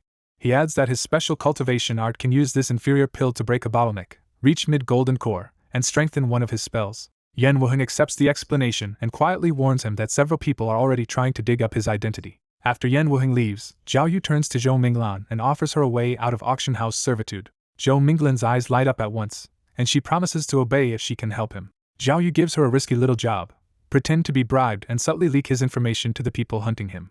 He also tells her that if anyone in Yahello asks questions later, she should go straight to Yan Wuheng because this trap has his approval. Zhou Minglan accepts the order without hesitation and slips away to play her part. The auction rolls on with treasures even Zhao Yu wants, and the final showstopper is a semi-spiritual treasure that sells for a staggering 120 million spirit stones. Once the auction ends, Zhao Yu leaves his private box at an unhurried pace, looking like a rich cultivator with nothing to hide. As Zhao Yu passes a stranger in scholar's robes, a hidden insect in that man's sleeve flicks a nearly invisible tracking mucus onto Zhao Yu's shoe. Zhao Yu appears not to notice and continues out of the auction like an easy target. Not far away, the scholar reports success to his two partners, an ugly white-haired man with flesh lumps on his face and a gorgeous wine-red-haired woman. The woman worries that anyone who can throw around 36 million spirit stones might have serious backing. The scholar dismisses that fear, saying he already checked and this Taoist who only looks like an elder from some remote golden core force. The flesh-lumped cultivator gets greedy fast and proposes killing Zhao Yu, selling the nascent soul pill, and using the profit to buy breakthrough resources for all three of them. The trio immediately leaves Yahello Immortal City, afraid the tracking scent will fail if they wait too long. An hour later, Zhao Yu stops above a desolate stretch of land and finally calls out the three pursuers hiding in the clouds behind him. The three golden core robbers show themselves, and the flesh-lumped one drops the act and demands all of Zhao Yu's treasures. The scholar even puts on a fake gentleman's face and claims they only want wealth, not his life. Zhao Yu smiles back and tells them that since they came to rob him, he can now kill them without any worries. In the next instant, black chi erupts from Zhao Yu's shadow and the white ghost emperor reveals itself. The white ghost emperor grins hideously, opens its illusory ghost eyes, and floods the sky with violent ghost fog toward the three robbers. The flesh-lumped robber is terrified enough to blurt out that this is a fourth-order superior evil ghost and instantly tries to flee. The scholar throws out a scroll-shaped treasure packed with righteous chi, hoping it can tear open the ghost fog. His righteous power does blast apart chunks of ghost fog, but the white ghost emperor simply drowns both him and the scroll in even more darkness. The red-haired woman answers with her peach blossom sword, a beautiful but vicious treasure whose petals carry dozens of poisons. Her sword cuts through part of the fog, but the black ghost mist rolls over her too and drags her into the kill zone. As the winged robber tries to escape, Zhao Yu coldly brings out the mountain seal and sends it growing into a huge earthen hill above the battlefield. Beams of earth magnetism mystical light slam down from the seal and pin the fleeing man in the air. He frantically throws up a small blue shield, but the crushing force still drags both treasure and body straight out of the sky. The moment he crashes down, the waiting ghost fog swallows him just like the other two. When the ghost fog finally clears, all three golden core robbers are already dead on the ground. Zhao Yu collects their storage bags and is pleased to find that this little fishing trip has refilled his purse. Their memories confirm they were veteran highway robbers who had already killed 6 golden core cultivators and several foundation establishment families. The haul is about 10 million spirit stones, which is useful but also a sober reminder that even killing rich robbers is slow money compared to what Zhao Yu really needs. He also reminds himself not to get reckless, because in the Great Qian Empire, indiscriminately hunting golden core cultivators is the fastest way to get killed by nascent soul sex. After confirming these three had no big backers, Zhao Yu circles back to Yahello Immortal City and looks for a place to settle down. At the Cave Mansion rental office, he releases a trace of golden core pressure and asks to rent a residence. The caretaker offers a 5th-order low-grade cave mansion first, but the 50,000 spirit stone yearly rent makes Zhao Yu frown at once. Once he hears a 4th-order superior cave mansion only costs 5,000 a year, Zhao Yu immediately chooses that tier and rents it for 10 years. Inside the rented cave mansion, Zhao Yu finds a well-equipped cultivation home with an alchemy furnace, quiet room, bedroom, medicine garden, and beast room. He is satisfied overall, but the tiny 1/10-acre spiritual medicine garden leaves him mildly disappointed. Before long, Zhao Yu opens Yunlan Dan Pavilion in the city and starts building a name by selling high-quality spirit pills. The woman running the shop for him is the beauty Zhao Yu bought from the auction house, and she handles the pavilion's front business with calm skill. 5 quiet years slip by, and instead of stumbling into secret realms or ancient ruins, Zhao Yu ends up with nothing but a steadily thriving pill business. Watching the bustling pavilion, Zhao Yu cannot help feeling that real opportunities like the White Tower are painfully rare. Still, those 5 years were not wasted, because his alchemy kept bringing in spirit stones and let him keep buying third-order evil ghost relics. At last Zhao Yu leaves Yunlan Dan Pavilion and heads to the Yunluo Commerce Guild to follow up on the rare seeds he has been searching for. He asks Yan Wuheng whether the guild has found the seeds for the 3 spirits Night Blooming Sirius, 10 Gorgeous Ghost Orchid, 9 Mystical True Flower, and True Cloud Grass of Creation and Destruction. Those seeds matter because Zhao Yu cannot buy the 1,000-year and 10,000-year spiritual medicines directly, so cultivating them himself may be his only path toward the infant solidifying pill. At the Yomon Alchemy Pavilion, Yan Wuheng gently tells Zhao Yu that the spiritual medicine seeds he wants are guarded by major powers and are not sold to outsiders. Zhao Yu immediately asks the real question: if he joins Yunluo Immortal City, can he use contribution points to trade for those seeds? Yan Wuheng says yes, but warns that Yunluo only accepts golden core cultivators with clear backgrounds, because every recruit must survive the city lord's hard mirror test. Since his fake name Wu Tianhe will never pass that scrutiny, Zhao Yu drops the disguise and reveals his true identity as a former supreme elder of the Danling sect from the resource-poor northern wastelands. Yan Wuheng accepts the explanation, says other golden core cultivators have also come out of the northern wastelands, and tells Zhao Yu to wait until the city lord summons him for the test.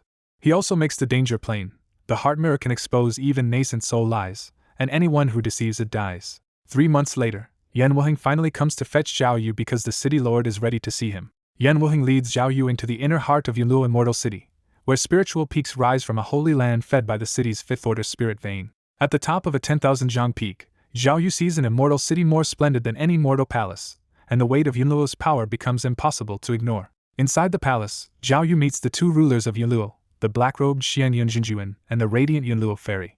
One glance is enough for Zhao Yu to realize he is standing before 2 nascent soul cultivators, and he bows with real caution this time. Yunluo fairy brings out the heart mirror, enlarges it to full size, and warns Zhao Yu to repeat his origins with nothing hidden, or the only outcome is death. The mirror's white light falls on Zhao Yu and instantly tears away the last layer of concealment, exposing his true golden core 7th layer cultivation. Yan Wuheng is startled to learn Zhao Yu had been masking himself as an early golden core cultivator the whole time. Even the 2 city lords take Zhao Yu more seriously now, because a golden core 7th layer cultivator already counts among Yunluo's upper ranks.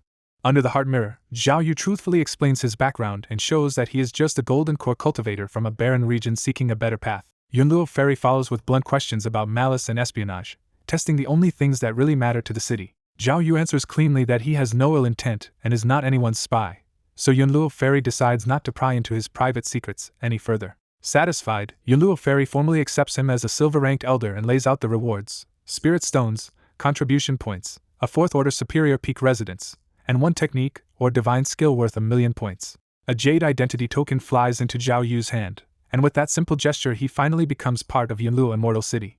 After they leave the palace, Yan Wuheng takes the newly appointed elder straight to the dueling hall so he can see what his contribution points can really buy. The dueling hall is packed with lower-level cultivators handling tasks and exchanges, and everyone respectfully greets Yan Wuheng as he walks in. Yan Wuheng brings Zhao Yu into the inner section and introduces him to a rough, bearded golden core elder called Old Ghost Zhou. When Yan Wuheng says Zhao Yu is a pill master, Old Ghost Zhou barely reacts, and lazily tosses him the exchange jade slip while preparing alchemy missions. As Zhao Yu scans the exchange list, he finally sees the rare seeds he wanted all along, though the contribution cost is painfully high. What really makes his eyes light up is the next discovery. Yunluo even holds the divinity transformation section of the Mountain Sutra. That excitement cools fast when he sees the price, because the full divinity transformation section would cost a crushing 10 million contribution points. He keeps searching and finds a better first step: the Mountain Great Handprint, an offensive divine skill that finally fits the Mountain Sutra's heavy earth mana. Zhao Yu quickly does the math and realizes repeated alchemy work can earn the Mountain Great Handprint first, and eventually even the next part of the Mountain Sutra. Instead of waiting, he spends his reward on the Mountain Great Handprint right away and takes a large batch of alchemy missions to start earning more. Yan Wuheng next shows Zhao Yu his new 4th-order superior spiritual peak, one of the biggest perks of becoming a silver elder. For Zhao Yu, the peak matters even more because rare treasures like the 1,000-year jade dragon ginseng and soul nurturing wood can only truly thrive on fourth-order land. Yan Wuheng explains that Zhao Yu can staff the mountain with inner disciples, outer disciples, and servant disciples, then smoothly offers his own beautiful niece as one of them. Zhao Yu agrees out of respect for Yan Wuheng, but he immediately draws a clear line. The girl may cultivate at the foot of the mountain and cannot enter his cave mansion without permission. Once settled inside his quiet room, Zhao Yu turns to his next private goal and starts upgrading his magic and formation talents. After a full day of soul enhancement, both talents jump to genius level, giving him another quiet edge no one else in the city sees. 3 days later, Yan Wuheng's niece Yan Yuli arrives in green robes and respectfully reports to Zhao Yu at his new peak. Zhao Yu repeats the same boundary to her face, and Yan Yuli is quietly relieved because she never wanted to become some Golden Core Elder's concubine in the first place. To stabilize his real base, Zhao Yu leaves Yuluo and returns to the northern wastelands to bring Li Xianjiao, Wu Zixin, and Tuoba Shui into the city. He leaves Shangguan Lingxiu, Wei Xinlan, and Nangong Shuriao behind to guard the northern base, because the Danling sect's land and spirit stone income are too valuable to abandon. When Zhao Yu returns to Yuluo with 3 stunning Golden Core women, the city's Golden Core circle is instantly stirred up. Li Xianjiao's beauty is said to rank among the city's top 3, and with Wu Zixin and Tuoba Shui beside her, Zhao Yu earns a jealous reputation as a shameless womanizer. No one dares act on that jealousy, though, because Zhao Yu's Golden Core 7th layer cultivation is enough to keep the gossips safely behind his back. Back in his cave mansion, Zhao Yu settles into work and opens the furnace to refine Nightshade Tri-Spirit pills and Yulan True Mystery pills for late Golden Core cultivators. Those missions pay well because Yunluo supplies the materials and only 3 alchemists in the whole city, including Zhao Yu, can refine these pills reliably. The city's 2 homegrown master alchemists keep prioritizing Golden Core pills, which leaves Zhao Yu free to quietly harvest contribution points from the other valuable pill orders. 3 years pass in cultivation and alchemy, and Zhao Yu finally steps out beside his cave mansion to test what he learned from the mountain great handprint. When he unleashes the technique, vast earth yellow streams of mana gather into a 100-jiang stone hand that moves with crushing force and surprising control. Zhao Yu smiles at the result, because the divine skill is already mastered and he finally has a true offensive move that matches his Mountain Sutra mana. After finally mastering the Mountain Great Handprint, Zhao Yu feels pleased because he has at last gained a real offensive trump card instead of leaning on his Corpse Emperors and Ghost Emperor every fight. He is already thinking about going home to celebrate with his wives when urgent war bells suddenly shake all of Yunluo Immortal City. Realizing the bells are an emergency summons for every Golden Core cultivator, Zhao Yu flies straight to the main peak with a bad feeling in his chest. In the assembly hall, dozens of Golden Core elders gather under Xian Yunjinjuan and Yunluo Immortal, and the city leaders immediately announce that the Hanlong Empire's 4 demon sects have invaded Great Jian. The news annoys Zhao Yu on the spot, because he only joined Yunluo 3 years ago and had planned to hide in the city for decades, make pills, and slowly build up to nascent soul resources. That sudden war ruins the plan he had been building in Yunluo: spend decades refining pills, raise either the White Ghost Emperor or Red Emperor to 4th Order, and then hunt the ancient creation and destruction true Cloud Grass for an infant solidifying P. Yunluo Immortal then turns the briefing over to the young city lord, revealing a striking woman in white men's robes named Yun Jingxian. Yun Jingxian orders the elders to collect their individual assignments in Zhuyan Hall, and the 2 nascent soul rulers leave the matter in her hands. When Zhao Yu's turn comes, Yun Jingxian gives him a choice between dangerous frontline combat with rich rewards or safer rear duty that means grinding out pills every month. Zhao Yu does not pretend to be heroic and openly chooses the rear assignment, saying he is not good at direct magical combat. Yun Jingxian assigns him to garrison Yiji Mountain, and Zhao Yu signs the order and leaves at once. After the elders disperse, Yun Jingxian vents to her mother that outside Golden Core recruits like Zhao Yu dodge danger too quickly and cannot match cultivators raised by the city. Yunluo Fairy coolly reminds her that foreign elders may lack loyalty, but the city depends on them for pills, treasures, talismans, and manpower, so losing a top alchemist like Zhao Yu in battle would be foolish. She goes even further and tells Yun Jingxian to win Zhao Yu over, because one of Yunluo's 3 great alchemy grandmasters might still reach Golden Core perfection, or even nascent soul someday. Elsewhere, Zhao Yu sits with several Golden Core cultivators in a cave mansion, while Jing Tian asks Yan Wuheng how the Hanlong demon sects suddenly managed to unite. Yan Wuheng drops the real bombshell. The Qingling Sword Sect Master married the Joyous Sect Master, and the whole Orthodox Sword Sect was folded into the demon path. That explanation chills the room, and Zhao Yu sits with the others in grim silence as the loss of Hanlong's last Orthodox pillar sinks in. The war is even worse because Great Qian's own 6 nascent soul powers are usually busy fighting each other, so this invasion has hit them before they could properly unite. After returning home long enough to warn Li Xianjiao and the others, Zhao Yu leaves his cave mansion and heads for Yiji Mountain. Yiji Mountain turns out to be a huge 4th-order spiritual land packed with top-grade medicine gardens, exactly the kind of strategic resource point the city cannot afford to lose. Zhao Yu arrives in a blaze of escape light, releases his late golden core pressure, and loudly declares that he has come under city orders to take over the defense. The current defender, enro, finally appears as a tall old man in white and greets Zhao Yu with surface-level politeness. Zhao Yu immediately shows the city lord's decree and demands the formation control token, because in wartime he does not want even a moment without the array in his hands. Enluo tries to stall with a welcome banquet and says the token can wait, which instantly makes Zhao Yu more suspicious. When Enluo still refuses to hand it over immediately, Zhao Yu bluntly accuses him of disobeying the city lord and possibly colluding with the Hanlong demon sects. To force the issue, Zhao Yu fires the mountain great handprint, and a massive rocky hand lunges straight at Enluo. The attack works immediately, and Enluo panics and throws out the Prohibition Jade token before the giant hand can seize him. After taking the token, Zhao Yu coldly warns that he will report Enluo's obstruction, and Enluo fires back that he will report Zhao Yu for attacking him. The moment Zhao Yu links his divine sense into the token, he takes control of Iji Mountain's 10,000 Spirit Calamity Wood formation, a lethal great array strong enough to kill Golden Core cultivators with ease. He activates the full formation at once, and spiritual light and thick mist rise around the entire mountain as Zhao Yu begins a careful security check. Even after half an hour of probing the array, Zhao Yu finds nothing visibly wrong, while Enluo leaves with a cold snort, as if he has done nothing at all. Still not trusting him, Zhao Yu secretly orders an invisible spirit from his shadow to tail Enluo from a distance. He also personally inspects the Calamity Wood formation nodes one by one, making sure no obvious sabotage has already been planted. Only after Zhao Yu leaves does Enluo sneak back to a Calamity Wood node, pleased that Zhao Yu checked so carefully the first time and probably will not inspect it again soon. Enluo buries a sinister spirit talisman at the root of the tree, quietly setting up real sabotage inside the formation. But an hour later Zhao Yu returns to the exact spot, digs up the hidden talisman, and confirms that Enluo really is a traitor. The talisman is a third-order prohibition breaker worth a fortune, and Zhao Yu quickly pieces the plan together. Enluo delayed the token handover to buy time for accomplices who are probably moving soon. Instead of exposing the betrayal immediately, Zhao Yu decides to stay quiet and wait, hoping to hook a bigger catch.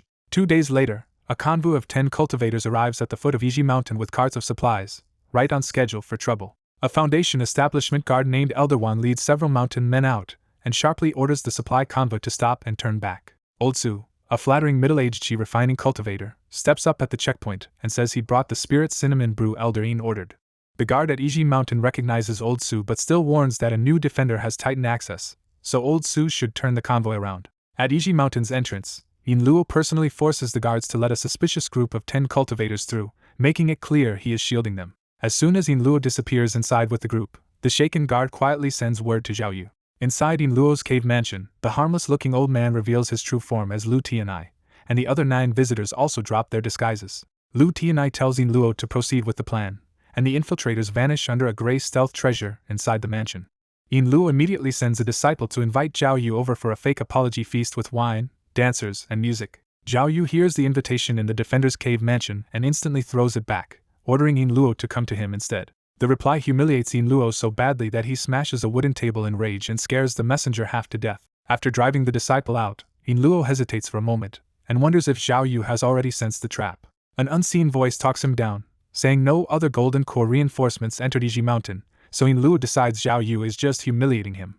His pride wins out, and Enluo heads straight to Zhao Yu's residence, convinced this will be Zhao Yu's death day instead. The moment Enluo arrives at the defender's cave mansion, Zhao Yu drops the pretense and openly accuses him of colluding with the demon sect. Enluo explodes in shock and denial, but ghost fog is already rolling out from the dark corners around him. Knowing he cannot beat a late Golden Core opponent head-on, Enluo releases the green Bihu sword and tries to slash a way out with escape light. He almost reaches the boundary, but the white ghost emperor suddenly punches a ghost claw through his heart. With Enluo dead, the Bihu sword drops uselessly, and the white ghost emperor devours his soul on the spot. From Enluo's soul, Zhao Yu learns the truth. The old man sold out Enluo for a rare third-order lifespan extension pill the city could not make. He then pieces together the full ambush. 3 Golden Core demon sect elites and 7 Foundation establishment disciples came to kill him through inside and outside coordination. Instead of being cornered, Zhao Yu turns the trap around and activates the 10,000 Spirit Calamity Wood formation himself. In an instant, all of Iji Mountain lights up, mist surges across the slopes, and a closed barrier seals everyone inside. The formation scouting sweep tears through the stealth concealment in Enluo's cave mansion, exposing the hidden demon sect infiltrators at last. Lu Tianai realizes they have been exposed, while his team cannot figure out how the plan failed if Enluo never broke his oath. With no time to argue, Lu Tianai orders a retreat and all 10 demon sect cultivators shoot toward the mountain's edge. Zhao Yu's voice mocks them from the formation, and countless wood spirit lights twist into spiked wooden dragons that rush the escaping invaders. The Yahello cultivators on the mountain finally see the truth and are stunned that a demon sex strike force this strong was hiding among them. Lu Tianai answers with heaven-extinguishing demon flame, blasting dark fire into a dragon-shaped counterattack that burns through the wooden dragons. Beside him, Wang Chongjue enlarges an ancient lamp treasure and uses its fire to clear more of the formation's attacks. Zhao Mingxin uses a third-order prohibition-breaking talisman to blast a hole in the barrier and create one possible escape route. But the formation tears through the weaker demon sect disciples first, and Lu Tianai keeps flying without even looking back. Zhao Yu calmly reveals the real problem for them. Because he understands formations, he can still twist the battlefield even after they breach it. At his command, a fresh storm of wooden spikes and green arrows surges toward the 3 golden core attackers. Lu Tianai's black demon flame burns the arrow storm away, but the next instant the formation silently shifts him into a different part of the mountain. That sudden translocation tells Lu Tianai the worst news yet. Zhao Yu is not just prepared, he is a true third-order superior array master. Even so, Lu Tianai refuses to panic, convinced his heaven-extinguishing demon flame can still overpower the wood formation before his mana runs dry. Then the Red Emperor steps out from the grove, blocking his path as another third-order threat waiting inside Zhao Yu's trap. Lu Tianai sneers at the beast and brings out his answer, the superior magical treasure Netherworld True Water Banner. The black banner expands, and Lu Tianai sends out 36 droplets of Netherworld True Water, a perfect counter to fire-based power. Before those droplets can hit, the formation throws wooden dragons into their path and smashes the attack apart for the Red Emperor. The black water recoils back into the banner, and the Red Emperor stays patient, clearly waiting for Lu Tianai to burn through his own strength. Seeing the beast refuse to bite, Lu Tianai wraps himself in heaven-extinguishing demon flame and launches forward again, ready to force his way out through brute power. Just as Lu Tianai tries to fly out of Iji Mountain, a hidden divine sense fires a third-order prohibition-breaking talisman and blasts apart the formation's restraint around him. Zhao Yu stays calm and mocks him for wasting rare talismans, then immediately wraps Lu Tianai in the void-shifting restriction again. Lu Tianai keeps detonating one prohibition-breaking talisman after another, forcing his way through the shifting barriers in a costly sprint for freedom. After burning through all 13 talismans, Lu Tianai finally punches a hole in the formation wall and thinks he has bought himself a way out. Zhao Yu instantly appears above that only exit and drops a huge mountain great handprint straight onto him. Lu Tianai hacks back with his extreme demon saber, but the giant rock hand crushes his black blade light instead of breaking. Lu Tianai barely slips out from under the giant hand with his demon escape art, only to be swallowed by Zhao Yu's void shift again a heartbeat later. The formation drops Lu Tianai right beside Qi Emperor, and the dragon-like beast opens with a burst of searing dragon flame. Lu Tianai throws up the Dark Abyss True Water flag, burning 13 drops of true water to quench the dragon flame and driving the remaining drops back at Red Emperor. The formation spends rows of descending wooden dragons to intercept the remaining Yuming real water before it can reach Red Emperor. With Lu Tianai still resisting, Zhao Yu sweeps his gaze across the formation and checks the other 2 golden core battlefields under the wooden dragon swarm. Ghost fog suddenly rolls over one of the trapped golden core invaders, and he panics into slashing at the mist instead of the real threat behind him. The white ghost emperor slips out behind that invader and punches a ghost claw straight through his heart before he can react. As the body drops, the white ghost emperor calmly swallows the dead cultivator's soul on the spot. Zhao Yu immediately shifts the white ghost emperor to the next battlefield, dropping it behind Wang Chongjue for another ambush. The lamp wielder reacts fast and whips around with an extreme demon saber, but the white ghost emperor catches the blade with one claw. The saber only scratches its claw, and the white ghost emperor tears the man's head off with the other hand. Zhao Yu watches with real satisfaction, because the white ghost emperor proves again that it is the strongest of the monsters he raised. After swallowing Wang Chongjue's soul, the white ghost emperor is shifted behind Lu Tianai for another sudden execution attempt. The white ghost emperor opens its illusory ghost eyes and claws for Lu Tianai's heart, but Lu Tianai reacts the instant it appears and fires back with heaven-extinguishing demon flame. But Lu Tianai senses it in time and blasts the ghost with heaven-extinguishing demon flame instead of falling for the sneak attack. Even the white ghost emperor has to retreat and drown the demon flame in heavy ghost chi before it spreads any farther. Zhao Yu appears in front of Lu Tianai with the 9 Extremes Corpse Emperor beside him and makes the trap plain. Lu Tianai is now fighting 4 monsters and the whole formation at once. Realizing he cannot break out, Lu Tianai drops his pride and offers Zhao Yu future rewards and even help joining the heaven-extinguishing demon sect if he is spared. Zhao Yu refuses outright, reminding Lu Tianai that he came here to assassinate an elder of Yunlu Immortal City and should have expected death if he failed. To lock him down for good, Zhao Yu summons the mountain seal, and its earth magnetism mystical light crashes onto Lu Tianai like invisible mountain weight. With Lu Tianai's movement crippled, Zhao Yu slams down another giant stone hand and forces him into a pure endurance battle. Lu Tianai still shatters the hand with furious saber strikes, showing that even cornered he is terrifyingly strong. The White Ghost Emperor tries to drown him in ghost fog next, but Lu Tianai burns the fog away with heaven-extinguishing demon flame before the illusion can take hold. Chi Emperor follows with dragon flame, and Lu Tianai answers with more Yuming real water, keeping another deadly angle covered by himself. The remaining dark water shoots at Chi Emperor, but the beast powers through and smashes every drop apart with its dragon body and claws. The formation's wooden dragons and the 9 extremes Corpse Emperor pile on too, but Lu Tianai keeps burning and cutting through everything thrown at him. For a while Lu Tianai really does hold back Zhao Yu, 3 monstrous killers, and the whole formation by himself, but the non-stop drain starts grinding him down. The mountain seal keeps dragging on him overhead, so Lu Tianai's heaven-defying escape technique never gets the speed it needs to break free. At last the formation catches a gap, and a sharp wooden spike punches through Lu Tianai's back and seriously wounds him. He instantly burns that spike to ash, and still has enough focus left to shatter another descending stone palm.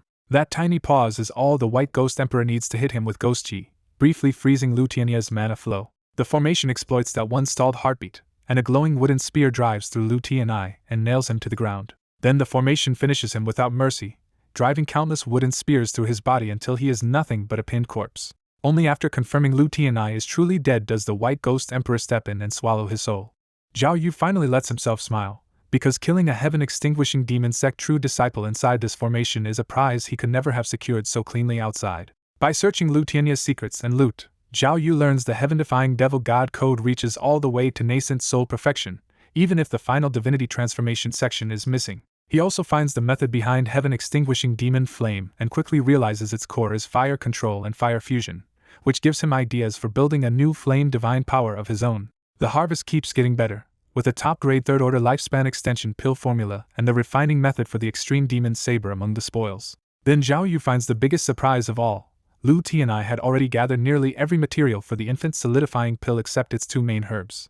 That matters because even in the heaven-extinguishing demon sect, the infant solidifying pill is so rare that only the Saint Heir can reliably obtain one, while other true disciples must gamble with their lives for a chance. Zhao Yu ends the fight satisfied, knowing Lu Tianai's death did not just remove an enemy, it saved him huge time and resources on one of the hardest pill preparations ahead. After the battle, Zhao Yu calmly sorts through the loot and finds 3 extreme demon sabers, including one superior magical treasure worth real money. What really excites him is Lu Tianai's Netherworld True Water Flag, because unlike a life-bound treasure, this universal magical treasure can be used directly by any golden core cultivator and would sell for a fortune. Holding the flag, Zhao Yu smiles to himself, because this one treasure gives him another reliable way to fight. He quickly sizes up the bigger picture too. His divine sense is strong enough to control 3 superior magical treasures, but his resources have already been tied up in the Mountain Seal, the Chi Emperor, the 9 Extremes Corpse Emperor, and the White Go. He also knows the heaven-extinguishing demon sect's body-refining art could be terrifying if pushed to the top, but the cost is too high for him right now. So Zhao Yu settles on his real priority, raise either the White Ghost Emperor or the Chi Emperor to 4th order as fast as possible. In the end his mind leans toward the White Ghost Emperor, because a 4th order version would be like having a nascent soul guardian at his side and would raise his standing in Yunluo Immortal City overnight. That choice matters because the best 4th and 5th order resources are mostly hoarded inside nascent soul circles, and status decides who even gets a chance to touch them.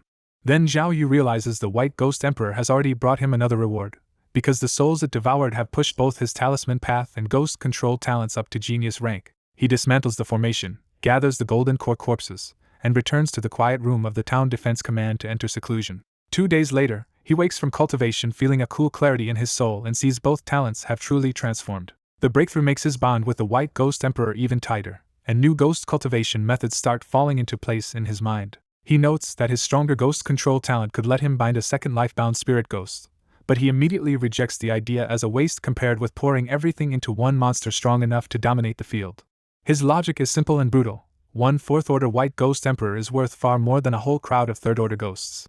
Before long, news of Zhao Yu killing Lu Tianai spreads through Yunluo Immortal City and shocks the cultivation world. The shock is bigger because Lu Tianai was no ordinary enemy but a true disciple of the heaven-extinguishing demon sect, blessed with a heavenly spirit root and treated as a real nascent soul seed. At the city lord's mansion, even Xian Yunjinjuan is caught off guard, because someone with Lu Tianai's demon flame and escape method should not have died so easily inside a wood formation. Yunluo Fairy admits Zhao Yu's rise is impressive too, but with regret, because his lecherous reputation makes him a bad match in her eyes.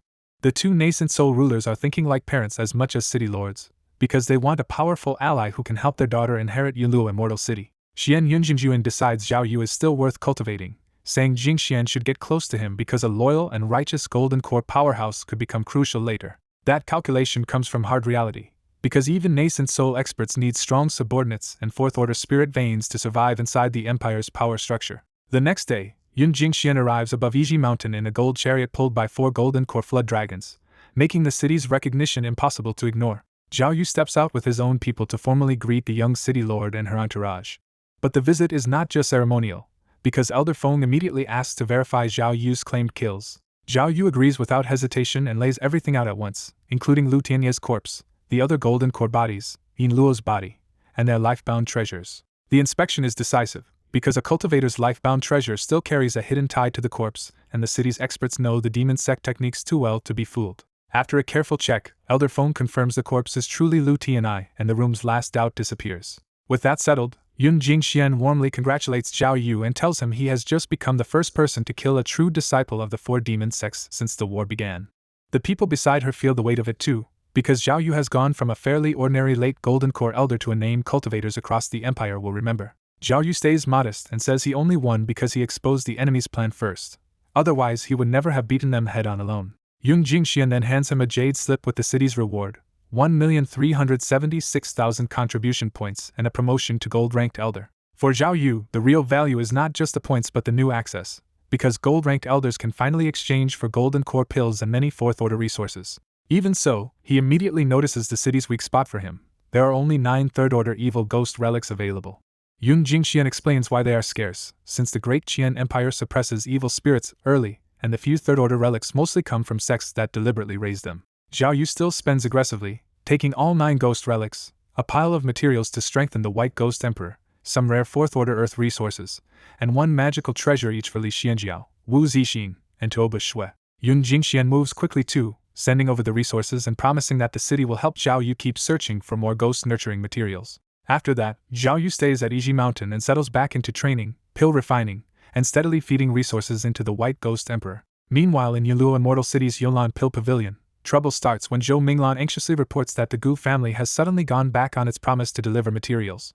Wu Zixin immediately refuses the family's invitation to negotiate outside the city and says if they break the contract, they can pay a 100-fold penalty instead. Zhou Minglan presses harder when she reveals the Wang and Shinto families have also cut off supplies, meaning Yolan Pill Hall could be left bleeding spirit stones every year. Wu Zixin instantly sees the real threat. Someone wants to lure her out of Yunluo Immortal City, and in wartime that would turn her into a weakness Zhao Yu's enemies could exploit. So she makes the hard call that the business can be rebuilt later, but Zhao Yu's safety comes first right now. Zhou Minglan hates the idea of losing the talented pill, talisman, and artifact workers they recruited, but Wu Zixin orders her to pay them off and dismiss them anyway.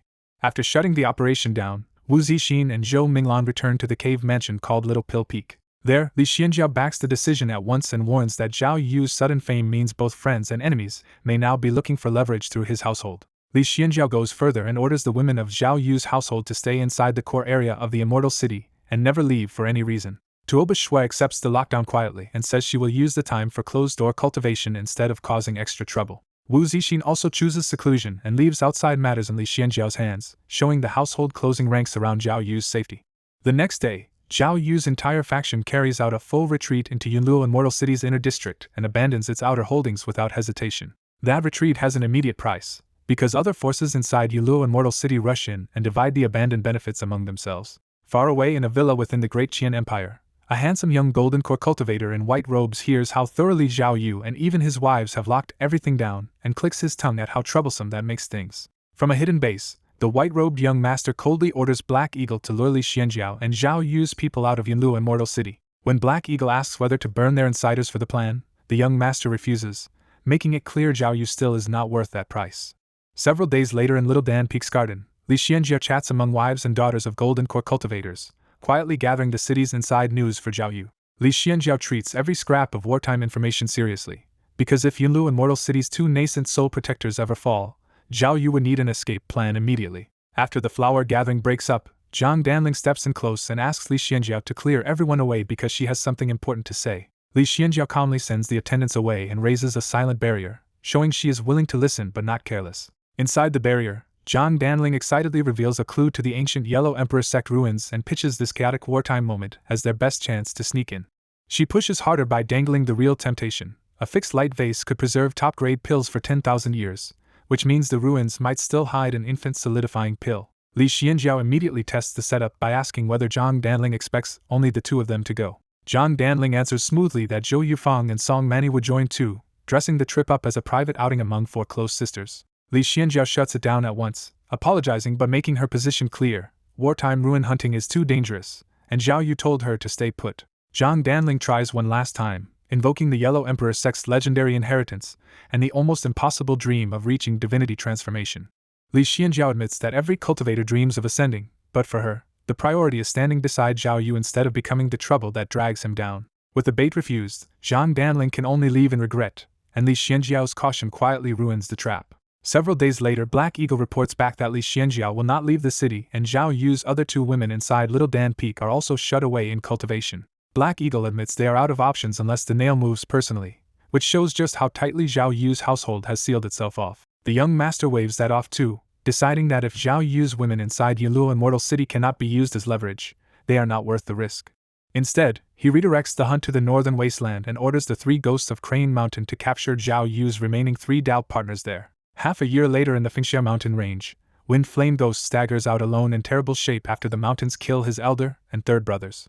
Even after losing his brothers, Wind Flame Ghost is still excited by the mission, grinning at the thought of seizing the women of a Golden Core 7th layer cultivator, as long as he keeps them alive. Another half year passes, and Wind Flame Ghost finally reaches Little Dan Ridge, where he spots Ling Qianxue and realizes she is not on the protected list. Thinking he can kill this one without consequences, he conceals his aura and slips into Little Dan Ridge. But the Grand Formation catches him anyway, and a scanning ripple sweeps over the mountain to warn Ling Qianxue that an unfamiliar Golden Core cultivator has entered. Ling Qianxue instantly judges that a strange Golden Core cultivator appearing during the Great Qian War can only mean trouble. She does not hesitate and activates the 3rd Order low-grade 1000 Spirit Profound Wood formation with the Prohibition token. All across Little Dan Ridge, the spiritual woods blaze to life, a barrier seals the area, and tree after tree turns into charging wooden dragons. Wind Flame Ghost is jolted by the precision of the trap and immediately suspects a top-tier array master is behind this mountain defense. He answers with brute force, summoning his life-bound wind fire fan and whipping up a crimson firestorm to burn the wooden dragons to ash. From inside the formation, Ling Qianxue gauges his strength and is relieved that the intruder is only at Golden Core 5th layer. She immediately sends out her medium-grade magical treasure, the Soul-Shaking Bell, and its first toll hammers straight into Wind Flame Ghost's spirit. The soul attack rattles Wind Flame Ghost's mind so badly that he has to grit through the pain and throw out a low-grade treasure copper plaque for protection. That brief opening is enough for Fang Shi too, now at Golden Core 4th layer, to burst in and smash his primordial chaos bead straight at the enemy. Still dazed by the bell, Wind Flame Ghost can barely lift the copper plaque in time, and the first clash blasts the plaque away while also damaging Fang Shi's bead. Ling Qianxue keeps the pressure on, ringing the soul-shaking bell again and again until Wind Flame Ghost cannot steady his soul or his mana. Fang Shi too seizes the moment on the second strike and drives the primordial chaos bead into Wind Flame Ghost's head, killing him on the spot. Only after Wind Flame Ghost's corpse hits the ground does the mountain barrier finally relax. Ling Qianxue lands beside the body, studies it closely, and confirms that no new Golden Core cultivator like this exists in the northern wasteland, so he must have come from Great Qian. Fang Shi too reads the situation the same way and warns that if someone crossed that deadly mountain range to target Ling Qianxue, the real target is probably Zhao Yu. He urges Ling Qianxue to return to New Mountain at once, because Zhao Yu's high-grade Grand Formation there is strong enough to endanger even Golden Core Great Perfection attackers. Ling Qianxue hesitates only a moment before agreeing, choosing safety over pride now that the enemy has crossed empires to reach her. Half a year later, Fang Shi too arrives outside Yiji Mountain in a changed appearance, and uses the cover name Luvu to ask for Zhao Yu. Once Zhao Yu confirms the visitor, Fang Shi too is brought inside the cave mansion and immediately drops into a full formal salute to his grandmaster. Zhao Yu gets straight to the point, asking what serious matter forced Fang Shi too to make such a hard journey from the north. Fang Shi too reports that a Golden Core assassin infiltrated the northern wasteland to attack Ling Qianxue, and he presents the corpse as proof. After sending Fang Shi too to rest, Zhao Yu opens the coffin and lets the White Ghost Emperor feed on the remaining soul, using corpse inheritance the way a corpse devil sect cultivator would. The White Ghost Emperor cannot recover the dead man's techniques, but it does pull out the key clue. Black Eagle sent him under the orders of Saint Heir Tianjue. That answer finally turns Zhao Yu's anger personal, because he already hid at Yiji Mountain to cultivate and make pills, yet the Tianjue demon sect still reached for his people. But Zhao Yu is still stuck with the Guardian's leash, frustrated that the very posting he chose for safety now keeps him from moving freely. Before he can decide anything, a Foundation establishment messenger arrives with a city lord's order demanding that Zhao Yu return to Yunluo Immortal City within 7 days. Zhao Yu confirms the order is real, arranges matters with Fan Shi too, and leaves Yiji Mountain in escape light for the city. When Zhao Yu reaches a palace in Yunluo Immortal City, he finds dozens of golden core cultivators already gathered, and all of them look like real combat veterans. He quietly asks Yan Wuheng what this sudden assembly is for, but even old Yan admits he has heard nothing. The silence only gets heavier when Luo Qing grimly suggests that gathering this many golden core fighters might mean they are about to hit a nascent soul sect. Then Xian Yunjinjuan and Yunluo Fairy enter together, and the entire hall falls quiet at once. Yunluo Fairy announces the reason for the mobilization. Primordial sect has colluded with the 4 great demon sects, and the 2 sects, 2 schools, and 1 city have decided to wipe it out. She does not leave room for debate and immediately leads the campaign, sending the entire force moving out. Outside on the vast square, Zhao Yu sees the scale of the operation for real as giant spirit boats wait in rows, including 3 enormous 1,000-zhang flagships engraved with dense runes. As a golden core 7th layer cultivator, Zhao Yu is assigned as one of the guardians aboard a spirit boat in the assault fleet. Once the fleet rises into the sky, Zhao Yu pieces together that Yunluo Immortal City must have used the ongoing war as cover to secretly gather troops and resources for this strike. Looking toward the lead flagship, Zhao Yu spots 2 especially dangerous figures among the city's top elite, the chief disciple Gong Yangfeng in white and the 7th disciple Luo Xinxin in red. Both are golden core great perfection veterans with no clear path to nascent soul, but they still stand just below the 2 city lords as some of Yunluo Immortal City's strongest cultivators. At Hunyuan Mountain, the primordial sect suddenly finds itself surrounded as 5 armies arrive on flying boats and seal the sky from every side. A white-robed elder from the primordial sect, True Lord Yuanfeng, flies out to confront the invaders and demands to know why so many nascent soul powers came with open hostility. Bai Yun Taoist answers coldly that the primordial sect's collusion with the 4 great demon sects has already been exposed, and surrender is their only chance to survive. Yuanfeng explodes with early nascent soul pressure and denounces the accusation as pure slander. Old Ghost Fei Yang sneers and throws over Ningyang's severed head, proving the allied side already captured one of the primordial sect's true lords. The moment Yuanfeng recognizes Ningyang, his grief turns straight into rage, and he accuses the attackers of forcing a blood feud with the primordial sect. True Lord Heijian reveals the real crime. Soul-searching Ningyang exposed that the primordial sect is not just cooperating with demon sects, but is actually a hidden branch of the Qianling Wanmia Joyous sect. That revelation raises the stakes even further, because the primordial sect was supposed to be the demon side's hidden trump card for the key war in Great Qian. Fairy Vuihua still gives Yuanfeng one last way out, and says she can spare his life if he hands the sect over peacefully. Yuanfeng refuses without hesitation, swears the primordial sect will never submit, and activates its sect-defending Grand Array with a forbidden jade token. The 5 poles Hunyuan Divine Light Great Array erupts, launching countless golden sword chi from every part of the sect toward the surrounding fleets. True Lord Heijian counters first, drawing the Manhwa Divine Sword and dismissing the array-born sword chi as flashy but soulless. His sword swells into a 1,000-zhang giant blade and cleaves toward the primordial sect with crushing force.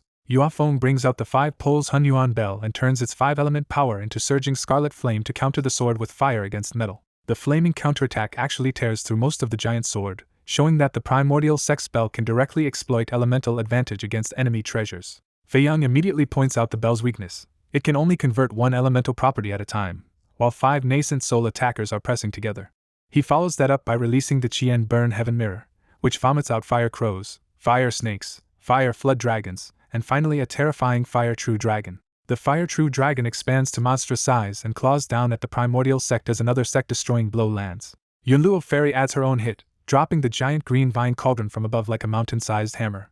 Vuihua joins in too, regret still on her face as the 10,000 flowers tapestry unfolds into a huge spirit chart and sends flower-born vines stabbing at the sect. Bai Yun Taoist completes the 5-fold assault by bringing out the treasure-attracting basket and sweeping its spiritual light over the 5 poles Hunyuan Bell itself.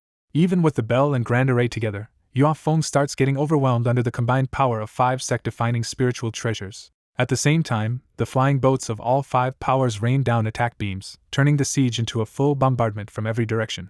Inside the primordial sect, more than a dozen array keepers are still holding a formation node when one of their own golden core cultivators suddenly apologizes to them. A brilliant sword flash answers that apology as the traitor cuts the whole group down and exposes the node from within. He immediately uses a 4th-order prohibition breaking talisman, blowing the node to pieces and starting a chain of internal collapse.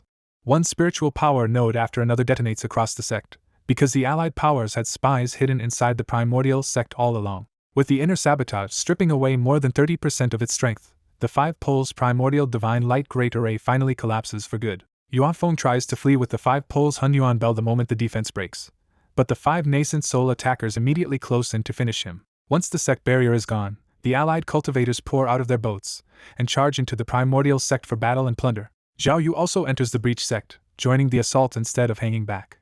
A bloodshot primordial sect golden core cultivator lashes out with his life-bound primordial chaos bead and smashes straight through a foundation establishment invader's shield and body. The primordial chaos bead keeps tearing through the melee and turns more low-level invaders into pulp, showing how lethal that golden core defender is. Zhao Yu steps in from the side, releases his golden core 7th layer pressure, and counters with a full mountain great handprint. At that moment a hoarse hidden voice speaks through the young cultivator's body and greedily calls Zhao Yu the perfect vessel. The youth's aura surges to golden core great perfection, and Zhao Yu instantly realizes a nascent soul-old monster is trying to body snatch through him. Zhao Yu does not gamble on that threat and immediately releases the White Ghost Emperor, Red Emperor, and 9 Extremes Corpse Emperor together. He follows with the Mountain Seal, sweeping earth magnetism mystical light at the possessed cultivator to pin him down before he can escape. Instead of fighting, the old spirit inside the cultivator recognizes Zhao Yu's Mountain Sutra methods and uses a random teleport talisman to flee on the spot. Zhao Yu immediately decides this runaway genius can never be allowed to grow and orders the White Ghost Emperor to track him. Using the resentment of a dead Foundation establishment cultivator as a clue, the White Ghost Emperor picks up the trail at once. 100 miles away, the teleported primordial sect genius reappears and bitterly demands to know why the elder spirit did not stay and kill Zhao Yu for him. The remnant spirit answers bluntly that he is only a nascent soul remnant. The host body is still just early golden core, and Zhao Yu is far too hard to kill with the Mountain Sutra, Mountain Seal, and 3 monster servants protecting him. The young genius swears a vengeance of annihilation and rages that one day he will wipe out every nascent soul power in Great Jian. The remnant spirit suddenly senses danger first, and yells for him to move. A pillar of gray-black corpse she crashes down from above and barely misses, proving Zhao Yu's pursuit has already caught up to them. The 9 Extremes Corpse Emperor, White Ghost Emperor, and Red Emperor drop from the sky together and close in on the fleeing host. Zhao Yu arrives right behind that ambush and drives the Mountain Seal's earth magnetism mystical light straight at the elder spirit's host body. Cornered at last, the remnant spirit tries one final bargain and offers Zhao Yu the complete inheritance of the mountain sect. Zhao Yu rejects the offer on the spot and makes it clear he would rather kill the elder than deal with him. With no way out left, the remnant spirit turns vicious and decides to abandon the young host entirely so he can snatch Zhao Yu's body instead. A black light shoots out of the host's forehead so fast that Zhao Yu's protective spell cannot stop it, and the possession attack pierces straight into his brow. Inside Zhao Yu's sea of consciousness, the remnant spirit appears in full and realizes Zhao Yu's Mountain Sutra talent gives him a rare chance to rebuild and even return to nascent soul. Convinced he can take everything, the elder spirit uses a soul secret technique and swells into a giant form to crush Zhao Yu's mind outright. But just as he makes his move, a bizarre black hole opens in Zhao Yu's sea of consciousness and starts swallowing him instead. For the first time the old monster panics, and in blind desperation he condenses a colossal soul axe and hacks at the black hole to save himself. Inside Zhao Yu's sea of consciousness, the elder's giant axe crashes into the black hole, and the black hole instantly drags in both the weapon and the old remnant spirit.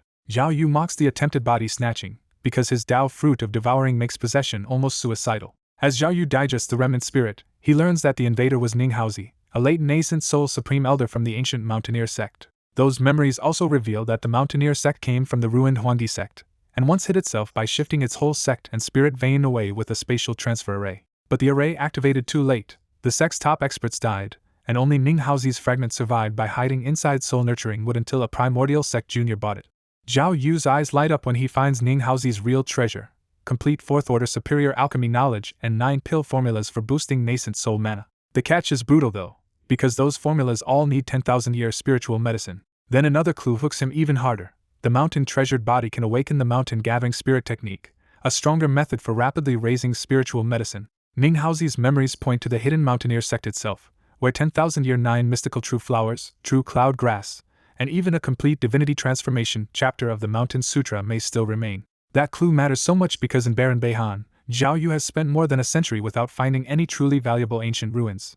Satisfied with what he gained, Zhao Yu decides to return to the primordial sect and check what spoils are still left there. When he reaches the primordial sect's spiritual medicine garden, he finds it completely stripped bare, with even the spirit soil scraped away. He heads for the scripture pavilion next, passing corpses from many factions, including fallen golden core cultivators from Yunluo Immortal City. Nearby, one desperate primordial sect golden core blows up his life-bound primordial cave speed and takes a Yunluo golden core cultivator down with him. By the time Zhao Yu reaches the pavilion, the fighting is already over and the victors from the 5 great sects are busy copying the primordial sect's jade slips. Gong Yang Feng immediately turns on Zhao Yu and accuses him of hiding from the fight. Zhao Yu answers coldly that he had gone off to kill a primordial sect golden core cultivator. The clash is really political too, because Gongyang Feng represents Yunluo Immortal City's native faction and has always disliked powerful outsider elders like Zhao Yu. Gongyang Feng presses harder and demands to see the corpse, clearly trying to catch Zhao Yu in a lie. Zhao Yu calmly waves his hand and drops the dead golden core body in front of everyone. With no excuse left, Gongyang Feng can only give Zhao Yu a stiff warning and walk away in a bad mood. Yan Wuheng quickly steps in to smooth things over, explaining that Yunluo Immortal City just lost several golden core cultivators and Gongyang Feng is taking it badly. Zhao Yu only watches Gongyang Feng's back for a long moment and says nothing more, but he clearly remembers the slight. After that, the primordial sect collapses for good as the 5 great sects sweep through its remaining cave mansions and wipe out its holdouts across the empire. The victors even move against golden core families backed by the primordial sect, crushing them one after another and carving up all of its inheritance and territory. Half a year later, Zhao Yu finally returns to Yunluo Immortal City to rest, but his first real goal is much bigger. He plans to push the White Ghost Emperor into the 4th rank. He heads straight to the cave mansion leasing office, where the steward quickly rises to greet the now prominent elder Zhao with obvious respect. Zhao Yu asks to rent a 5th-order low-grade cave mansion for 1 year, saying he wants the place to cultivate spells. The steward promptly applies the gold elder discount, finishes the rental, and respectfully hands Zhao Yu the jade token. After Zhao Yu leaves, the steward watches him go and privately wonders if Elder Zhao is trying to force a nascent soul breakthrough, then dismisses it as impossible. Inside the rented cave mansion, Zhao Yu sets up a gathering yuan formation, fuels it with 100 high-grade spirit stones, and summons the White Ghost Emperor. Zhao Yu pours the refined nascent soul-level soul power he got from Ning Haozi into the White Ghost Emperor through their human-ghost pact. Already at the edge of a breakthrough, the White Ghost Emperor starts transforming and greedily devours the vast spiritual energy flooding the chamber. As the breakthrough deepens, faint white armor appears over the White Ghost Emperor's body and slowly solidifies into a real 4th-order form. 1 month later, a huge black cloud phenomenon gathers over Yunluo Immortal City, and the pressure feels just like a nascent soul cultivator being born.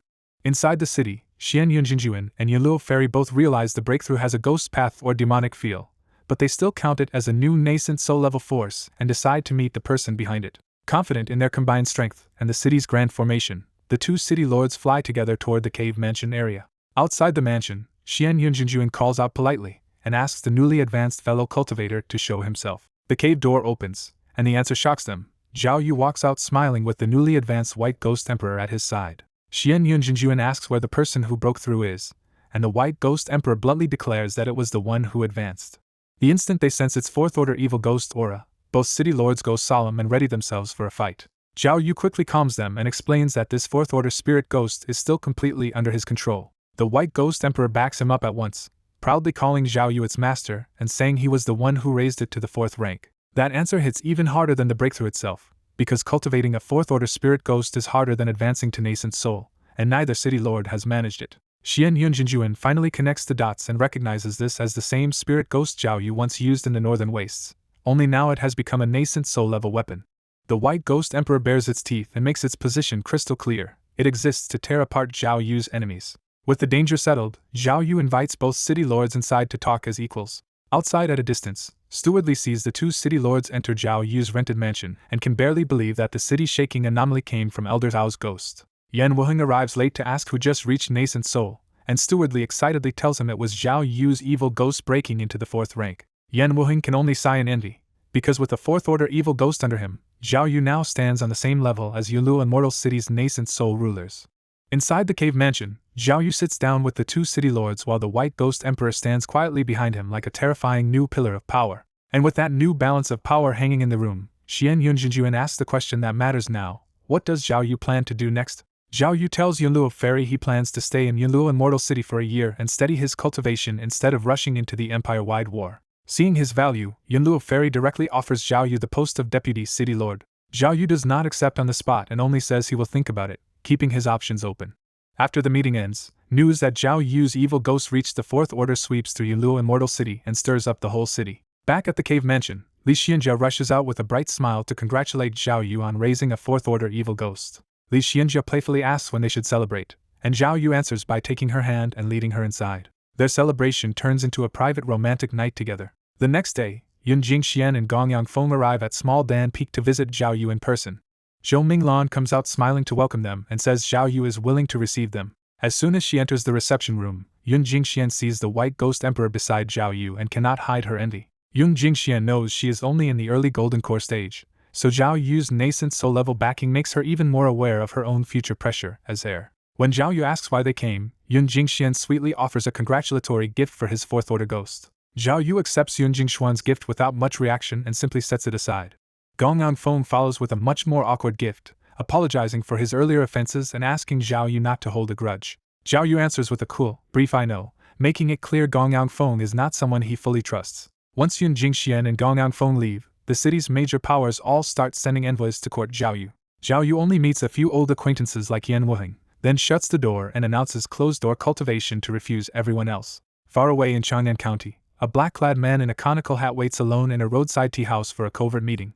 A covert contact sits across from the black-clad man and immediately demands to know where Wind Flame Ghost's other two brothers went. The black-clad man lifts his face and reveals that the trap was set by Zhao Yu himself. Black Eagle goes rigid and tries to flee the moment Zhao Yu drops the disguise and shows his real face. The White Ghost Emperor appears behind Black Eagle like a nightmare and rips straight through his chest. As Black Eagle dies in despair, the White Ghost Emperor swallows his soul on the spot. From Black Eagle's swallowed soul, Zhao Yu learns the hidden target is the heaven-extinguishing demon Sex Saint Heir and is startled to realize who the informer really is. Zhao Yu immediately leaves the tea house to hunt the Saint Heir before the trail goes cold. In a hidden manner, the Saint Heir thinks through Zhao Yu's rising strength and starts planning to rely on the three ghosts of He Mountain, or even sees Li Xianjiao as leverage. Before he can act, pitch-black ghostly energy surges into the manor from every direction, and the Saint Heir instantly knows something is very wrong. Realizing only Black Eagle knew this stronghold, the Saint Heir suspects betrayal and uses the heaven-defying escape technique to shoot into the sky. The White Ghost Emperor intercepts him almost instantly and slashes down with a claw, revealing his terrifying white-armored ghost form. Cornered, the Saint Heir unleashes the heaven-extinguishing demon flame like a blazing dragon at the White Ghost Emperor. He follows with the supreme-grade heaven-extinguishing demon saber and a brutal saber slash meant to split the enemy apart. At the same time, he throws out a black coffin to release a near-gold and silver corpse and activates the deadly poison demon seal as another killing move. The White Ghost Emperor crushes the demon flame dragon in one claw and lets the flames burn over his armor without breaking through. He breaks the saber chi next, taking only minor armor damage on his claw. Even the deadly poison demon light only leaves corroded marks, and the silver corpse is smashed apart with a casual slap. The White Ghost Emperor pierces the Saint Heir's heart, but a decoy demon cicada bursts and reveals it was only a substitute body. The real Saint Heir reappears 100 yards away, spits essence blood, and tries one last desperate escape. Zhao Yu finally joins the fight, sending out the Mountain Seal and trapping the fleeing Saint Heir under Earth Magnetism Mystical Light. With the Saint Heir slowed, Zhao Yu drops a massive mountain great handprint from above to crush him. Driven into a corner, the Saint Heir hacks upward with the heaven-extinguishing demon saber and splits the falling stone hand apart. His saber light keeps flying toward Zhao Yu, but the Mountain Seal intercepts it and blocks the strike. In that opening, the White Ghost Emperor charges through the Saint Heir's layered saber defense and punches into his chest again. This time the White Ghost Emperor rips out the Saint Heir's heart, crushes it, and leaves him to fall dead from the sky. The White Ghost Emperor devours the Saint Heir's soul as Zhao Yu finally confirms the Demon Sect Intelligence Chief is dead. Searching the dead Saint Heir's gains, Zhao Yu realizes he now has the Demon Sect spy list, though not the nascent soul-solidifying pill he hoped for. He judges that killing the Saint Heir should throw the heaven-extinguishing demon sect into an internal scramble, and buy him some peace. Even after this win, Zhao Yu can only think that he is still too weak to wipe out the demon sect and live quietly. Zhao Yu takes the Saint Heir's corpse and flies back toward Yunluo Immortal City. After returning, Zhao Yu immediately moves Li Xianjiao and the others out of Yunluo Immortal City and hides them in a remote market in the Great Qian Empire. At the Yunluo Commerce Guild, Yan Wuheng brings Yun Jingxian the monthly income ledger as part of routine business. In the middle of that routine, a jade slip suddenly flies in through the window and lands in Yun Jingshuan's hand. Yan Wuheng warns that the sender is unknown and asks to inspect the jade slip first in case it is dangerous. After checking the slip with divine sense, Yan Wuheng's face changes at once, and he hands it over to Yun Jingxian. Yun Jingxian reads the contents herself and is stunned to see Gong Yangfeng listed as a heaven-extinguishing demon sect spy. Yan Wuheng immediately says they must report this to the city lords because, true or not, the list is too serious to ignore. Yun Jingxian agrees and flies straight to the city lord's residence with the spy list. Watching from concealment in a conical hat, Zhao Yu thinks he has done all he can and leaves the rest to Yunluo's rulers. At the city lord's residence, Yun Jingxian urgently asks Yunluo Fairy to dismiss everyone before she speaks. Once the servants are gone, Yun Jingxian reports that Gong Yangfeng and many others appear on a heaven-extinguishing demon sect spy list. Yunluo Fairy scans the list and immediately asks where Yun Jingxian got it. When Yun Jingxian says the slip was thrown anonymously into the Commerce Guild, Yunluo Fairy decides the list is mostly genuine. But Yunluo Fairy reveals the biggest twist herself. Gong Yangfeng's codename Nail is real, yet he is actually their own embedded man, and this must stay secret. Relieved that Gongang Feng is not a simple traitor, Yun Jingxian agrees to keep the classified matter to herself. 2 months later, Zhao Yu appears alone in the lifeless red sand desert, wearing black and a conical hat as he follows the clue to the ancient great sect of mountaineer ruins. He notes that even within 100 miles the spiritual energy is thin, making this dead zone the last place anyone would guess once hit a great ancient sect. At the edge of the hidden site, Zhao Yu takes out a token and pours mana into it, sending a yellow beam into the empty air. With a thunderous upheaval, the dead red sand desert suddenly splits open and the buried mountaineer sect rises back into the world as a 1,000-mile mountain range packed with spiritual peaks. The moment Zhao Yu reaches the ruins, he realizes the outer barrier is so weak that a true disciple token is barely needed anymore. Even so, Zhao Yu uses the mountaineer sect token in his hand, opens a clean gap in the barrier, and strides straight inside. Inside the ruins, the rich spiritual energy hits Zhao Yu at once, and he quickly judges that even after damage, this place still hides a 5th-order spirit vein valuable enough to build a major power around. But the old sect is no paradise now, because Zhao Yu sees pits, scattered skeletons, and the clear aftermath of a massacre stretched across the mountain grounds. Knowing the real prize is the old spiritual medicine garden, Zhao Yu immediately flies deeper into the mountaineer sect instead of wasting time anywhere else. The ruins do not stay hidden for long, and Sand Lingjinren of the Yellow Sand sect rushes over, already dreaming that a treasure like an infant solidifying pill could lift both him and his sect to a higher realm. Driven by that ambition, Sand Lingjinren hacks open the weakened barrier with his earth element saber and dives into the ruins after Zhao Yu. Le Xiling of the Xian sect arrives next, and she instantly sees the fresh emergence of the ancient sect as a chance to fatten her own faction with whatever treasures survived underground. She casually breaks through as well, proving the barrier really is failing as more nearby cultivators start swarming toward the mountaineer sect from every direction. While racing through the ruins, Zhao Yu suddenly runs into the sect's new nightmare when cold wind and darkness close in and a decayed second-order evil ghost lunges at him. That first attacker is only the start, because swarms of second-order evil ghosts rise from all sides, born from the dead and the spiritual pollution left behind by the sect's slaughter. Zhao Yu is not worried at all, and instead calls out the White Ghost Emperor with a pleased smile because this haunted ruin is perfect feeding ground for his spirit ghost. The White Ghost Emperor opens its mouth and starts sucking in the evil ghosts by the mass, while Zhao Yu uses the devouring Dao fruit to help refine everything it swallows. Then Zhao Yu spots something much rarer than ordinary ghosts when a horned third-order spirit ghost appears, panics at the scene, and tries to flee. Realizing it is a naturally born mid-grade spirit ghost, Zhao Yu treats it like a jackpot, and the White Ghost Emperor instantly flashes behind it and devours it whole. With the 4th-order king of ghosts at his side, Zhao Yu simply keeps moving, and every evil spirit that appears in this ghost-infested sect gets eaten before it can slow him down. Following Ning Haozi's memories through the maze of ruins, Zhao Yu finally reaches the largest spiritual medicine garden in the whole sect. But the garden is not unguarded, because 3 strange corpses lie in front of it in Taoist, monk, and official robes, all with skin shining like gold. The 3 golden corpses suddenly open blood-red eyes and surge up with corpse chi, and Zhao Yu is shaken when he senses each one is on par with a nascent soul fighter. Facing 3 monsters at once, the White Ghost Emperor answers first by unleashing its illusory ghost eyes and drowning them in ghost fog. The trick works immediately, and the 3 gold corpses lose themselves in the illusion and start brutally smashing each other instead of Zhao Yu.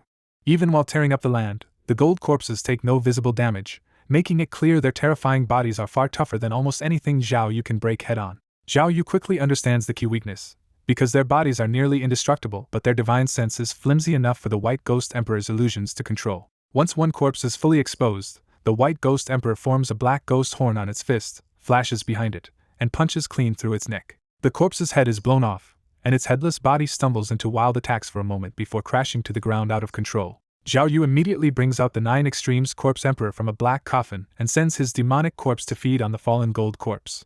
Unlike ordinary corpse monsters, the 9 Extremes Corpse Emperor can actually bite through a gold corpse, so it grabs the fallen body and starts chewing it apart, while Zhao Yu powers the devouring with his Dao fruit.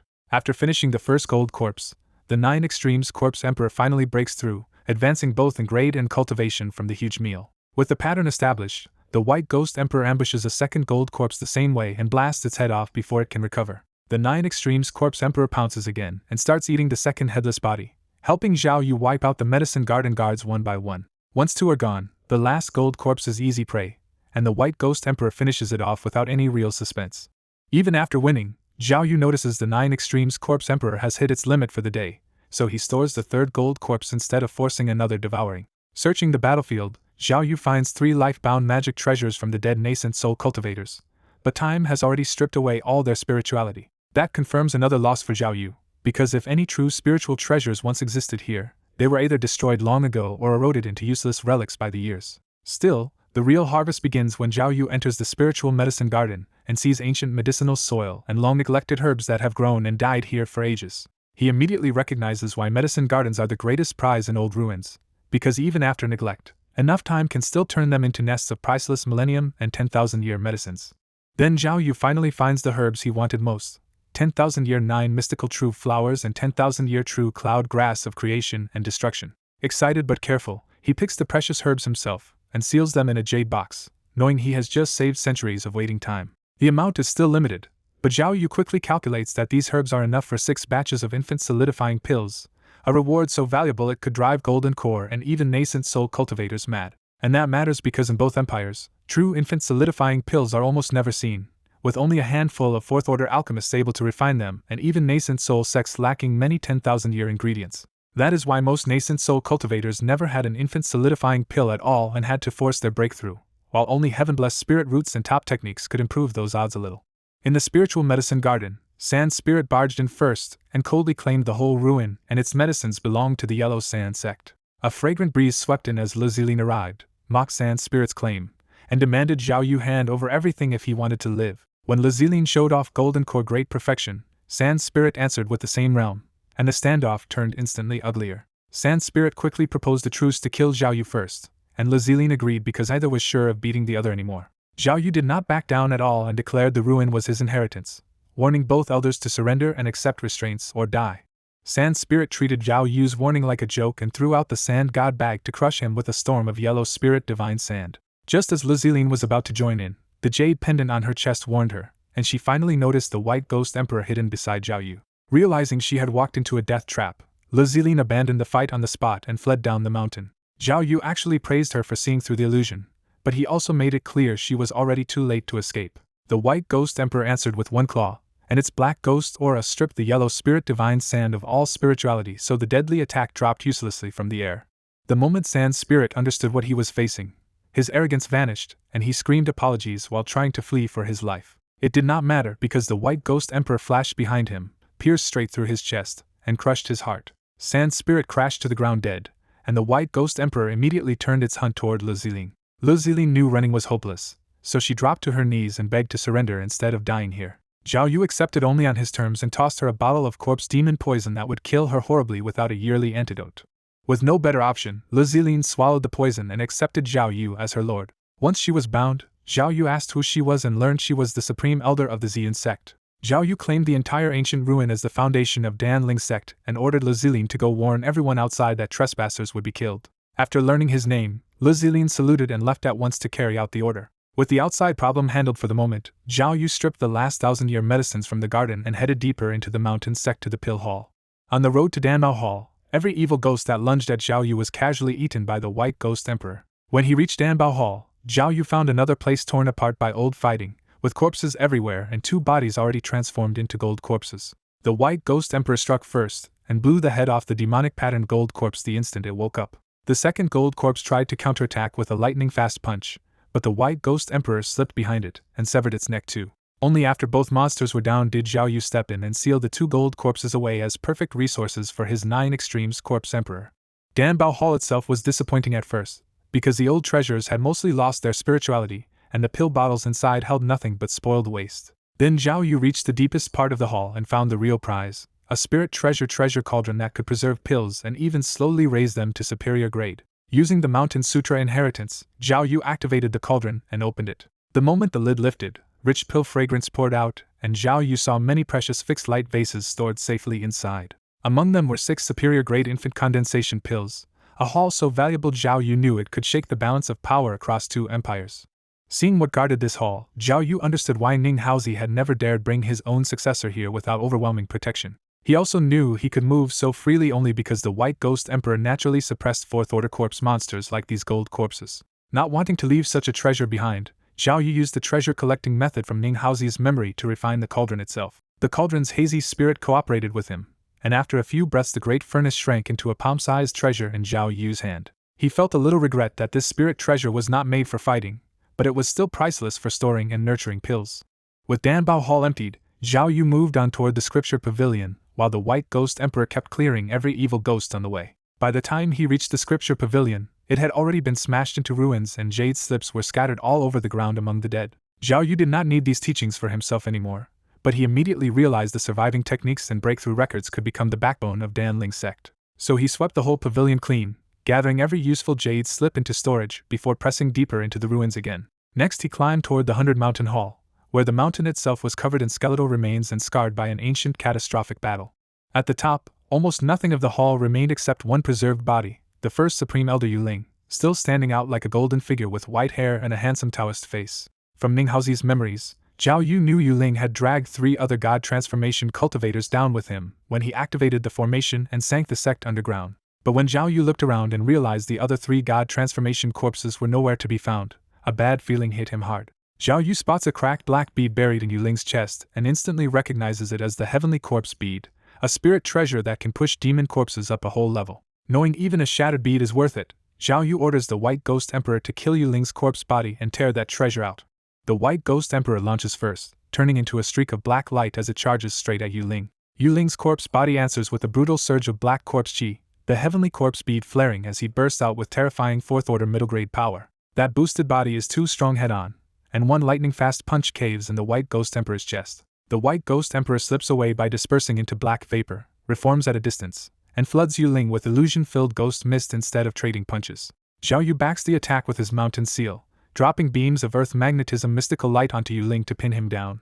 But Yu Ling simply blasts the magnetic light apart with raw corpse power, proving Zhao Yu's mountain seal cannot hold this corpse demon down. When Yu Ling's killing gaze swings toward him, Zhao Yu instantly realizes he is the next target. Zhao Yu dives underground with Earth Escape just before Yu Ling flashes over and slams a punch into the spot where he was standing. The blow rips open a huge crater and even shakes Zhao Yu deep underground, but his Earth Escape still keeps him alive. While Yu Ling is focused on hunting Zhao Yu, the White Ghost Emperor slips behind him and drives a blow into his back.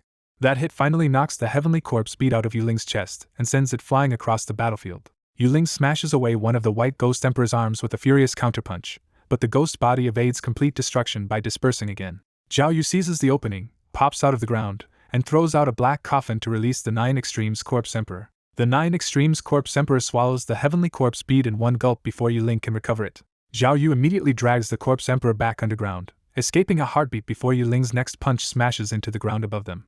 That opening lets the White Ghost Emperor punch into Yu Ling's head, its ghost horn blasting through his skull before it slips away again. Hidden underground, Zhao Yu pours his Dao Fruit power into refining the stolen bead inside the 9 Extremes Corpse Emperor. A short time later the refinement finishes, and a smaller black bead appears in the 9 Extremes Corpse Emperor's chest. The air around the ruins suddenly churns as spiritual energy, death chi, and corpse clouds all rush toward Zhao Yu's position. Zhao Yu realizes the 9 Extremes Corpse Emperor is breaking into the 4th order and brings it back to the surface.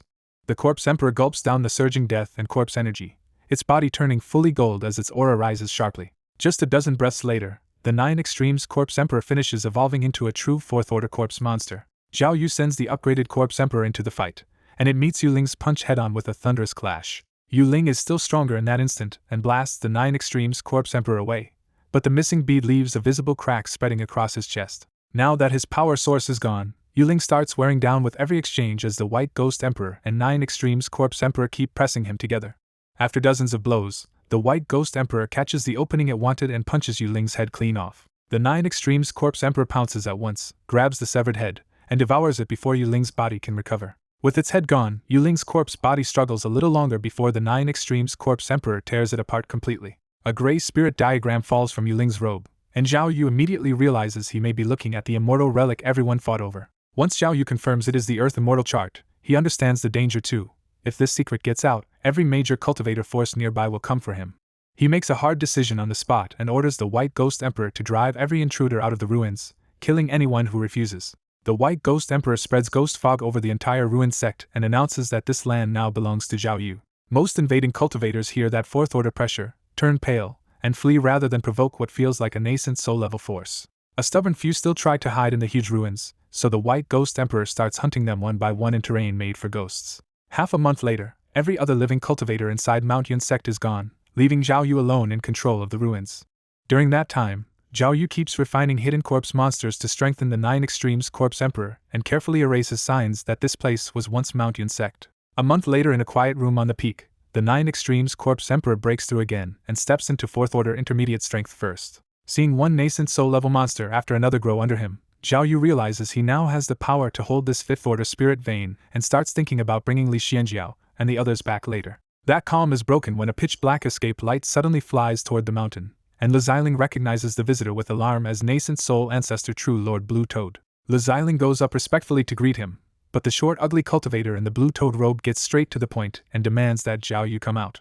When Li Xiling tries to announce him properly, Blue Toad brushes her aside with a flick of his sleeve and calls Zhao Yu out himself in a voice that shakes the whole mountain range. A dark ghost wind answers him, and Zhao Yu appears on a black cloud with the white ghost emperor at his side to meet the uninvited nascent soul guest. Blue Toad drops the pretense quickly and tells Zhao Yu to give up the ancient ruins to him, promising future compensation as if the matter should be obvious. Zhao Yu refuses flatly, because this spirit vein and these ruins are the foundation of his future, and he has no intention of handing them over. Blue Toad immediately shifts to strength politics and proposes a magical duel, claiming that if Zhao Yu can beat him within one move or even half a move, he will give up the ruins.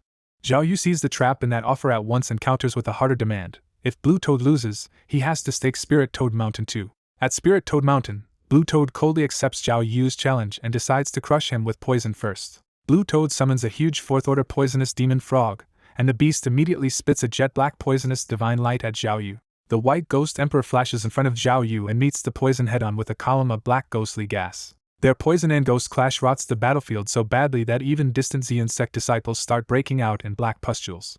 Realizing this poison can massacre her side from a distance, Li Xiling urgently orders the Z-insect cultivators to retreat. Blue Toad switches targets and sends his life-bound element-parting flying knife straight for Zhao Yu, betting that killing the master will end everything. Zhao Yu raises the mountain seal for defense, but Blue Toad's knife slips through the beige barrier as if the protection barely exists. A pitch-black coffin bursts out beside Zhao Yu, and the ninth extreme corpse emperor lunges from it to stop the killing blow with his bare fist. The knife cuts open the corpse emperor's fist, but the wound starts healing at once, and the blow still hammers Blue Toad's treasure away. The corpse emperor follows up with a corpse-light blast that stains Blue Toad's life-bound knife with spreading black corruption. Knowing that one clean hit would still kill him, Zhao Yu drops underground with Earth Escape and leaves the two fourth-order monsters to finish the fight. When Zhao Yu vanishes underground and both fourth-order servants are still in play, Blue Toad's confidence breaks and he tries to call the battle a draw before fleeing. Blue Toad turns to flee, but the ninth extreme corpse emperor teleports in front of the giant toad and smashes its belly apart with one brutal punch. Before the demon frog can recover, the corpse emperor crushes its head and kills it outright.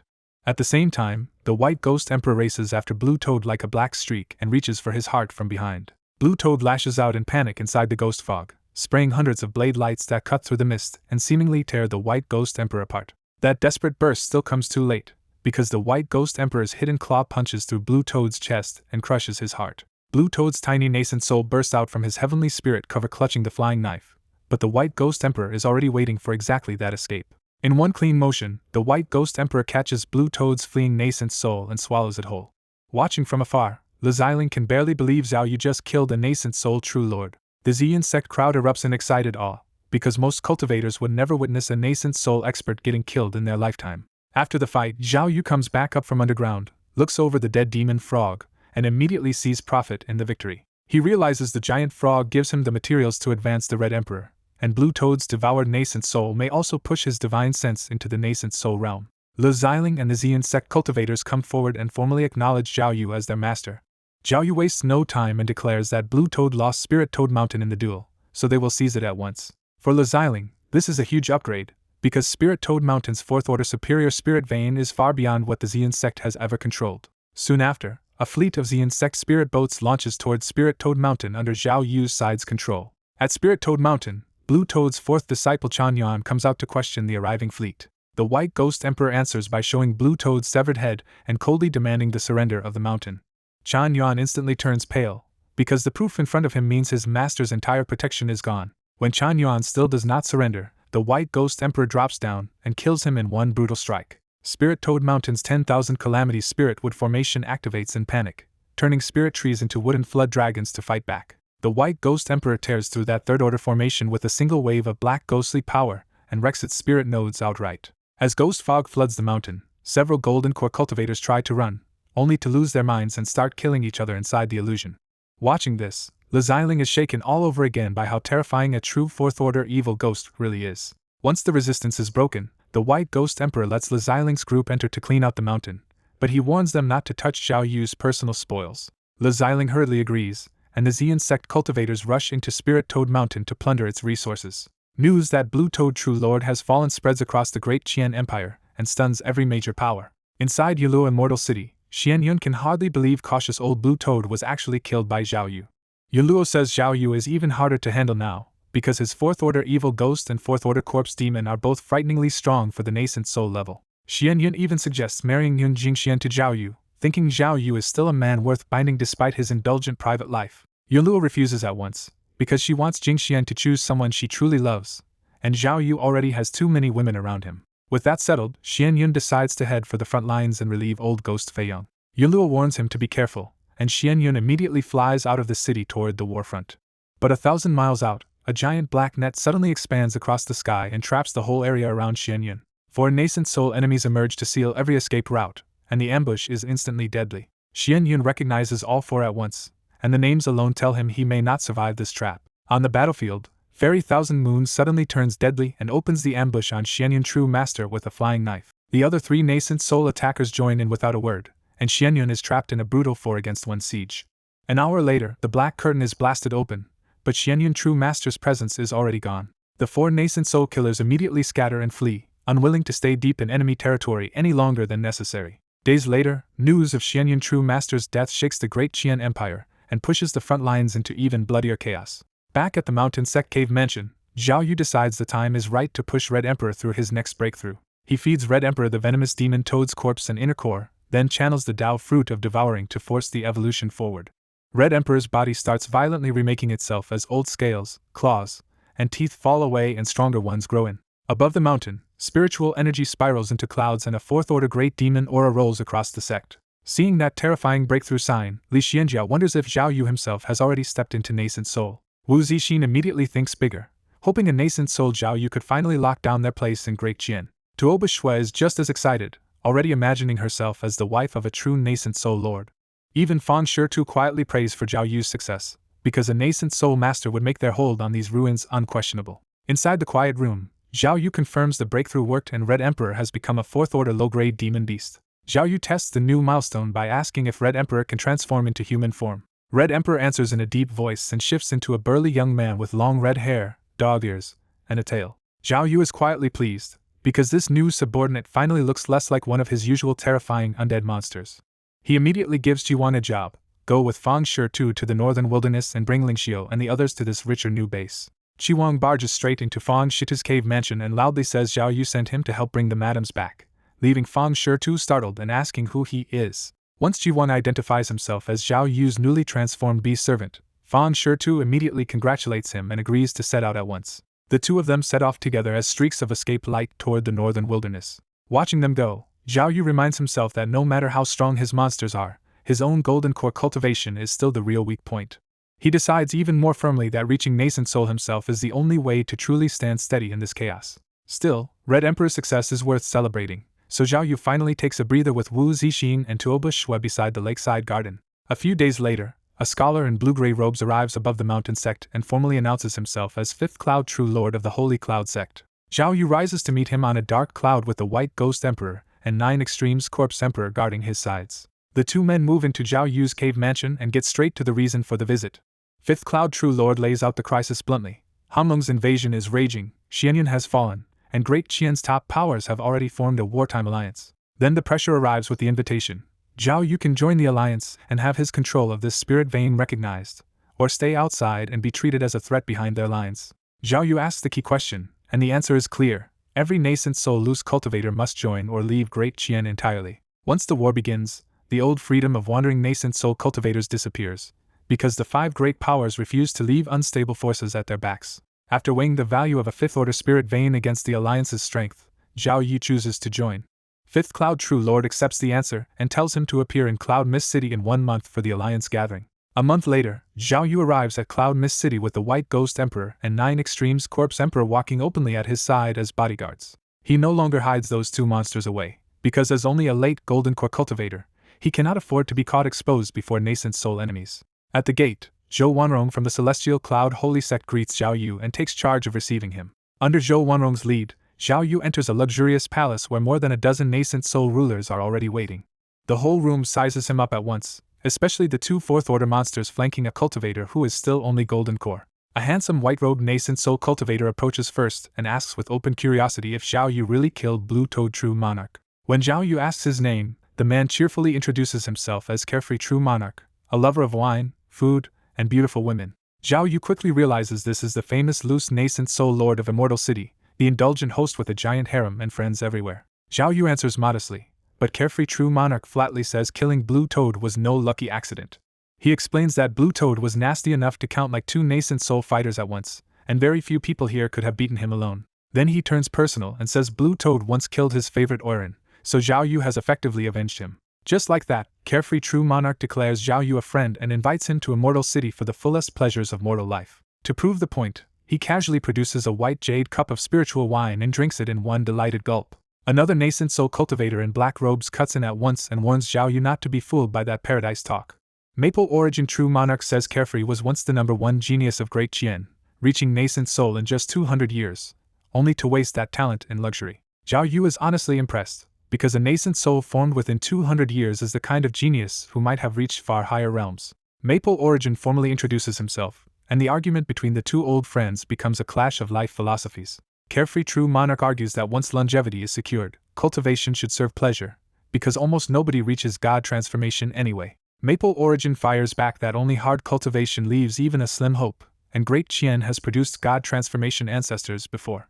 Carefree True Monarch drags Xiao Yu into the debate and asks which side sounds right to him. Xiao Yu sides with Maple Origin, choosing ambition over indulgence. Carefree True Monarch groans that Xiao Yu turned out ordinary too, then immediately bounces back by inviting him to Immortal City's Oiran contest 3 months later. Inside the Gathering Palace, Feng Yuan Jinjuan casually hypes up Carefree Immortal City's once every 3 years Oiran contest, selling it as a parade of stunning cultivator beauties that even includes golden core women.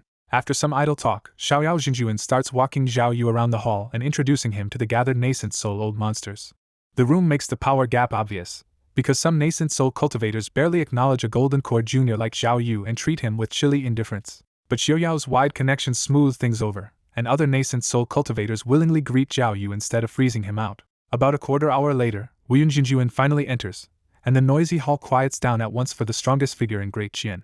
Wuyun speaks with a grave face and says the 4 demon sects are monsters by nature, and if Great Qian falls, both cultivators and billions of mortals will become cultivation materials. He urges everyone to stand with him and wipe out those beasts, and the gathered nascent soul cultivators quietly show they agree. The reason is simple. Everyone knows the demon sects cultivate through atrocities, from harvesting mortal bones to raising evil ghosts from mass deaths, so no loose cultivator wants Hanlong to win. Wuyun warns that fence-sitters are even worse than open enemies, because the people waiting to profit from the war could stab the Alliance in the back at any time. He announces the Alliance's first target is by Long Jinjuan of Yulong Mountain for refusing to join them, and he openly promises the mountain and spoils to whoever takes part. Yunluo Ferry immediately backs the kill order, flatly saying a nascent soul cultivator who refuses the Alliance might as well be a demon sect spy. The rest quickly follow her lead, because in peacetime no one wants to offend a nascent soul expert, but in wartime they would rather erase future trouble early.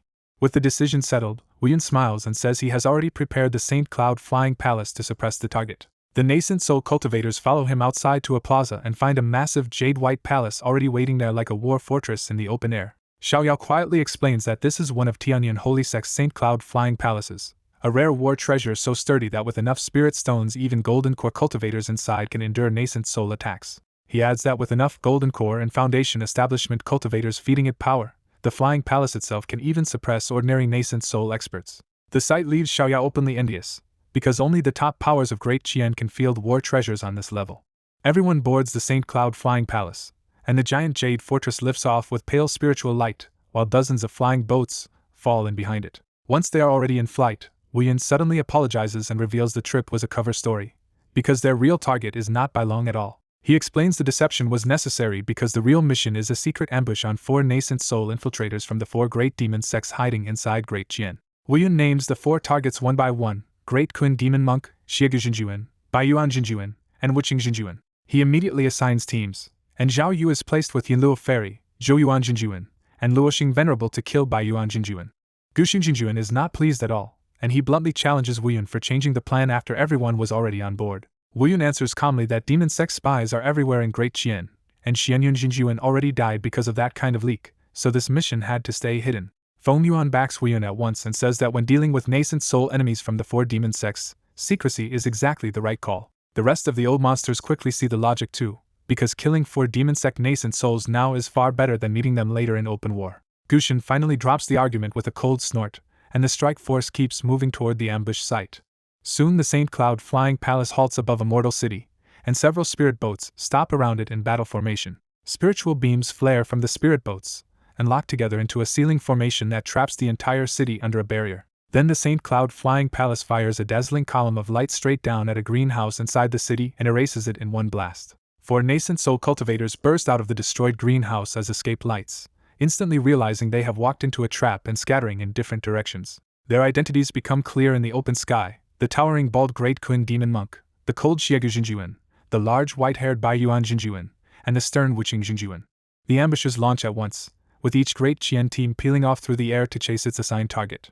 On Baiyuan's side, Yunluo Fairy attacks first with open hatred and throws out her green vine cauldron, sending a sky full of green spirit threads at him. Baiyuan tries to deflect her fury with words, claiming he did not kill her partner, and telling her to seek the real culprit instead. At the same time, Baiyuan brings out the myriad ghosts banner, and boundless resentment, and evil ghosts pour from the black banner around him. A 4th-order evil ghost steps out from the banner, and as more spirits flood into it, the creature mutates on the spot into a stronger mid-4th-order monster with black ghost horns.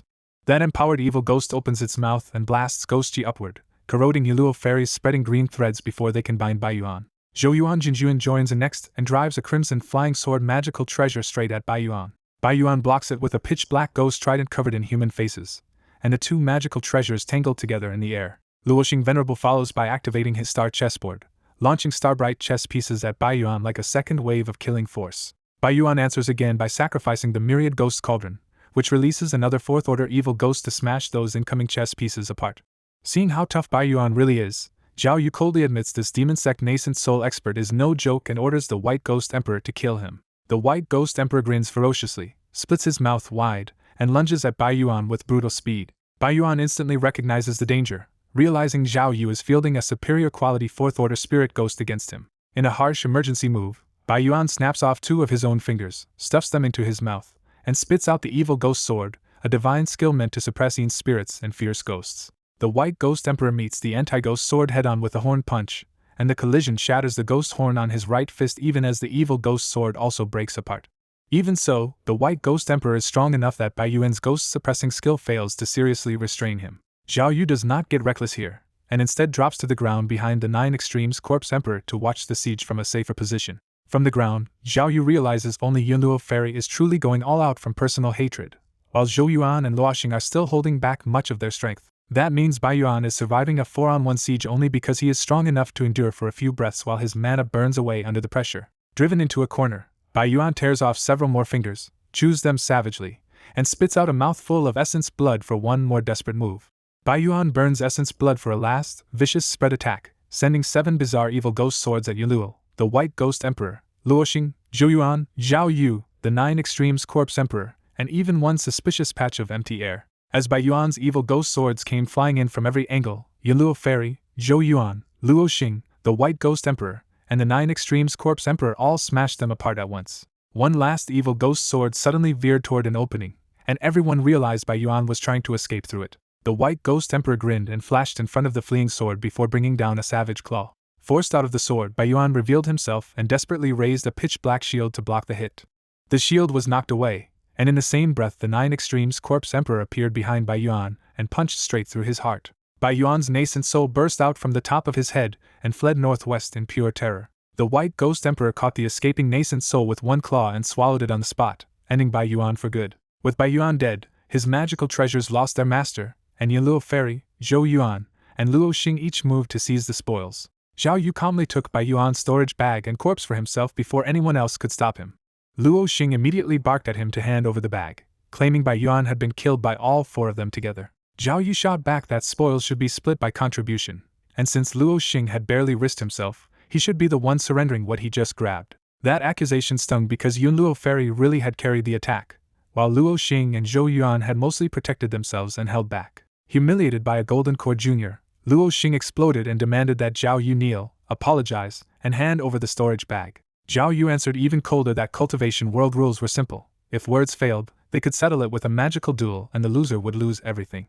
He raised the stakes on purpose and told Luo Xing to either kneel and hand over the myriad ghost cauldron or fight him outright. Luo Xing raged, but one look at Zhao Yu's two terrifying fourth-order monsters made him too wary to accept. Zhou Yuan clearly thought Zhao Yu was too arrogant, but he still chose to stay out of it rather than offend someone this dangerous. Yunluo very coolly sided with Zhao Yu and said if Luo Xing wanted the bag, he should win it in a proper magical duel. Luo Xing could only snort and retreat, and Zhou Yuan left with him for the Holy Cloud Flying Palace.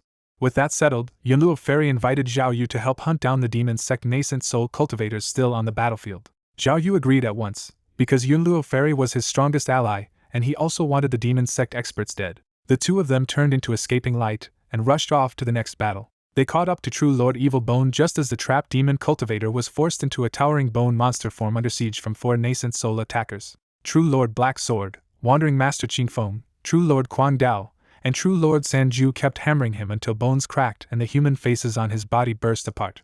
Yunluo Fairy arrived and immediately joined the encirclement by sending the Green Vine Cauldron Spirit Silk down on him too. Cornered by 5 nascent soul enemies, True Lord Evil Bone finally showed despair and abandoned his body to let his nascent soul escape with the Evil Bone Demon Spear. That last escape failed too, because the White Ghost Emperor jumped behind the fleeing nascent soul, pierced it, and started chewing it down. Seeing that gruesome kill, the 4 allied nascent soul cultivators looked at the White Ghost Emperor with fresh caution. After the kill, Breeze Loose Cultivator immediately raised the old question again and asked whether Evil Bone's spoils should be divided equally among everyone who fought. Yunluo Fairy agreed to open the storage bag for everyone to inspect, but she made it clear that Zhao Yu had earned the Evil Bone Demon Spear. Zhao Yu surprised them by tossing the spear away and claiming the corpse instead, because the body itself was the treasure he wanted. Breeze Loose Cultivator looked like he wanted to object, but one glance at Zhao Yu's 2 corpse-like monsters was enough to make him stay quiet. Looking across the battlefield, True Lord Black Sword quietly said the whole campaign was basically over. True Lord Sanju confirmed the results. Great Kun Demon Monk was dead, and merciless True Lord had escaped only by burning his own essence after badly injuring Night Tama Fairy. With the demon side broken, the allied nascent soul cultivators all headed back toward the Sacred Cloud Flying Palace. Back at the Flying Palace, True Lord 5 Clouds thanked everyone and announced a near-total victory with 3 demon sect nascent souls erased in one blow. He also named the next target right away, True Lord White Dragon of Jade Dragon Mountain, whose death would lock down the Empire's internal stability. After that, the pressure eased and the nascent soul experts broke into smaller circles to drink and talk. Zhao Yu used the lull to ask how 5 Clouds had managed to track down the demon sect nascent soul cultivators so accurately in the first place.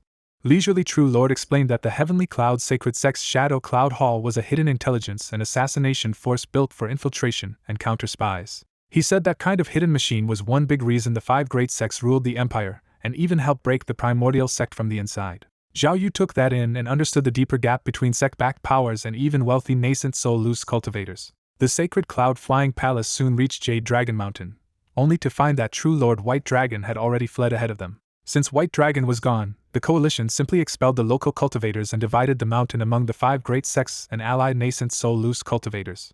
After that cleanup, everyone returned to Cloud Mist City. Once they were back, Lord Wu Yun proposed a small exchange meeting, and the gathered nascent soul cultivators quickly agreed. The meeting mattered because top resources in Great Qian mostly sat in the hands of these old nascent soul rulers and city lords. Lord Wu Yun opened the trade by offering a pound of 5th order 5 elements heavy water in exchange for matching cloud-attributed treasure, or an enormous price in spirit stones. The price jumped at once as Zhou Yuan and other nascent soul cultivators started bidding spirit stones for the rare 5th order treasure.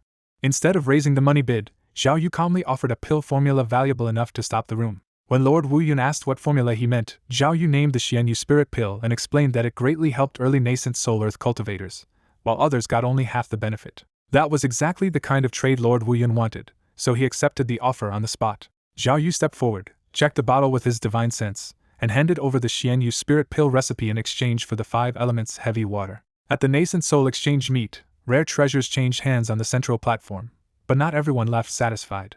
As soon as the meeting ends, Zhao Yu goes straight to Fairy Yunluo and asks to buy the Myriad Ghosts banner in her hands. Zhao Yu is after the banner because its countless ghosts, including a 4th order one, could let the White Ghost Emperor evolve into a much stronger mid-grade 4th order ghost. He knows how to refine a Myriad Ghosts banner, but the method is too cruel, so he would rather destroy an existing one than make his own.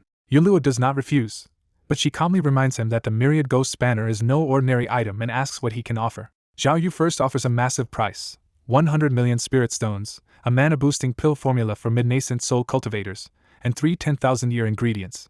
Yunluo can tell he came back rich from the ancient site, but she still says that bundle does not match the banner's value. So Zhao Yu changes his bid and puts out a superior grade nascent soul condensation pill instead. That pill finally shakes Yunluo, because a superior grade nascent soul condensation pill is rare enough to rival, or even exceed the banner in real value. The trade suits Yunluo too, because with her technique she can only force out a low-grade 4th order ghost from the banner and still has to fear backlash. Both sides finish the exchange satisfied, and Zhao Yu returns to his cave mansion with the banner in hand. Back in his quiet room, Zhao Yu decides it is time to raise the White Ghost Emperor's level again. He tosses the Myriad Ghost banner over, and the White Ghost Emperor swallows the whole thing in one gulp. Once Zhao Yu activates the Dao Fruit's devouring power, the White Ghost Emperor starts violently refining the banner from inside. The trapped ghost screams through its body, and even the banner's main 4th order soul tries to seize control before being crushed and erased. When the refinement ends, eerie face-like markings ring the White Ghost Emperor's right claw, and its whole aura jumps to a new level. Zhao Yu confirms the result. The White Ghost Emperor is now a superior quality, mid-grade 4th order ghost. Because it has already devoured 2 nascent soul powers, Zhao Yu can now use them to unlock the ghost's next talent. A stream of chilling power enters the White Ghost Emperor, and mysterious patterns begin condensing through its bones, blood, and soul. The new talent is spatial manipulation, and the White Ghost Emperor immediately proves it by vanishing and reappearing through the void instead of ordinary movement. Zhao Yu is delighted and immediately asks to see what the new talent can do. The next instant, the White Ghost Emperor vanishes and silently reappears behind Zhao Yu by void shifting instead of normal movement. As Zhao Yu keeps testing it in the quiet room, he confirms the White Ghost Emperor can void shift within 100 yards and use spatial force to drag nearby targets or send them farther away. The tests also show the limit. The White Ghost Emperor can toy with golden core level targets, but stronger beings resist its spatial pull much more stubbornly. After the successful upgrade, Zhao Yu reviews Baiyuan True Monarch's memories and finds a hidden ancient transmission array that leads all the way to the Blue Sky Sea. That memory also brings a grim revelation. The 4 great demon sects were acting under orders from the Myriad Changes demon sect of Great Wei. Zhao Yu's expression hardens when he realizes Great Qian may have beaten the first wave, but it still cannot match a god transformation back sect like that. Before worrying about the next disaster, he decides to strengthen himself by upgrading his water spirit root to heavenly grade. He drinks the 5 elements heavy water in one shot and starts refining it with the Dao fruit swallowing technique. 10 days later, Zhao Yu opens his eyes cleaner and sharper, with a heavenly grade water spirit root and slightly faster spiritual absorption. With water, fire, and earth already at heavenly grade, he immediately moves on to upgrade his wood spirit root too. He swallows the 1000-year spiritual medicine and enters another round of focused refinement. Another 10 days pass, and Zhao Yu completes the breakthrough to a heavenly grade wood spirit root as well. Now only the gold attribute is left, and Zhao Yu can already feel how much faster his cultivation will become once all 5 elements are complete. Even so, celebration can wait, because what he really needs next is an escape route before the Myriad Changes demon sect reaches this war. So Zhao Yu leaves seclusion and flies off to find the hidden ancient array from Baiyuan's memories. Elsewhere in the Hanlong Empire, Demon Path nascent soul cultivators gather inside Bone Demon Palace with the war suddenly looking much less worthwhile. Bone Taoist coldly lists the damage in the hall. Great Kun Demon Monk, True Lord Evil Bone, and True Lord Baiyuan are dead, and True Lord Ruthless is severely injured. With support from the Myriad Changes demon sect still missing, Bone Taoist bluntly says this war should end. The others quietly agree, because they never wanted this war in the first place, and their hidden arrangements inside Primordial Sect have already been wiped out. Fairy Thousand Moon says she wants peace too, but a far more dangerous figure from the Myriad Changes demon sect is about to arrive, True Lord Feilua. Just hearing that name makes the whole room tense up, because Feilua is infamous for slaughtering nascent soul cultivators. They all understand the problem immediately. Even if they can beat Feilua together, they cannot stay grouped forever, and isolation would get them picked off. Ghost Head Toa agrees to keep fighting, but only if he stops making deep pushes into enemy territory. True Lord Thousand Swords suggests shrinking the front and letting lower-level cultivators bleed instead, since either side's nascent souls want a death match right now. The Demon Path nascent soul cultivators settle on that cautious plan and break up the meeting. After that, the frontline war cools down fast, with only Golden Core, Foundation Establishment, and Chi cultivators still grinding through smaller battles. Following Baiyuan's memories, Zhao Yu arrives alone at a barren 1000-foot mountain in the Hanlong Empire where almost no one would ever come. He quickly sees why Baiyuan hid the place here. Weak spiritual energy, hard terrain, and an illusion array make it an ideal secret cache. To break through the concealment safely, Zhao Yu summons the White Ghost Emperor and uses its ghost pupil to see through the illusion on the cliff. With the illusion exposed, Zhao Yu walks straight through the cliff and finds a dark hidden passage inside the mountain. At the end of the tunnel, he reaches a wide underground square built around a 100-foot ultra-long-distance teleportation array. Zhao Yu is immediately struck by how rare it is, because an array like this can cross terrifying distances and requires scarce space-leaping crystals to build. That also explains why Bai Yuan kept it secret, since a treasure this valuable was far too important to hand over to his sect. Zhao Yu also knows how fragile the situation is, because a world this war-torn destroys teleportation arrays faster than it can ever replace them. Instead of rushing in blind, he studies every rune and structural detail with his array genius and fourth-order mastery.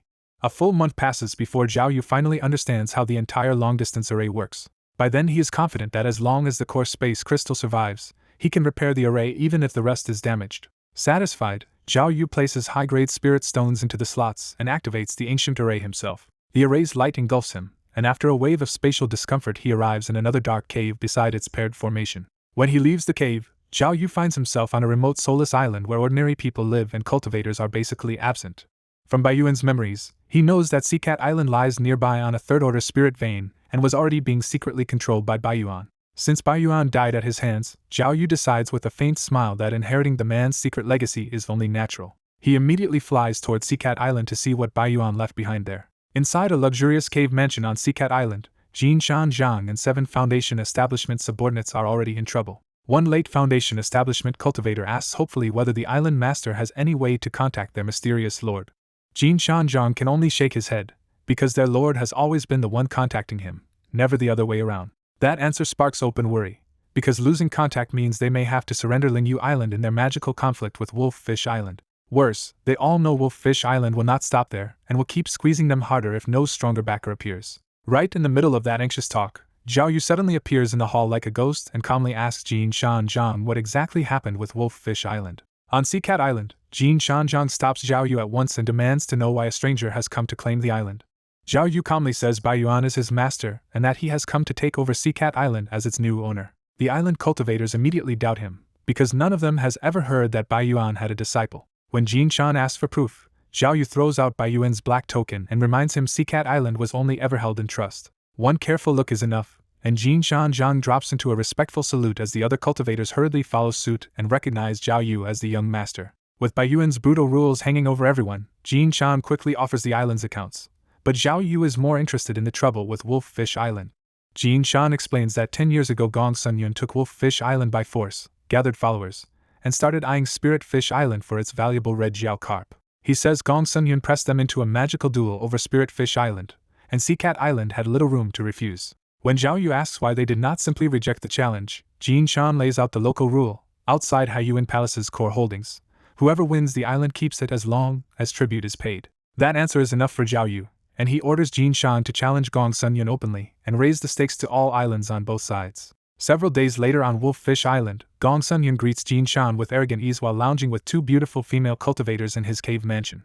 Jin Shan delivers Zhao Yu's terms without flinching. Seacat Island will wager everything, and Gong Sunyun must stake all of Wolffish Island's territory too. Gong Sunyun drops the joking tone and immediately probes for the real danger, asking whether real person Yuanhai himself or one of his people is behind this duel. Jin Shan reveals that Bai Yuan's young master is personally handling it, and the duelist will be Zhao Yu. The swagger drains out of Gong Sunyun on the spot, and he suddenly turns warm and diplomatic, asking to meet Zhao Yu in person instead of risking offense. Jin Shan leads Gong Sunyun back to Seacat Island, where the Wolffish Island master finally comes face to face with Zhao Yu.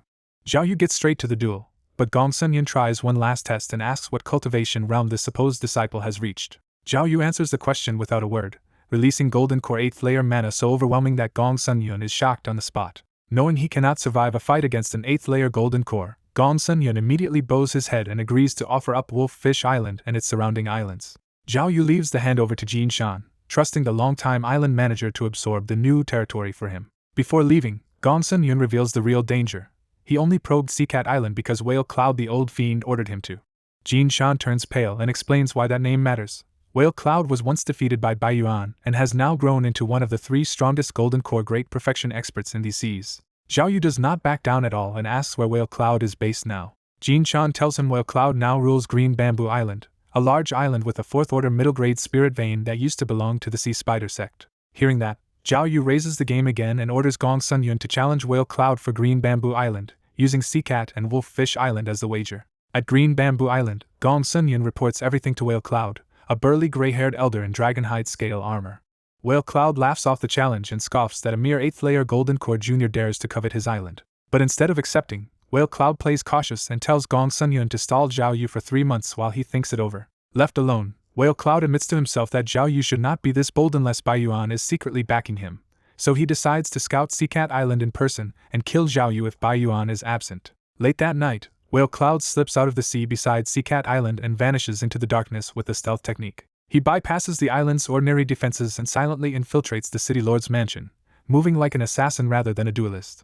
Near a study, Whale Cloud spots Zhao Yu inside, notices Bai Yuan is nowhere in sight, and decides this is his chance to kill the disciple and settle an old grudge. He launches the Yin Beast Spike, a tiny black assassination treasure that strikes almost faster than sight and is meant to kill in one silent blow. Instead of piercing Zhao Yu, the Yin Beast Spike is caught barehanded by the 9 Extremes Corpse Emperor, who had been standing beside him disguised like an ordinary servant. One look at that catch shatters Whale Cloud's nerve, because he realizes Zhao Yu is guarded by a nascent soul-level refined corpse. Whale Cloud turns to flee at once, but in that instant a claw punches through his heart from behind. The White Ghost Emperor has already appeared at his back through spatial movement, and Whale Cloud dies in despair the moment he recognizes a fourth-order evil ghost too late. After the body falls, Zhao Yu studies the seized Yin Beast Spike with a grim look and realizes that without the 9 Extremes Corpse Emperor and White Ghost Emperor guarding him openly, he could have been killed before using any of his own trump cards. After killing the assassin, Zhao Yu realizes the sneak attack really came from Whale Cloud, the only Golden Core Great Perfection enemy he had made in the Blue Sky Sea. With a casual order, Zhao Yu lets the White Ghost Emperor devour Whale Cloud's soul and confirms Bamboo Island is now ripe for the taking. Zhao Yu decides to seize Bamboo Island at once, since Whale Cloud's remaining 2 Golden Core subordinates are much weaker and not worth fearing. He summons Jin Shanchan and the Seacat Island Cultivators, and the whole group flies out toward Bamboo Island in streaks of escaped light. Outside Bamboo Island, Jin Shanchan releases Golden Core pressure and loudly demands that Yellow Crab and Thousand Thoughts come out to meet Zhao Yu. 2 island cultivators answer the call, the young Taoist Yellow Crab and the middle-aged Thousand Thoughts, both instantly on guard. Yellow Crab asks why they have come, still trying to keep the meeting polite even as the pressure turns tense. Zhao Yu answers brutally plain, Whale Cloud dueled him and died, so Bamboo Island now belongs to him. To end any argument, Zhao Yu throws over Whale Cloud's severed head and lets his own Golden Core 8th layer aura crash down on them. Yellow Crab turns pale and hurriedly passes the head to Thousand Thoughts, because his companion knows a secret art for judging real from fake. After checking it, Thousand Thoughts confirms the truth, their master is really dead. That confirmation crushes their nerve, because if Zhao Yu could kill Whale Cloud, he could kill both of them just as easily. After a hard internal struggle, Yellow Crab reluctantly accepts the transfer and agrees to abandon Bamboo Island with his people.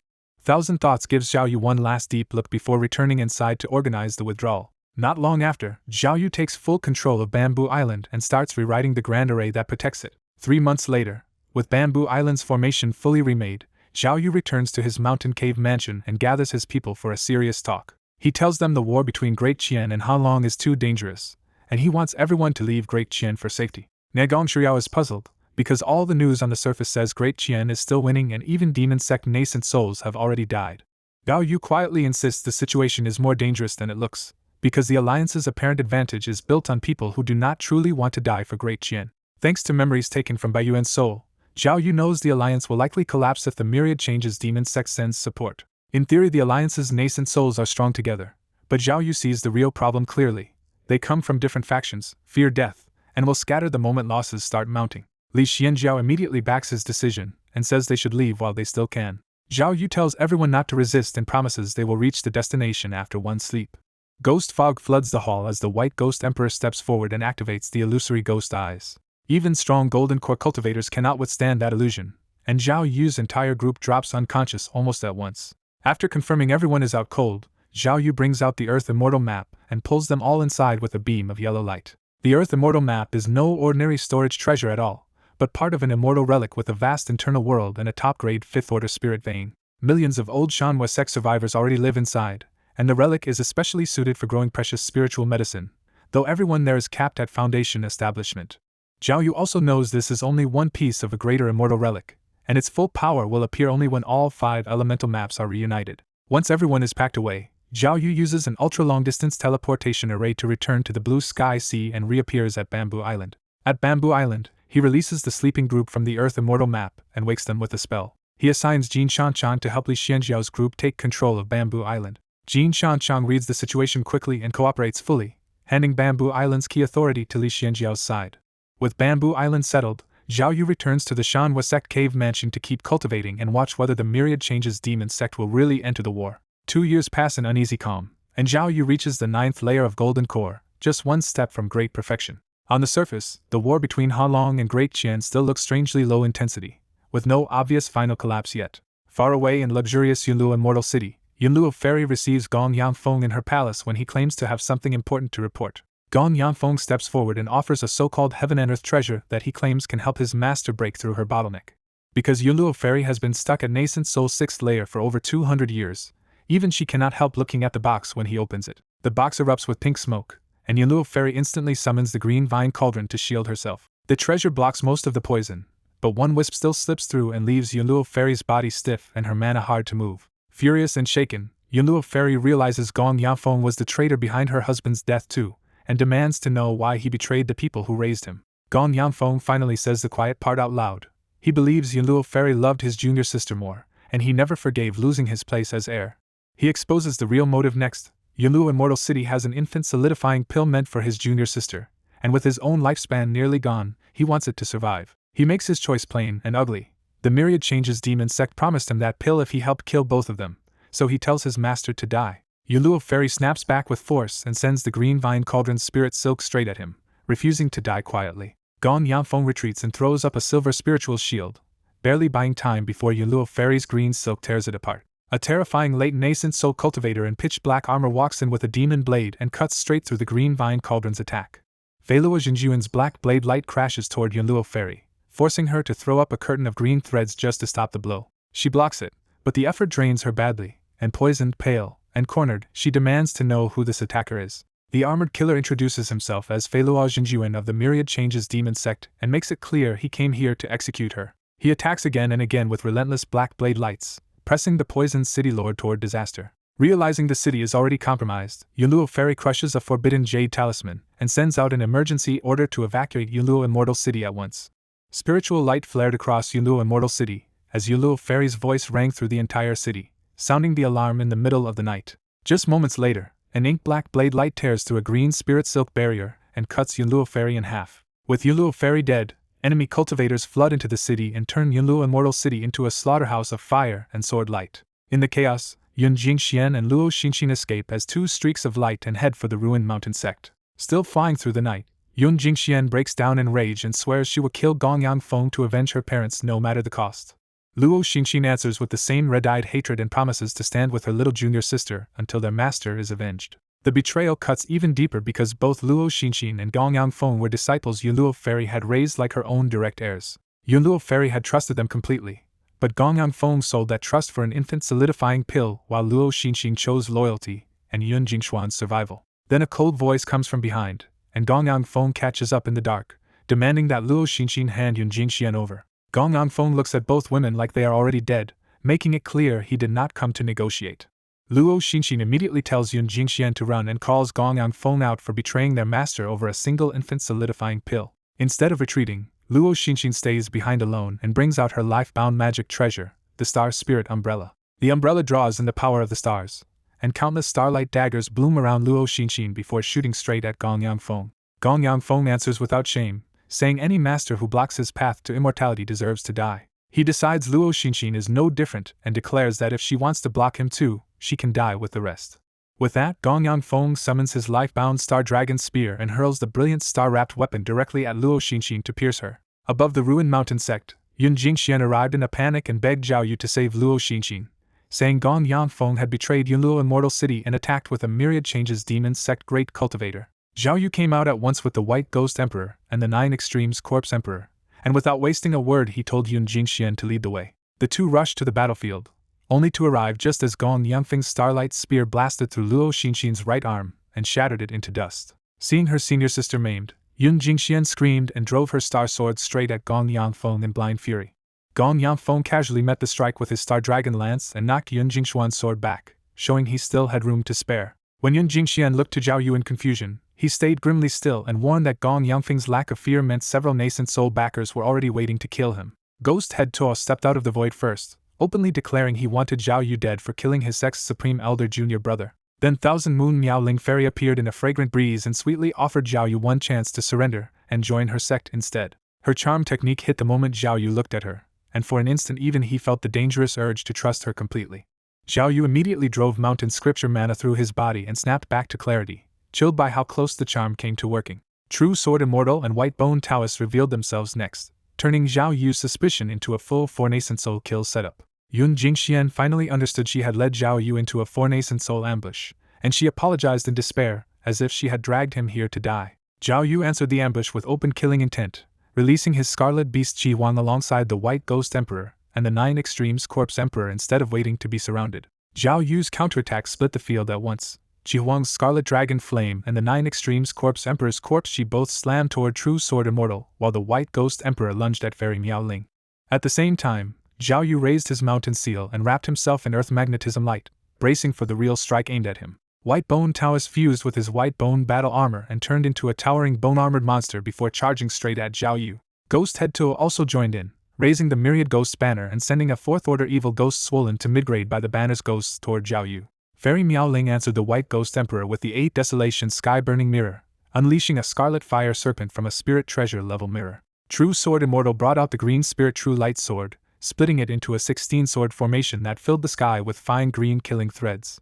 Those green sword threads instantly shredded both Qi Huang's Dragon Flame and the 9 Extremes Corpse Emperor's Corpse Qi Pillar, showing that True Sword Immortal's sword formation could overwhelm attacks far above an ordinary nascent soul's level. Then the White Ghost Emperor vanished and reappeared behind True Sword Immortal, using its spatial jump to bypass the whole formation in one blink. True Sword Immortal twisted in alarm and triggered his robe barrier, but the White Ghost Emperor tore straight through it, crushed his heart, and caught his fleeing nascent soul. In front of the other ambushers, the White Ghost Emperor swallowed True Sword Immortal's nascent soul whole, and the sudden instant kill stunned the rest of the trap. Fairy Miaoling fired her Mirror's Fire Serpent into the White Ghost Emperor, and the blast finally forced its body to shrink, showing even it could not tank a Spirit Treasure head-on forever.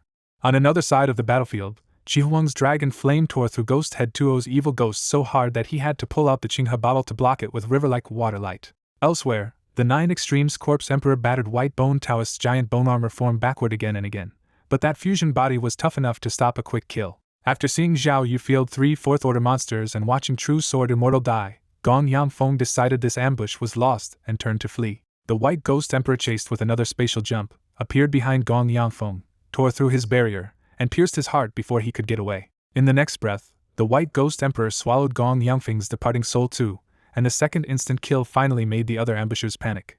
Fairy Miaoling finally panicked and threw everything at Zhao Yu himself, sending a fiery dragon from the mirror and 36 white jade needles to kill him before the Ghost Emperor reached her. Zhao Yu answered by diving underground with Earth Escape beneath the mountain seal, dodging both the fire and the needle barrage in a flash. The fiery dragon melted the earth into magma, and the white jade needles stabbed 1,000 zhang down, but Zhao Yu still slipped through untouched. Realizing ordinary attacks would not drag him out, Fairy Miaoling switched to a wood dragon stake that could pin down the earth below and threatened Zhao Yu where he was hiding. Hidden deep underground, Zhao Yu felt immediate danger from the stake and knew he could not let it land.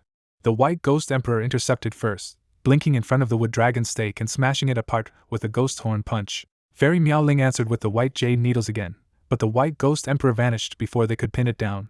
It reappeared behind Ghost Head Tuo instead, forcing him to burn a hidden life-saving Ghost Bride substitute to escape the killing blow. After surviving by a hair, Ghost Head Tuo immediately decided the White Ghost Emperor was too dangerous and fled rather than keep fighting for someone else's plan. Seeing Ghost Head Tuo run, Fairy Miaoling cursed him inwardly and fled too, escaping even faster as a streak of moonlight.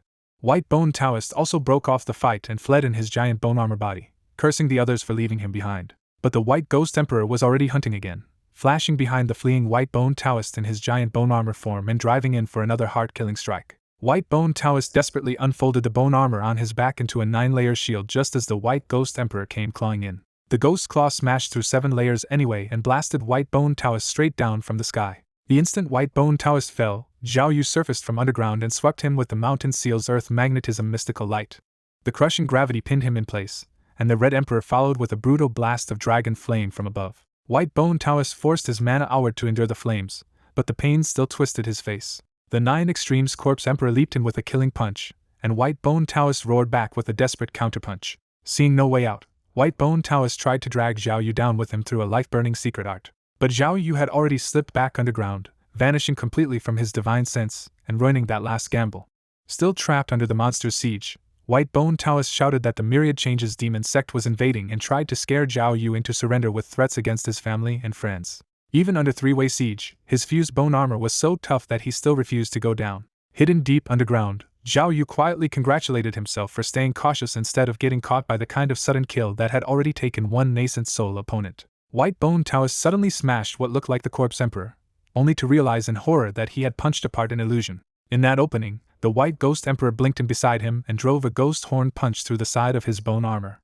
A heartbeat later, the 9 Extremes corpse emperor dropped from above and hammered White Bone Taoist into the ground hard enough to crater the earth. The red emperor bit down next, crunching through several more layers of bone armor and leaving White Bone Taoist badly hurt and dizzy. As soon as he was spat back out, the white ghost emperor smashed a ghost horn through his right eye and blew into his body. The 9 Extremes corpse emperor finished the body with one more crushing smash, caving in his skull and forcing his nascent soul out in panic. The white ghost emperor caught that escaping nascent soul in one claw and swallowed it, ending White Bone Taoist for good.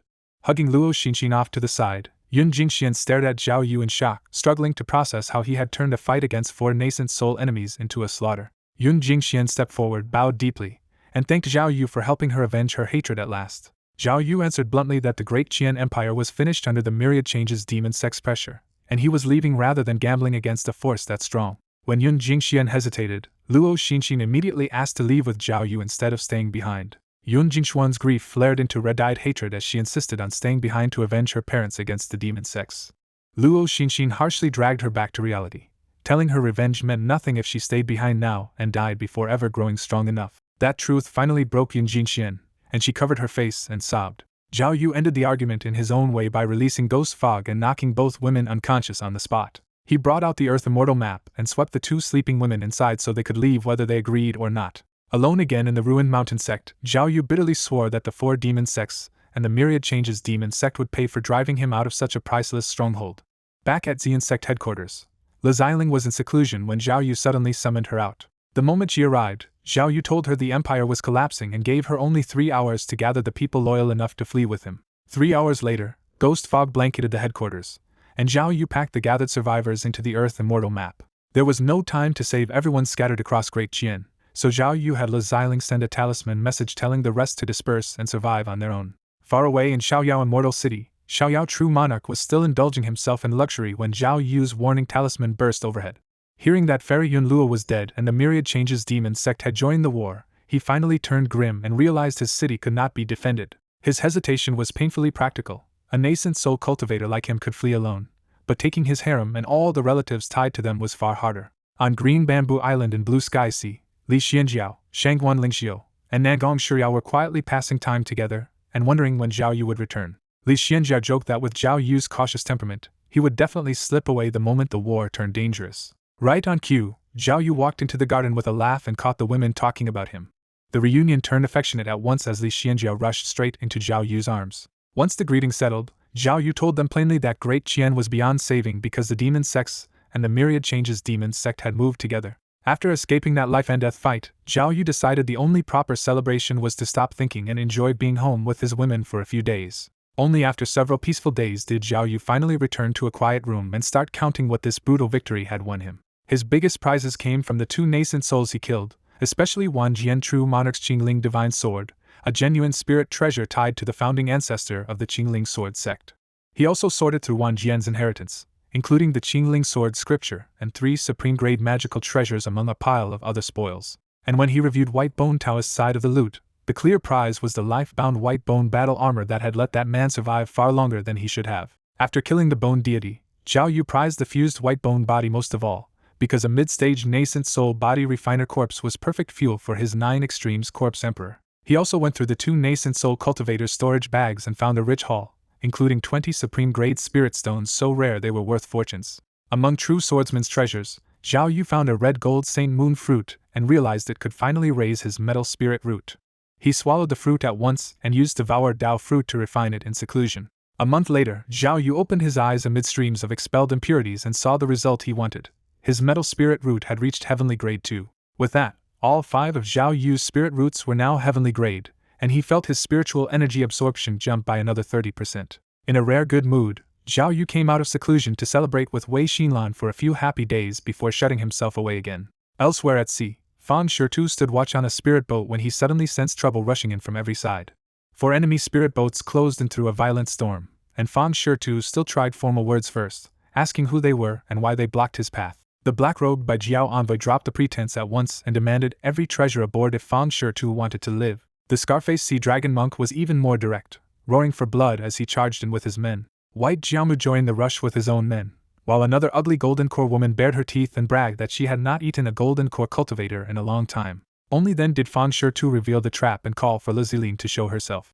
Le Ziling stepped out of concealment, looked at the 4 golden core attackers like trash, and released the pressure of golden core great perfection. She sent out her life-bound Ziling flying daggers in a purple flash straight at the Sea Dragon Monk, who suddenly realized he had rushed into a monster. The monk threw up a white spirit shield, but Le Ziling's daggers split through purple mist and stabbed past the defense to pierce his head. Seeing 1 golden core die instantly, White Jiamu finally understood the gap and shouted for everyone to run. Le Ziling struck again before the pirates could escape, sending a purple dagger flash through another fleeing handsome golden core cultivator.